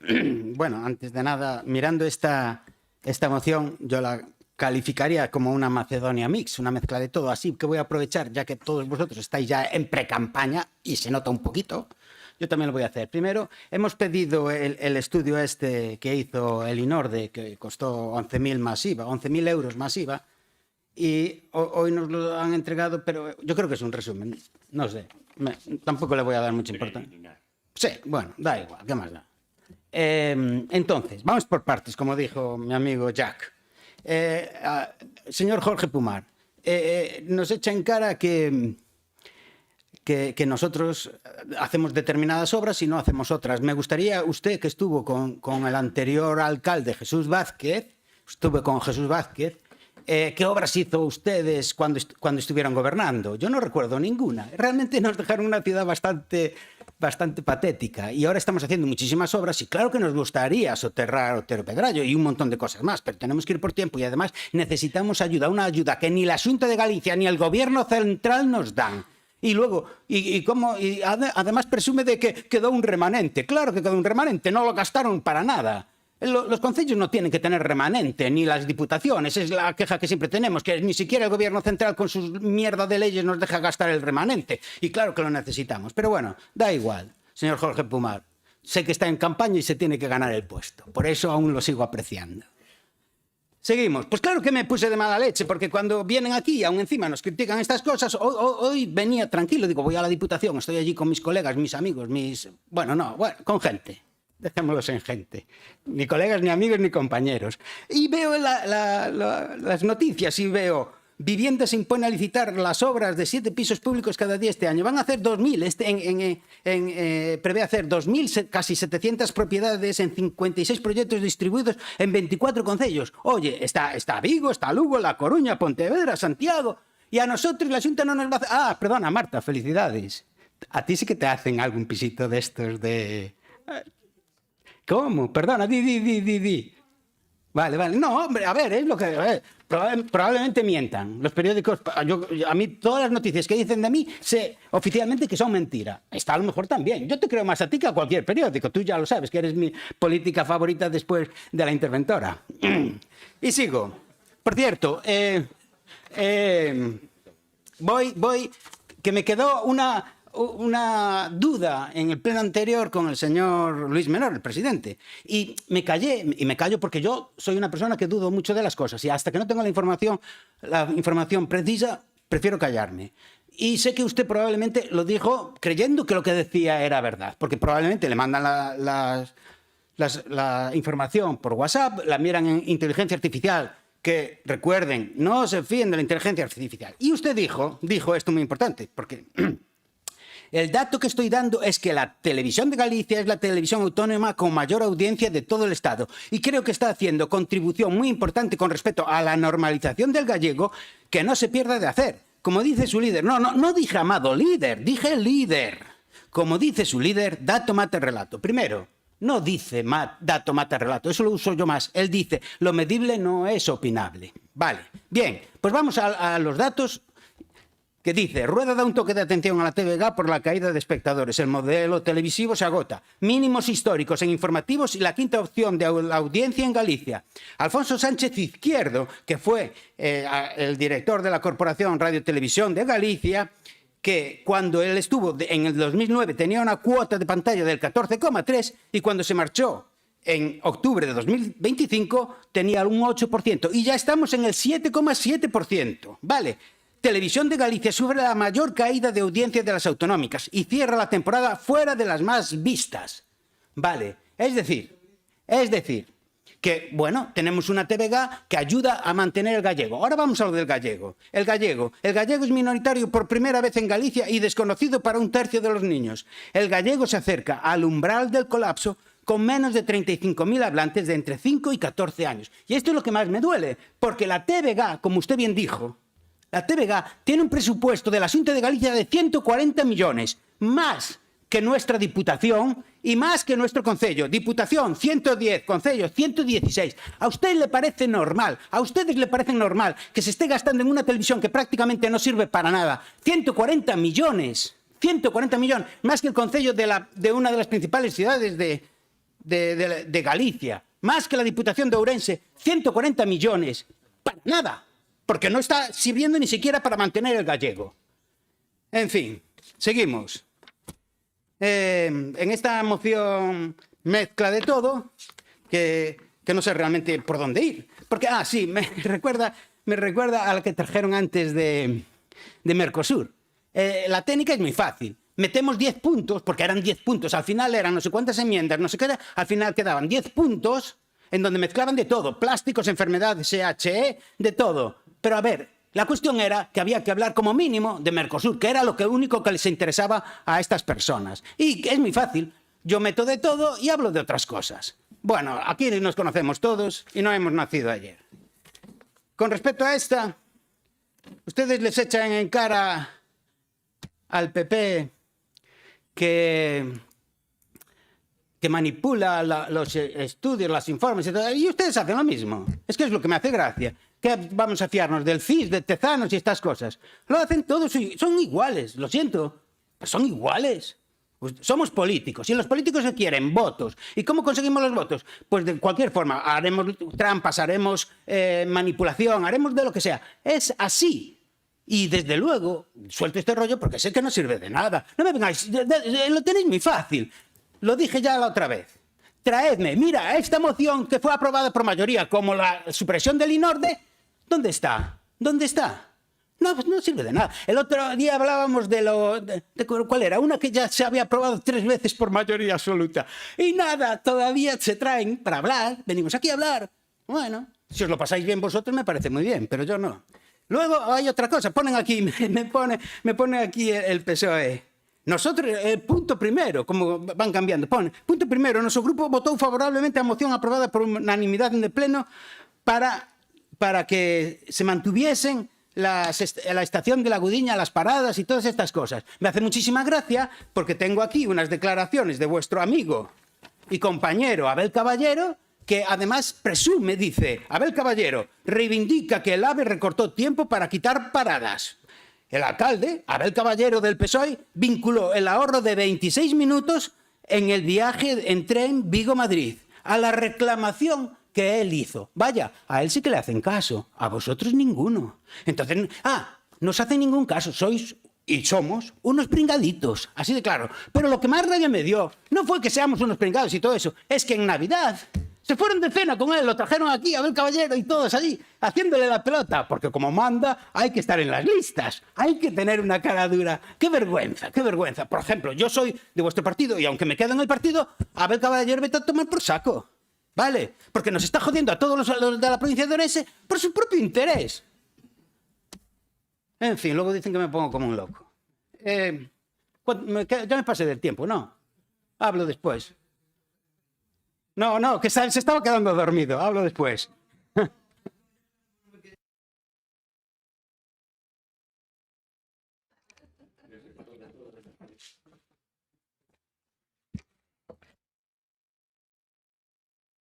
Bueno, con toda franqueza, porque...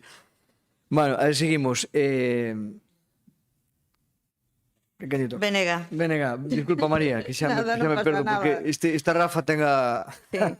Nada, bo día. Venga, gracias. Vamos Nada, adelante. bo día a todos e a todas. Eu a veces, cando estou aquí, non sei se dou un salto no tempo para atrás, para diante, porque xa a veces xa non sei de que falamos, Rafa. De verdad, o sea, metiche temas aquí que parece la batidora. Entre a moción do PSOE, que tamén engancha todo o que pode, o informe do INORDE, que por ahora, saliu nos, o volo decir, por páxina, mentras só teñamos os preliminares, 2.200 euros más IBE, vale? Nun preliminar, espero que podamos ver ese análisis de datos, podamos ver os datos que se recolleron e como, aparte da metodoloxía que falan aquí, bueno, pues a min gustaríame velos en algún momento.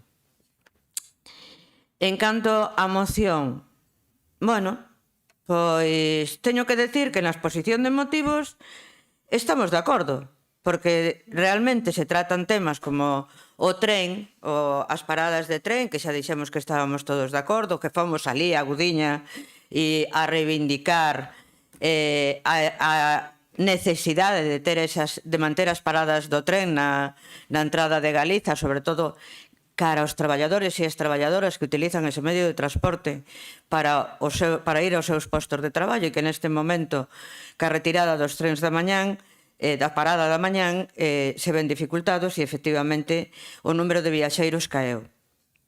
Vale, estamos de acordo e é certo que no informe este se reflexa que, por certo, non fai falta facer un informe se lle queren dar cartos á universidade.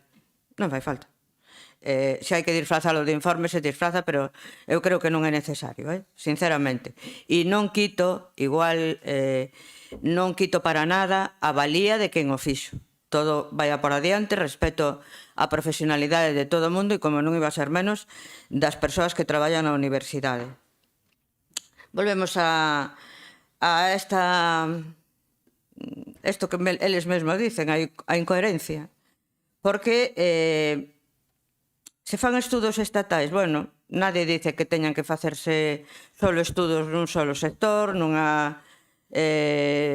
unha dirección. A min tamén me gustaría ver máis estudos galegos, estudos da provincia de Ourense, pero se non foi así, pois habrá que intentar facelo de outra maneira, tendo en conta esa profesionalidade dos traballadores e traballadoras da universidade que fixeron isto. Con respecto á sanidade, volvemos ao mismo. Estamos de acordo tamén que a sanidade neste momento está fatal. A sanidade pública, porque a sanidade privada estánse inyectando cartos día sí e día non. De feito, na última desvío de fondos hacia a privada son 261 millóns de euros. Unha cantidad moi estimable tendo en conta como está a sanidade pública. Unha sanidade pública que cada día ten máis defecto de personal e non por a valía do personal tamén, senón porque non se planifican nin vacantes, nin vacacións, nin baixas, e entonces chegamos a situacións na moción do PSOE se refieren á atención primaria, en concreto en Maceda. Para mí non é o caso máis grave, porque Maceda estuvo 2 días sin médico na Navidad, nos días de Nadal, pero porque se solaparon as vacacións. Maceda ten 2 médicos, hai moitos outros concellos que carecen de médico de atención primaria, moitos concellos que carecen de pediatra, e para min iso é moito máis importante. Falando de persoal, temos que volver a falar do que xa dixen aquí en máis dunha ocasión, que é a precariedade laboral. Se na sanidade temos contratos de un día ou 2 días ou unha semana, iso é precariedade laboral. Non podemos ter especialistas cando non nos pagamos.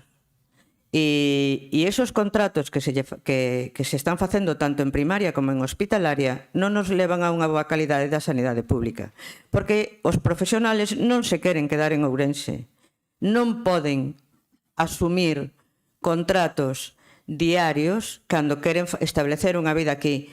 Non van a ter posibilidade de aluguer, non van a ter posibilidade de merca, de vivenda, non van a ter posibilidade de nada. Son uns itinerantes, son uns nómadas.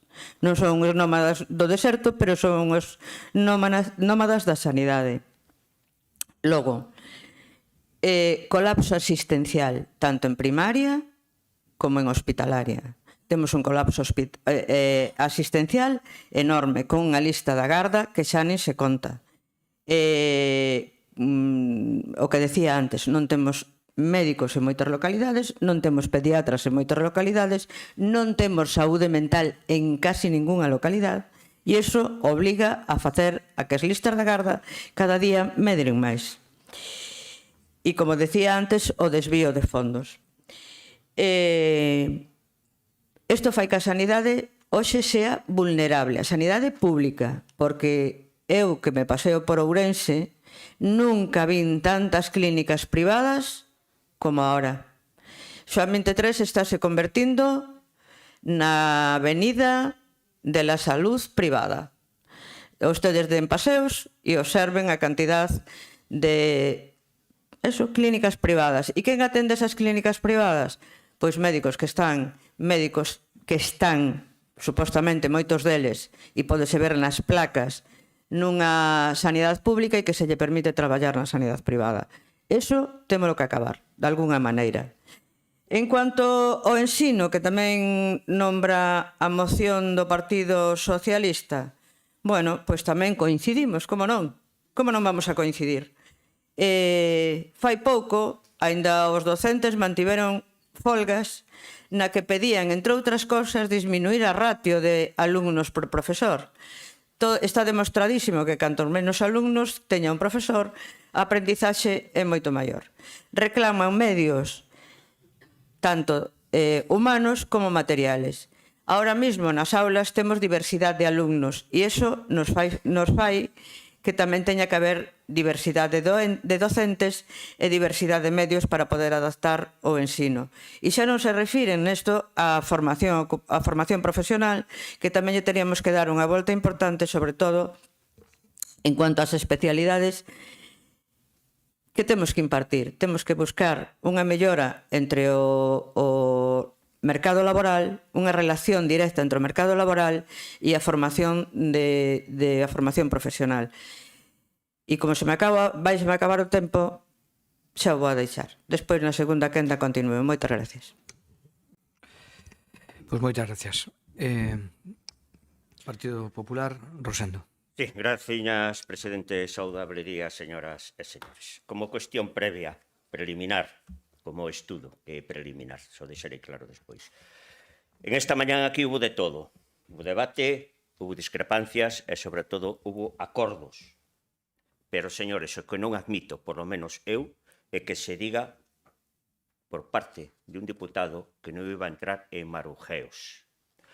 Creo que é unha palabra moi despectiva, e merecemos todos os que aquí estamos, eso sí, un respeto. Aquí non hai marujeos. Aquí pode haber acordos, pode haber discrepancias, e podese falar dunha forma ou de outra. Marujeos non. En todo caso, que saiba quen lanzou esa palabra ao aire que non hai peor cuña que a da propia madeira.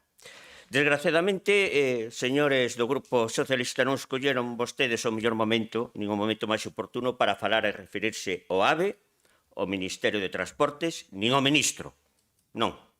Eu creo que o sanchismo, que non é o socialismo, ainda sei distinguir, dispara contra todo.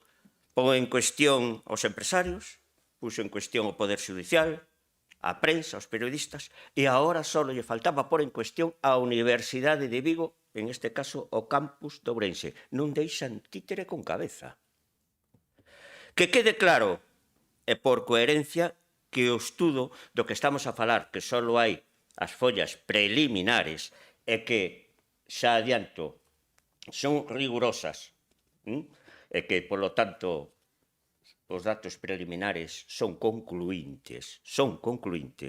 Quero deixar claro, primeiro, o estudo non é partidista, porque parte dunha posición conxunta, dunha posición unánime que se aprobou aquí por unanimidade. Por lo tanto, non pode ser partidista. Segundo, o equipo investigador contactou con todos os estamentos e representantes políticos, sin distinción. Terceiro, é que do estudo se critica a alguén. Se leu ben o estudo. Se critica a alguén, só se reflexan resultados. E unha cuarta cuestión, que o equipo investigador se pon a disposición de calquer grupo ou persoa para calquer aclaración. É lógico, recorrer á Universidade de Vigo, ca que mantemos desde hai tempo, desde hai anos, liñas de colaboración no marco da promoción e desenvolvemento económico da nosa provincia. Obsérvese, vale a redundancia, o Observatorio Económico de Ourense, que tanto fixemos, sobre todo despois da crise económica que padecemos. Ademais, atendendo o carácter territorialmente localizado do estudo, a quen lle íbamos a escoller, se non ao campus de Ourense, a nosa universidade? Hai unha cuestión moi clara. Poñen en dúbida a idoneidade do perfil do equipo investigador. Hombre, o equipo está integrado por personal doutor. Non sei cantos doutores habrá aí. Pero o equipo está integrado por personal doutor a tempo completa dos distintos departamentos da Universidade de Vigo, cunha traxectoria convalidada e consolidada nos ámbitos da economía aplicada, da análisis económica, da organización empresarial e da avaliación de impactos socioeconómicos. E non valen para facer este estudio, non lles chega. Bueno. E non o digo solamente eu. Isto. A clara mostra da idoneidade do perfil do equipo investigador é que membros do equipo teñen realizado, por encargo da propia Universidade de Vigo, tanto estudios de avaliación do valor social xerado pola institución como análisis e cuantificacións do impacto económico da actividade da Universidade de Vigo, tanto a nivel de Galicia como especificamente a nivel de Ourense. E membros do equipo son coautores, entre outros traballos, do impacto socioeconómico da campaña do Nadal do Concello de Vigo. O sea, válelle para facer estudios do impacto socioeconómico a Caballero, debe ser que Caballero é socialista, pero o equipo sanchista non lle vale. E tamén foi o encargado este mesmo equipo que fixo este estudo, que, repito, está en fase preliminar, do impacto socioeconómico de Interfis España. Saben vostedes o que é Interfis España? De quen depende Interfis España? Se yo digo, se yo adianto, do Ministerio. O sea, o Ministerio pode encargar un tema. Aquí, así está, esperemos, señor presidente, que está, non sei que apuntándolle, se lle dá tempo, porque está apuntando. Que estaba falando, apuntándolle a señora, o señor deputado, a señora deputada, se parábamos. Estáis copiando. Si parábamos. Estaba dicindo si parábamos porque lle estaba apuntando algo. Mira. O sea, que este estudo vale para ser sacado de contexto para a Diputación, que non pode, e pode Interfis en España, e pode o señor Caballero. E para ustedes non lle vale. Para non lle vale. Moi ben, moi ben. Sí, seguro que sí. Tamén poñen en cuestión a disponibilidade de datos desagregados sobre o número de viaxeiros que subiron e baixaron na estación da Audiña 2025. Din vostedes, esta circunstancia que saiban que non responde a unha carencia metodolóxica do estudo, como vostedes din, responde á negativa expresa do operador ferroviario alegando motivos de confidencialidade. O sea, o operador ferroviario dependente do Ministerio de Transportes di que confidencial.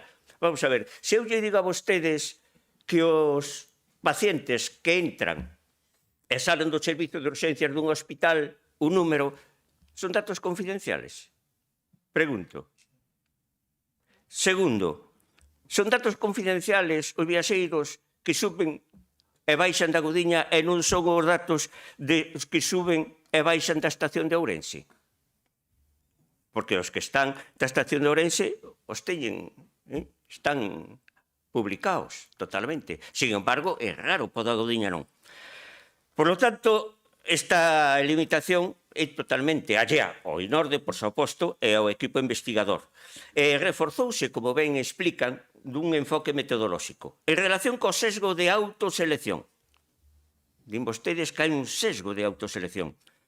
Dito sesgo, en ningún caso, de ninguna maneira, constituye unha particularidade do estudo, senón son circunstancias moi habituales e amplamente documentados en estudos desta naturaleza similar, baseados, como son, da participación voluntaria.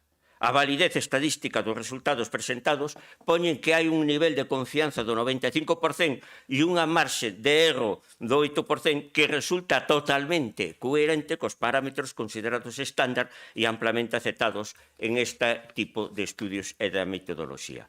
Saiban tamén que son datos difundidos ata o momento. Estudo preliminar. Corresponden a un avance de resultados debidamente identificados que forman o obxecto da difusión en base a criterios de relevancia pública e utilidade social, que é para o que se fai este estudo. E digo que unha vez rematado o informe definitivo, o equipo de investigación ponse a disposición de todos vostedes, María, xa que non o entende tampouco moito de que vai a cousa, e parece que ten poucas follas, o estudio preliminar para dar información adicional no marco das súas competencias. Non lles vale o equipo universitario. Bien, eu quero unha pregunta, creo que xa se deixou aquí. Cales son para vostedes, e unha pregunta que fago, porque a mellor recorreríamos a eles, os equipos de investigación con especialización acreditada e con trayectoria investigadora nas materias, xa que poñen en dúbida este estudo da Universidade de Vigo, Campos de Ourense, eu quixero saber. E deixo xa para a segunda parte porque o tempo se foi, que pasa ca sanidade e que pasa con educación. En todo caso, tren, educación e sanidade, efectivamente, é unha Macedonia moi difícil de entender. Pero, en todo caso, me vou tranquilo, porque en temas tan sensibles e tan trascendentes como a educación e a sanidade, que se lle encarguen estes estudios ao INORDE, hoxe fala moi ben do que é o INORDE. Moi ben.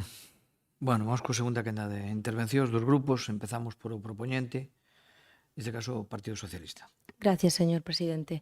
Bueno, pues por arroxar un pouco de coherencia institucional a toda esta Macedonia, ¿no? Que como estamos calificando, nos o 7 de xaneiro pedimos uns informes ao INORDE para poder facer pois o nosa síntesis desa información e establecer o porqué desa publicación de un estudio preliminar, simplemente, o sea, que un estudio preliminar se publique en plena campaña de Nadal, pois, bueno, dice moito dunha institución que...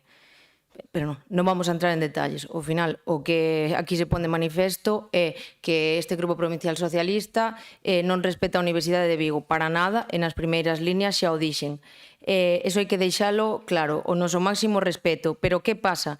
Que esa información que se nos proporcionou por parte do INORDE a este Grupo Provincial Socialista o que se dilucida despois de consultar é que ese equipo investigador dese estudio preliminar, que, bueno, cando sea conclusivo, pues volveremos a falar del, por suposto, porque despois de gastar 11.000 euros máis IBE en el, pues merece a pena que nos recreemos, non, neses análisis. O equipo da Universidade de Vigo non ten especialización en mobilidade e transporte, simplemente por eso. Pero o que sí que lle podemos facer un inciso é que Renfe, vale, polo que sea, pois pola protección de datos non denegou,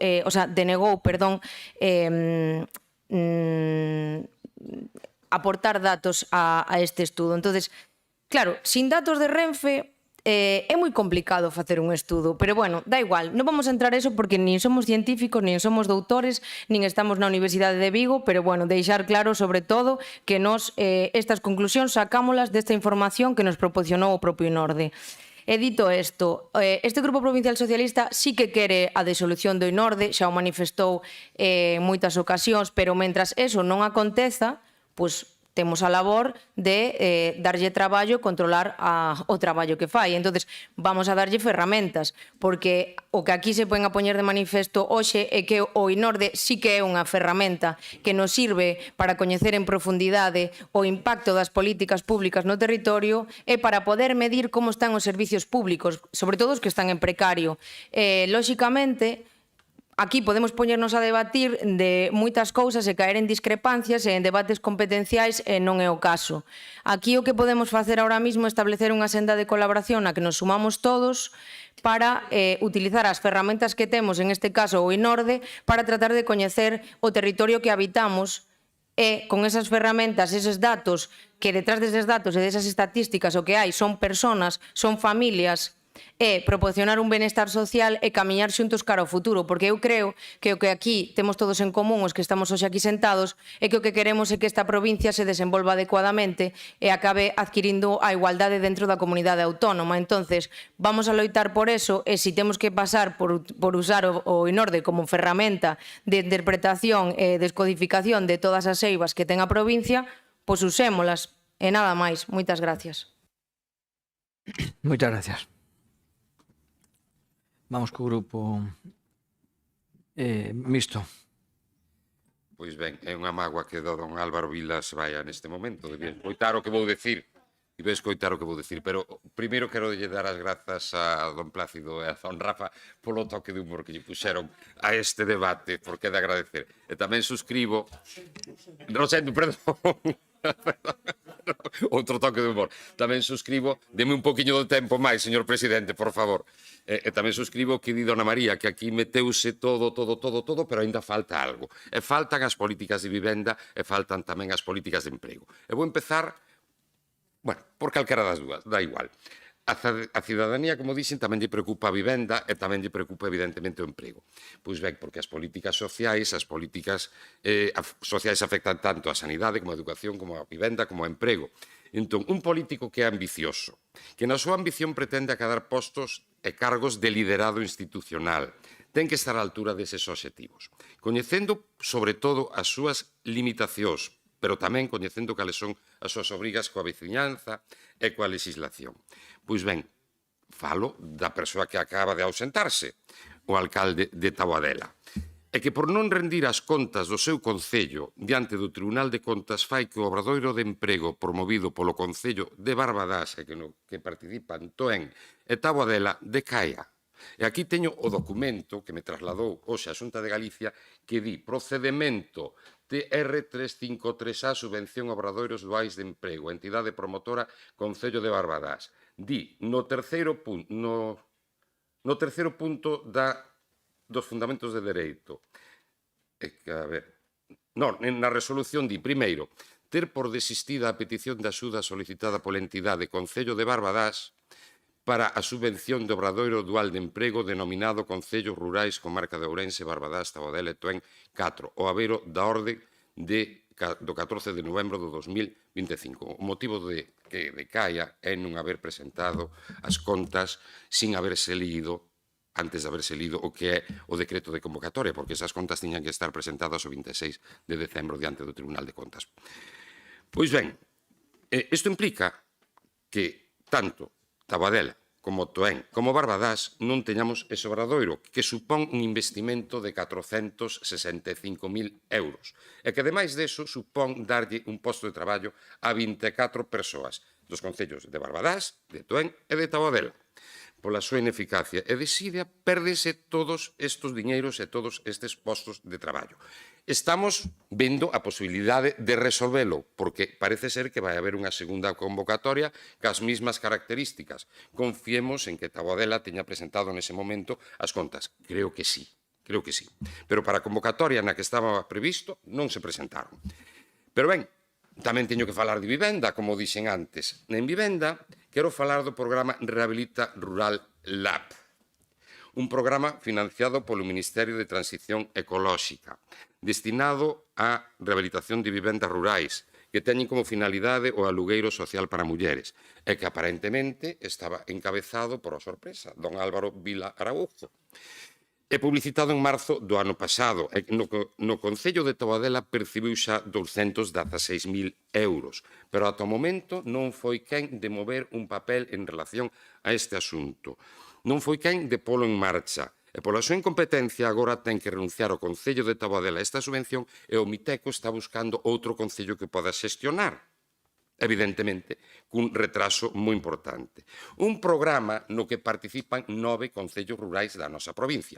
Entón, a min, que me traen aquí unha moción deste calado, deste calibre, destas características, falando de xestión do ámbito público na sanidade e na educación, obviando o emprego e obviando, polo tanto, tamén a vivenda, e obviando, polo tanto, tamén a igualdade social e afectando a mulleres en risco de exclusión social, chámame francamente a atención. A súa neglixencia e a súa eficacia repercute negativamente en total en 12 concellos da nosa provincia. Lamentable. Debería pedir que se vaya. Non o vou facer porque xa se irá só. Estamos a falar nin máis nin menos que de 800.000 euros de subvencións que neste momento están paralizadas. Moitas grazas. Moitas grazas. Sí. Simplemente quería darle palabra a Patricia, que creo que necesitaba aclarar algo al respecto. ¿Cómo?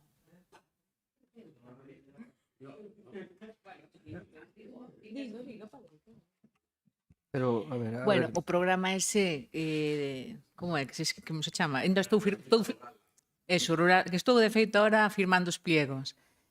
Pasou a Boborás, nós somos os que lideramos ahora o programa por un problema administrativo dentro do Concello de Taboadela.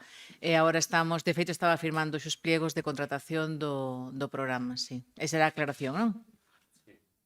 Sí, bueno, a ver, procuren a facer isto porque... Vamos a ver, que non se pode...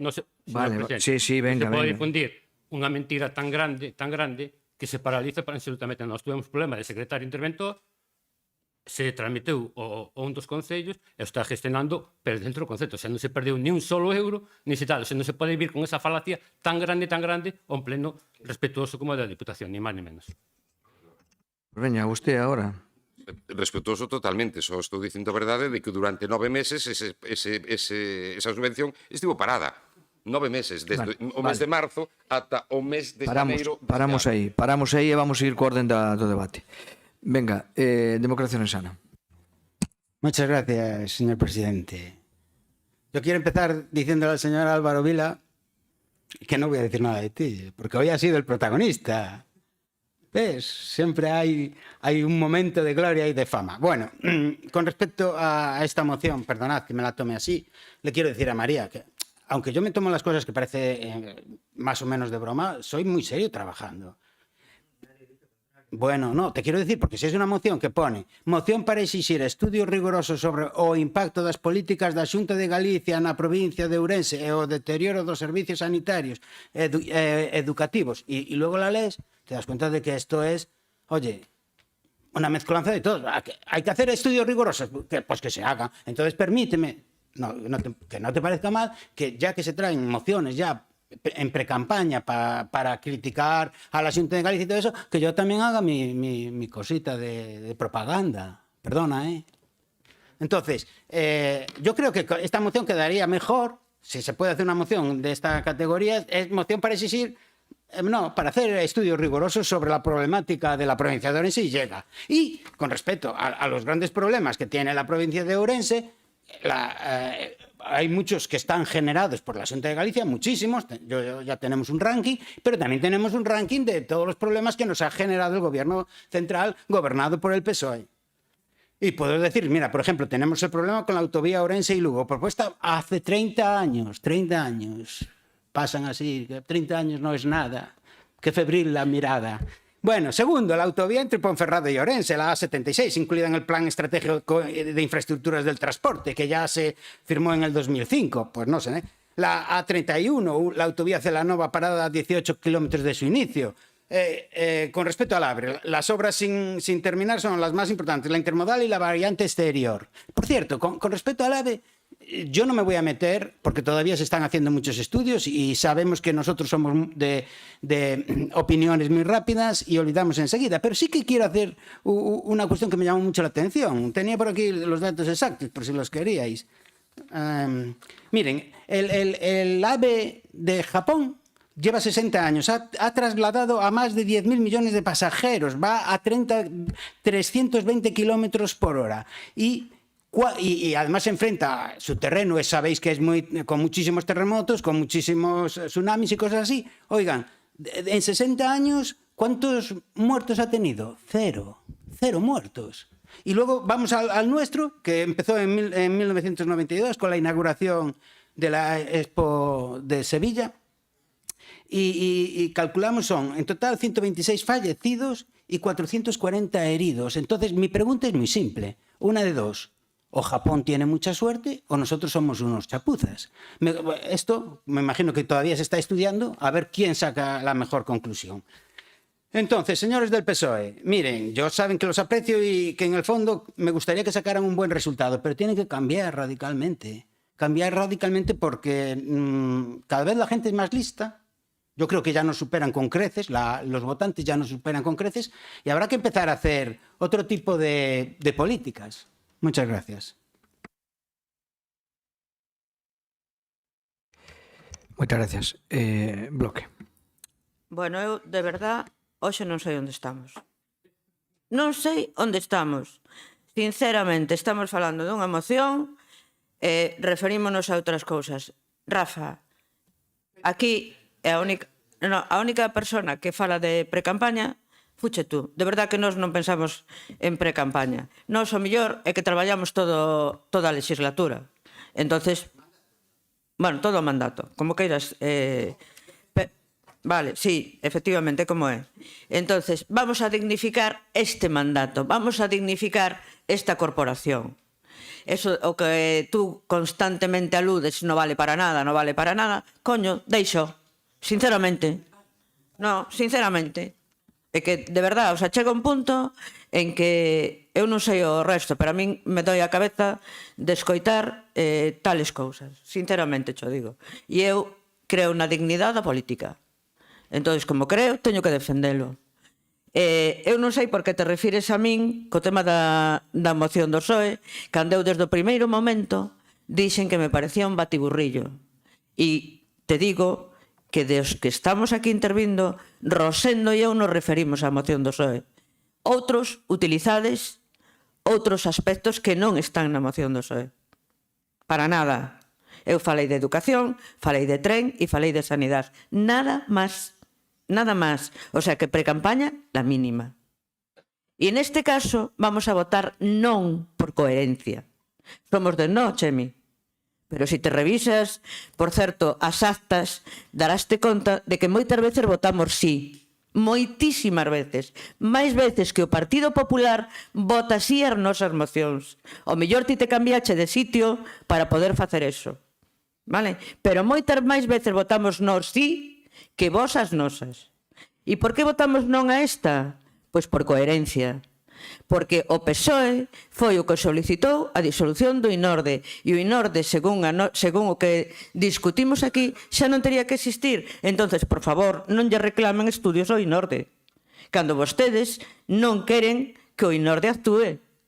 Entón, seamos coherentes.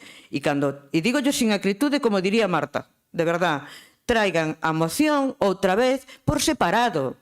Non fagan esta Macedonia, como lle denominou, creo que foi Rosendo, de mocións, porque ao final non somos capaces de defender unha postura lóxica.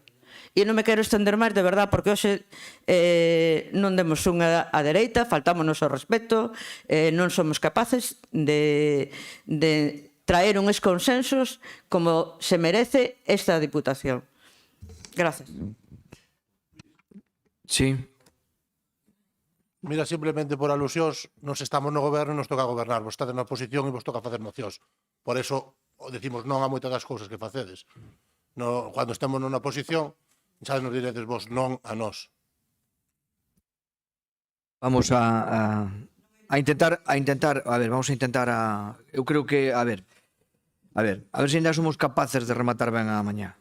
Aunque con esta moción é un poquinho complicado, non? Pero, bueno, eu creo que non, María, contra o que tú fas un balance pesimista, eu creo que non, porque ao final falamos dun tema moi delicado como foi o tema dos gandeiros e unha gran cantidade de cousas saliron por unanimidade, o sea, que eu quero dicir, houve outra moción eran dúas mocións, ou outra moción do PSOE que ya aprobamos, e agora estamos ao mellor nunha moción, bueno, mejorable, bueno, pues vamos a intentar arreglarla, senón tampouco pasa nada con votar en contra, que por que votemos en contra unha vez tampouco pasa nada. Bueno, venga, seguimos por orden que nos correspondía. Rosendo. Bueno, gracias, presidente. A verdade é que estou de acordo con María en este sentido. Pide a disolución do INORDE e ao mesmo tempo lle pon deberes. Por lo tanto, como acabei antes, pois moitas grazas por querer do INORDE.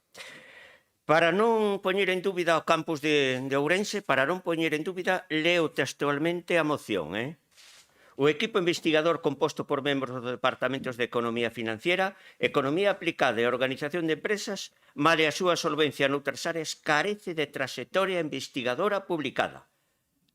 É unha absoluta mentira. E senón que me diga, porque en España, dependendo do Ministerio, lle pide estudios, lle solicita estudios ao campus de Ourense a este equipo investigador. É unha pregunta que fago, a ver se pode ser contestada. Ben, estudos rigurosos no eido educativo e sanitario. Mire, dende logo a Consellería de Educación e a de Sanidade, tanto unha como a outra, son transparentes.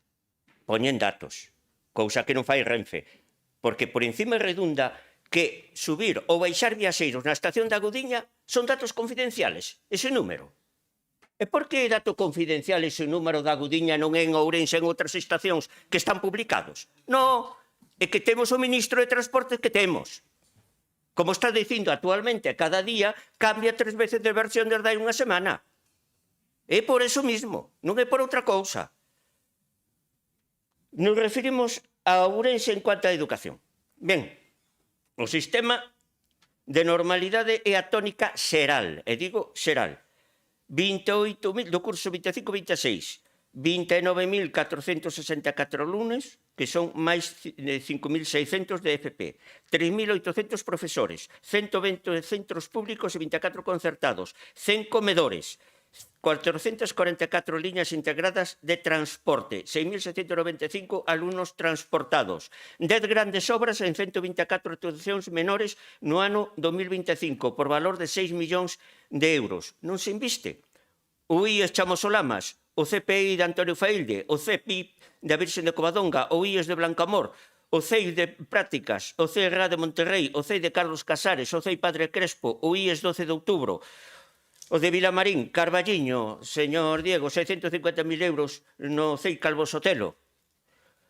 Isto foi do 2025-26, 6 millóns de euros. Atención ás necesidades educativas especiais, 522 profesionais. Incremento do profesorado, incorporáronse 110 novos docentes. Non se invirte. Retos para este ano 2026. Lei de Educación Digital de Galicia, Plan de Benestar Digital de Galicia, inversión nas infraestructuras 4 millóns para 2026. Obras destacadas, a ampliación do CEI Benchosei e inicio da construción do IES no Pereiro de Aguiar. Enhoraboa, presidente. O Plan Mega. Pois isto é o que digan vostedes. Pero, mire, fan eco e volven ao pasado que faltan prazas do IES Otero Pedrallo. Mire, pasaron mal os datos. O IES Otero Pedrallo, que está facendo unha cuestión xeral dun paso puntual do curso 24-25, cando 4 alumnos dun centro adscrito non tiveron praza despois de aplicar o baremo, que foron recolocados en centros públicos e incluso algún alumno máis cerca do que hubo. Pero no curso 25-26 quedaron prazas vacantes. Pero vostedes fan uso do curso 24-25. E quedaron vacantes agora, hombre. Para deixar quedar mal tampouco recurran tanto ao pasado. Segundo, dicen que os concellos escolares que o poñen en dúbida. Mire, no respecto aos concellos escolares, lle podo dicir unha cuestión. Cumpre coas convocatorias dos concellos escolares según o establecido da lei correspondente e dos representantes dos concellos respectivos. Outra cousa, sí, son os concellos escolares municipais. Ese é outro tema.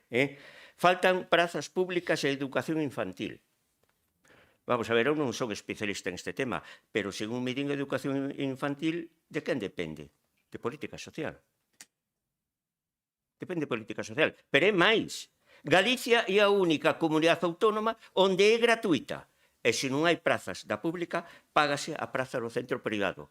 É a única de España. Non o poñan en entredito. Por favor, non disparen a todo. En canto ao tema sanitario, bueno, se me foi o tempo. O que se lle debería investigar con estudios rigorosos, sabe o que é? Que hai unha folga contra o Ministerio de Sanidade polo Estatuto Marco que leva casi un ano e os médicos están facendo folga unha vez a semana, unha semana ao mes. A cuarta parte. E aí veñen a lista de espera que engordaron e a disminución da actividade social dos últimos tempos. Que, por certo, o BNG vai facer unha folga contra a sanidade, contra a Xunta de Galicia, e quen están de folga os médicos e polo Ministerio. Algo que deberíamos saber. Mire, falan das unidades post-COVID. Vaya rematando, se pode. Aquí. Foi a primeira unidade post-COVID a de Ourense poñerse en marcha. Foi a última en pechar. Cando hubo comunidades autónomas que nin se crearon estas unidades por COVID. Por certo, todos os pacientes están sendo atendidos e baixo criterios sanitarios. Unidade de itos. Está lograda esta superespecialización. Abordaxe dun paciente urxente. O que pasa que estas unidades superespecializadas se logran por etapas. Primeiro hubo que preparar as instalacións e despois formar o personal. Pero xa están. E remato, presidente. Mire, a folga tamén debería vir por aquí. El presidente de Melilla, e vamos lonxe, pedirá las competencias en sanidad ante la inoperancia de la ministra Mónica García, que é contra que están indo os médicos hoxe en folga. Porque la ciudad autónoma, junto con la de Ceuta, es el único territorio de España en que la gestión sanitaria depende del gobierno de España, que ven que hasta Ceuta e Melilla van contra o ministerio. Por lo tanto, mire, estudios rigorosos habría que facer contra o Ministerio de Transportes, do que se refire, e contra o Ministerio de Sanidade, que levan un ano os médicos en folga e a ministra aínda non os recibiu. Nada máis e moitas gracias. Moitas gracias. Bueno, turno de peche para o Partido Socialista. Bueno, a verdad que xa non sei moi ben que decir, non? Porque ao final o debate foise por moitas vías e realmente a materia que presenta esta moción é amplísima, entonces daría para un pleno enteiro, non? Simplemente por non ensombrecer máis o motivo desta moción, eu, si teño que quedarme con unha conclusión, é que sí que hai políticas públicas que poden mellorar. Está claro que teñen puntos fuertes, por suposto. Ademais, vivimos en unha provincia que está desenvolvida e hai unha calidade de vida, pero está claro que sempre se pode mellorar. Entón, vamos a pensar cara ao futuro, vamos a intentar identificar aquelo no que se pode mellorar e vamos a sumarnos todos a eso simplemente para mellorar, porque yo debemos á sociedade. E nada máis. Gracias. Moitas gracias. Bueno, pois no remate, simplemente por unha alusión a que estaba despistado eu na intervención do amigo Rafa Reporter, algunha pullita. Bueno, eu sei que está vostede bastante obsesionado ca TVG, non? É evidente que a función de tomemos como unha afirmación nunca como outra cuestión. Un dos obxectivos fundamentales da instauración da TVG é o fomento e o mantemento do galego, e aunque hai casos de pouco éxito respecto do uso do galego, efectivamente eu creo que hai outros casos nos que probablemente os que vimos de pobo se nos machacaba moito co castelán, pois fomos quen de recoñecer pois ese orgullo, porque ao velo na tele parece que un era menos recordaba ese orgullo. Eu creo que o galego, a pesar de que diga vostede, que eu sei que por desgracia está en retroceso, pero creo que estaría sinceramente bastante máis en retroceso de non existir entes como a Televisión de Galicia. Entes que normalizaran o uso do galego en lugares nos que nunca o galego tivo acceso. Imagínese vostede que non existirá a Televisión de Galicia e que non tuveramos nada de galego en medios audiovisuales. Bueno, pois eu creo que realmente fai unha labor moi importante, vale?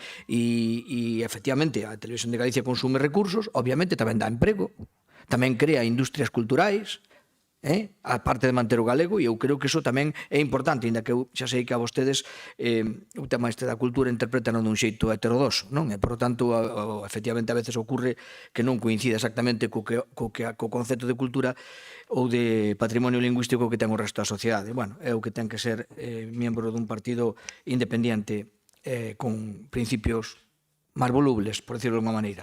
En canto a audiencia, é un dato obxectivo. Usted está mezclando que eu creo que a audiencia de todos os canles ca audiencia da TVG. A audiencia da TVG cos canles autonómicos non é a quinta, Eso seguro completamente, non é a quinta. Non é a quinta. Sempre estuvo en primeira, segunda, non, nin a cuarta, nin en primeira, segunda, xunto ca Televisión de Cataluña. Sempre estuvo primeira e segunda, está moi por encima das demais e é o que é así. Pero bueno, logo decía vostede, eu estou de acordo con María, que a usted parece que a veces pois di que aquí non vimos a fazer nada, que todos os que se acorda aquí non levamos nada a cabo. Efectivamente, pois eu non estou de acordo. Hoxe, por exemplo, estuvemos debatindo do Mercosur e no Mercosur non nos puxemos de acordo, pero puxémonos de acordo en medidas concretas por gandeiros que van na seguinte modificación. Como que non facemos nada útil? Non acordamos aquí, debatimos por poñer algún exemplo, sin ser exhaustivos, non debatimos aquí de vivenda e de eso surdiu o plan de vivenda provincial que vai a ser aumentado e que nos comprometemos no exercicio, na modificación, na aprobación do orzamento a incrementalo. Como que non é iso o obxectivo? Estamos ca mesa de incendios, que estou seguro de que van a salir conclusións esta próxima semana que vamos a implementar. Como que non é así? Que hai cousas que non... Usted toma o tema do INORDE, que probablemente fora o acordo que menos trascendencia teña, pero desde logo hai acordos que si se levan, que si se teñen teñen levado a cabo. Por lo tanto, eu tamén reivindico esa... Bueno, porque sería un mensaxe moi malo e eu creo que non é xusto co que estamos a facer aquí, sinceramente, reivindica a utilidade desta institución para chegar a acordos e implementalos. E creo que hai bastantes acordos nesta legislatura que se chegou a acordos e que se están implementando, non? Non me vou a meter nos temas xa de sanidade nin de educación, porque eu creo que se deron aquí os datos suficientes, simplemente facer un apuntamento. Eu sei que se mira por un lado, só se ven recortes, só se ven listas da garda, clínicas privadas, etc. Pero eu o que vexo, peches, pero o que non vexo é ningún peche de centro sanitario, ningún peche dunha escola que funcione correctamente, temos unha ensinanza gratuita, a única de España, de cero hasta que remata a universidade, dato obxectivo, e, por lo tanto, creo que non somos os últimos da fila, ni moito menos. Que, por suposto, podemos mellorar, sin dúbida ninguna. E os únicos recortes e peches que vexo aquí son o que se pechen cuarteles, os que se quiten paradas, esos son recortes obxectivos. Os demais non nos vexo moi ben. E, bueno, eu respecto xa do estudio, eu creo que non foi un estudio, unha utilización partidista, porque o que se fixo é dar uns datos que van a ser corroborados co estudio definitivo e uns datos que non iba a dar nada. O que sí é partidista é que, como decía o compañeiro Rosendo, que cando se lle piden os datos a quen ten os datos, como é Adif ou Renfe, non di os datos, simple e llanamente, o dato de subida e baixada nunha parada. Eso sí que é ocultar datos. Eso sí que é ocultar datos, porque tens que conseguir eses datos de outra maneira cando o tens moi fuerte. E cando che dan de todas as estacións, está claro que evidentemente non interesa. E nós, como foi unha moción conxunta, queríamos saber, efectivamente, e creo que era xusto, porque non iba a facer nadie, queríamos saber efectivamente como lle está afectando, e moita xente non lo agradeceu e non lo agradece. Efectivamente, se hai algún estudio, non distas de competencias que todo o mundo pode ter, sanidade, educación, etc., non de seguridade, non. Se hai un estudio de algún tema que afecte a este caso concreto, pois o INORDE ou a Diputación pode acollelo, non? Pois non hai ningún problema, pero de algo concreto como é isto que estamos facendo aquí. E, bueno, voume quedar simplemente en que falar de estudios partidistas capitaneando o CIS, a verdade é que é casi unha broma de mal gusto, non? Unha broma de mal gusto. Falar deses estudios partidistas e a utilización das institucións con xeito partidista. Simplemente se queda nun estudio, nun tema que é de interés público, no que todos apoiamos, no que todos manifestamos, e que queríamos saber realmente a incidencia deses recortes, desa supresión de paradas nun ámbito da nosa provincia tan necesitado de tantas inversións, e desde logo non que lle recorten as paradas. Eso si son recortes, e non os que din vostedes que non se ven por moitos lados, inda que as cousas non estén perfectas, nin moito menos, pero dende logo para nada comparable unhas pechas e unhos recortes cos outros. Bueno, dito isto, vamos a votar a moción. Venga, a favor? En contra? Pues queda rexeitada.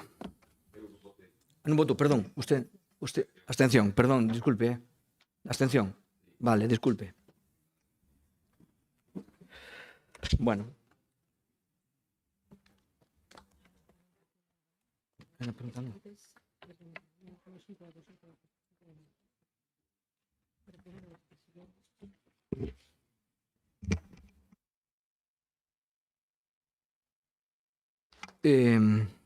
Aquí agora entra un monrogo máis, creo.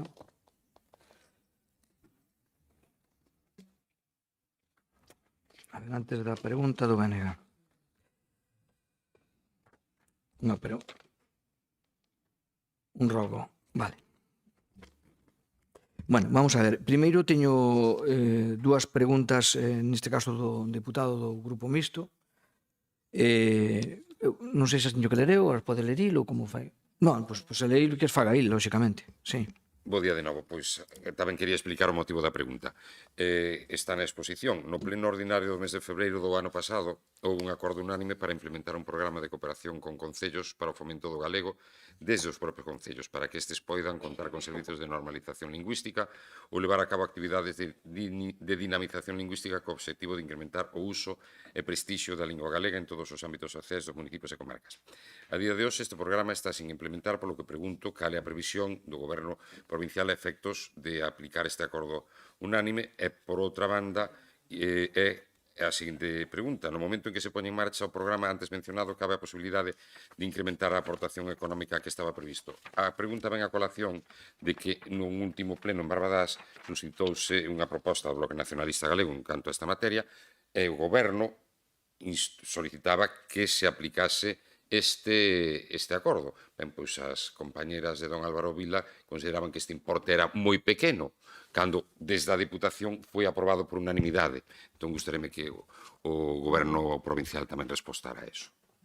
Moi ben, pois efectivamente trátase dun acordo aquí que se está a implementar na actualidade, conforme me informan desta área, con a área competente, está a traballar no análisis, leo literalmente, definición da mellor fórmula para a implementación efectiva deste programa, co fin de garantir a súa viabilidade, eficacia e execución das necesidades reais, adecuación, mellor dito, ás necesidades reais dos concellos da provincia. Este proceso implica tanto a avaliación técnica do modelo de cooperación máis axeitado como coordinación cos posibles axentes implicados. Paralelamente, estánse a estudar os recursos económicos humanos e materiais necesarios para a súa posta en marcha, valorando as diferentes opcións orzamentarias disponibles. Neste sentido, e no momento en que se proceda a implantación do programa, analizarase tamén a posibilidade de axustar ou incrementar a dotación económica inicialmente prevista en función das características definitivas do mismo e da disponibilidade orzamentaria da Diputación. Pero concluyo que esta Diputación mantén en todo caso o seu compromiso de acordo plenario adoptado e coa promoción da lingua galega como elemento esencial do patrimonio cultural e social da provincia. Temos tamén unha outra pregunta, non? Pois sí, é un rogo, vale, é unha analizar a viabilidade técnica dun... Sí. Hai como 5 ou 6 anos aprobouse tamén por unanimidade no pleno do Concello de Barbadás o estudo da construción dunha glorieta entre o cruce que hai para as Airas, concello xa de Toén, e a subida que vai para Barbadás. Entón era que se analizara a viabilidade desta glorieta. Pois trasladamos ao departamento correspondiente para analizar a mesma. De acordo. Moi ben. Logo temos un rogo do Partido Socialista da vivenda, o tema da vivenda. Sí, gracias, presidente. Compartindo as súas verbas sobre a utilidade, digamos, deste plenario, desta Diputación, e facendo miñas tamén as súas verbas nese sentido. Bueno, o ano pasado, nos orzamentos da Diputación, iban represado unha cantidade para o primer plan de vivenda desta Diputación.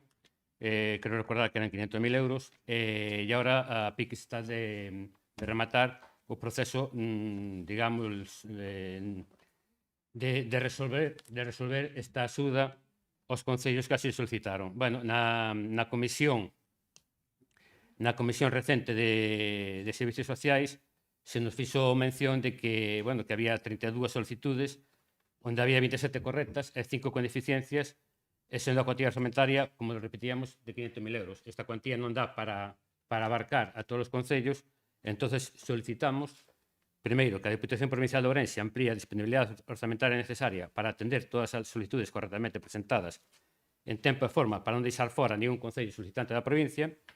Segundo, que este incremento necesario se materialice na vindeira modificación orzamentaria que se propoña da Diputación de Ourense. Seguimos manteñendo que a vivenda ten que ser algo prioritario para todas as institucións locales, provinciales, autonómicas e do Estado, e así o seguimos manifestando. Moitas gracias. Bueno, conforme me informan ahora mismo, de acordo, hai algunha variación sobre estes datos. Aquí manejábanse 27, 32 solicitudes, non hai 25 presentadas. 25 non 32. E se está requerindo a documentación. Evidentemente, para todos non chega. Hai tamén o acordo do orzamento que acordamos, bueno, no, este ano xa. a modificación de subir de 500.000 a 1.200.000, recordan que fora un acordo con vostedes precisamente para que se estuvera no orzamento, o pediron así, e así foi, e a público, e por lo tanto, pues, ese acordo mantense, me levarase a Xunta levarase, lóxicamente, a modificación, o acordo, porque hai que cumplir os compromisos que se adquieren e además queremos os cumplir. E logo veremos, efectivamente, as que quedan aquí, ver se podemos, de alguna maneira, pues, chegan o dinheiro, podemos tamén atender todas as solicitudes de estalo, eso sería suplementalo. Vale, pero temos en conta que, a ver, o que temos en conta é, hai 500.000 para o ano 25. Es 500.000 para o ano 25, atenderán esa medida do posible, e para o ano 26 hai o compromiso de incluir no orzamento 1.200.000. Pasamos de 500.000 a 1.200.000 para a vivenda. Agora temos que ver se, ademais de 1.200.000, podemos meter diñeiro para estas que faltan. Ou darlle algún tipo de prioridade ás que están presentadas e cubrirlas todas, que teñan algún tipo de prioridade. Decidímoslo que eu non temos ningún problema.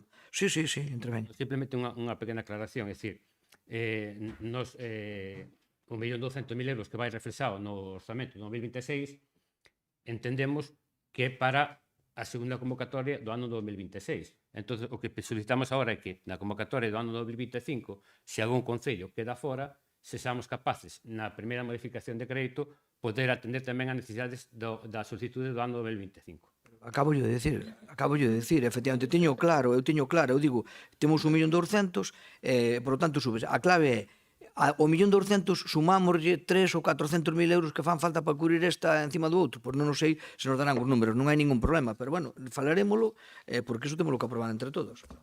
Vale? Pero desde logo non hai ninguna predisposición en contrario. De acordo? A pregunta que teño aquí para o pleno do BNG, de Baños de Molgas, pois María, me supoño. Grazas, presidente. Sí. A ver, resumo xa. Na estación de Molgas, que depende do Inorde, había unha carpa na que se realizaban actividades complementarias e que utilizábamos no momento que gobernábamos o bloque ali, utilizámola bastantes veces e algúns veciños tamén a utilizan. Esa carpa foi retirada e non sabemos a causa, e a pregunta é por que foi retirada realmente, se se vai a volver a por, ou en caso contrario, para onde foi. Vou tratar de ler o máis posible para que non quede nada. A carpa, efectivamente, o material exterior da carpa instalada atópase deteriorado. Vale, deteriorado, e a sustitución requería unha inversión considerable. Sin embargo, a xerencia do Inorde, apoiándose nas recomendacións dos técnicos, tanto a Deputación como externos, consideraron que o andén, no que se trata dun espacio axeitado, para este tipo do que o andén non se trata dun espacio axeitado para este tipo de ocupación, además de que ten afeccións de patrimonio. Tendo en conta estas premisas, que non é un sitio axeitado e que ademais ten afección de patrimonio, os riscos que presentaba e o período de amortización foi cumplido, procedeuse ao desmonte da carpa existente e a recuperación do pavimento co fin de reordenar e liberar ese espacio exterior situado xunto ao lateral do edificio principal da estación de Baños de Molgas. Por tanto, a estrutura foi retirada o pasado mes de outubro, desbotando material a través dun usuario autorizado porque non era aproveitable e almacenando en Xinzo de Limia un material reusable. Por outro lado, estánse levando a cabo actuacións a través do PST de Ourense Coge Velocidade, o Plan de Sostenibilidade Turística, Ourense Coge Velocidade, villas termales e históricas para proceder á rehabilitación dun novo espacio no muelle de carga cuxas prestacións son moi superiores ou contribuirá a unha maior dinamización do municipio. O que me informa enorme. É dicir, en definitiva, que estaba estropeada, se sacou e se vai a realizar unha actuación máis acorde que aquelo. De acordo? Gostaríame facer un rogo in voce. Sí. Ben, con respecto neste pleno, nun pleno anterior a este, falamos do Concello de Cenlle debido a un desfase económico con respecto ao canon da auga e se quedou en facer unha auditoría. O rogo é se nos poden informar polo miúdo, non, que nos podan informar en tempo real de como vai esta auditoría, se comenzou, se está en que fase está. Moitas grazas. Moi ben, eu creo que a auditoría ten que facer o Concello, non? Non entendo que teníamos que facer nós. No, quedábamos en que fora a Diputación quen fixera esa auditoría. A auditoría do Concello de Cenlle. Home, eu non recordo, ahora mismo non estou seguro, entonces podría contestar. De feito, foi un acordo plenario. Bueno, pues, plenario, un acordo plenario estaría eu equivocado. Do Concello, Vale, vale, eu pregunto por eso que lle conteste. Vale. Moitas grazas. Pregunta conteste, veña. Eu Sí, agora sí. mesmo non me sei de cabeza, Moitas grazas. Venga, gracias. Algunha cousa máis? Non? Venga, moi boas tardes.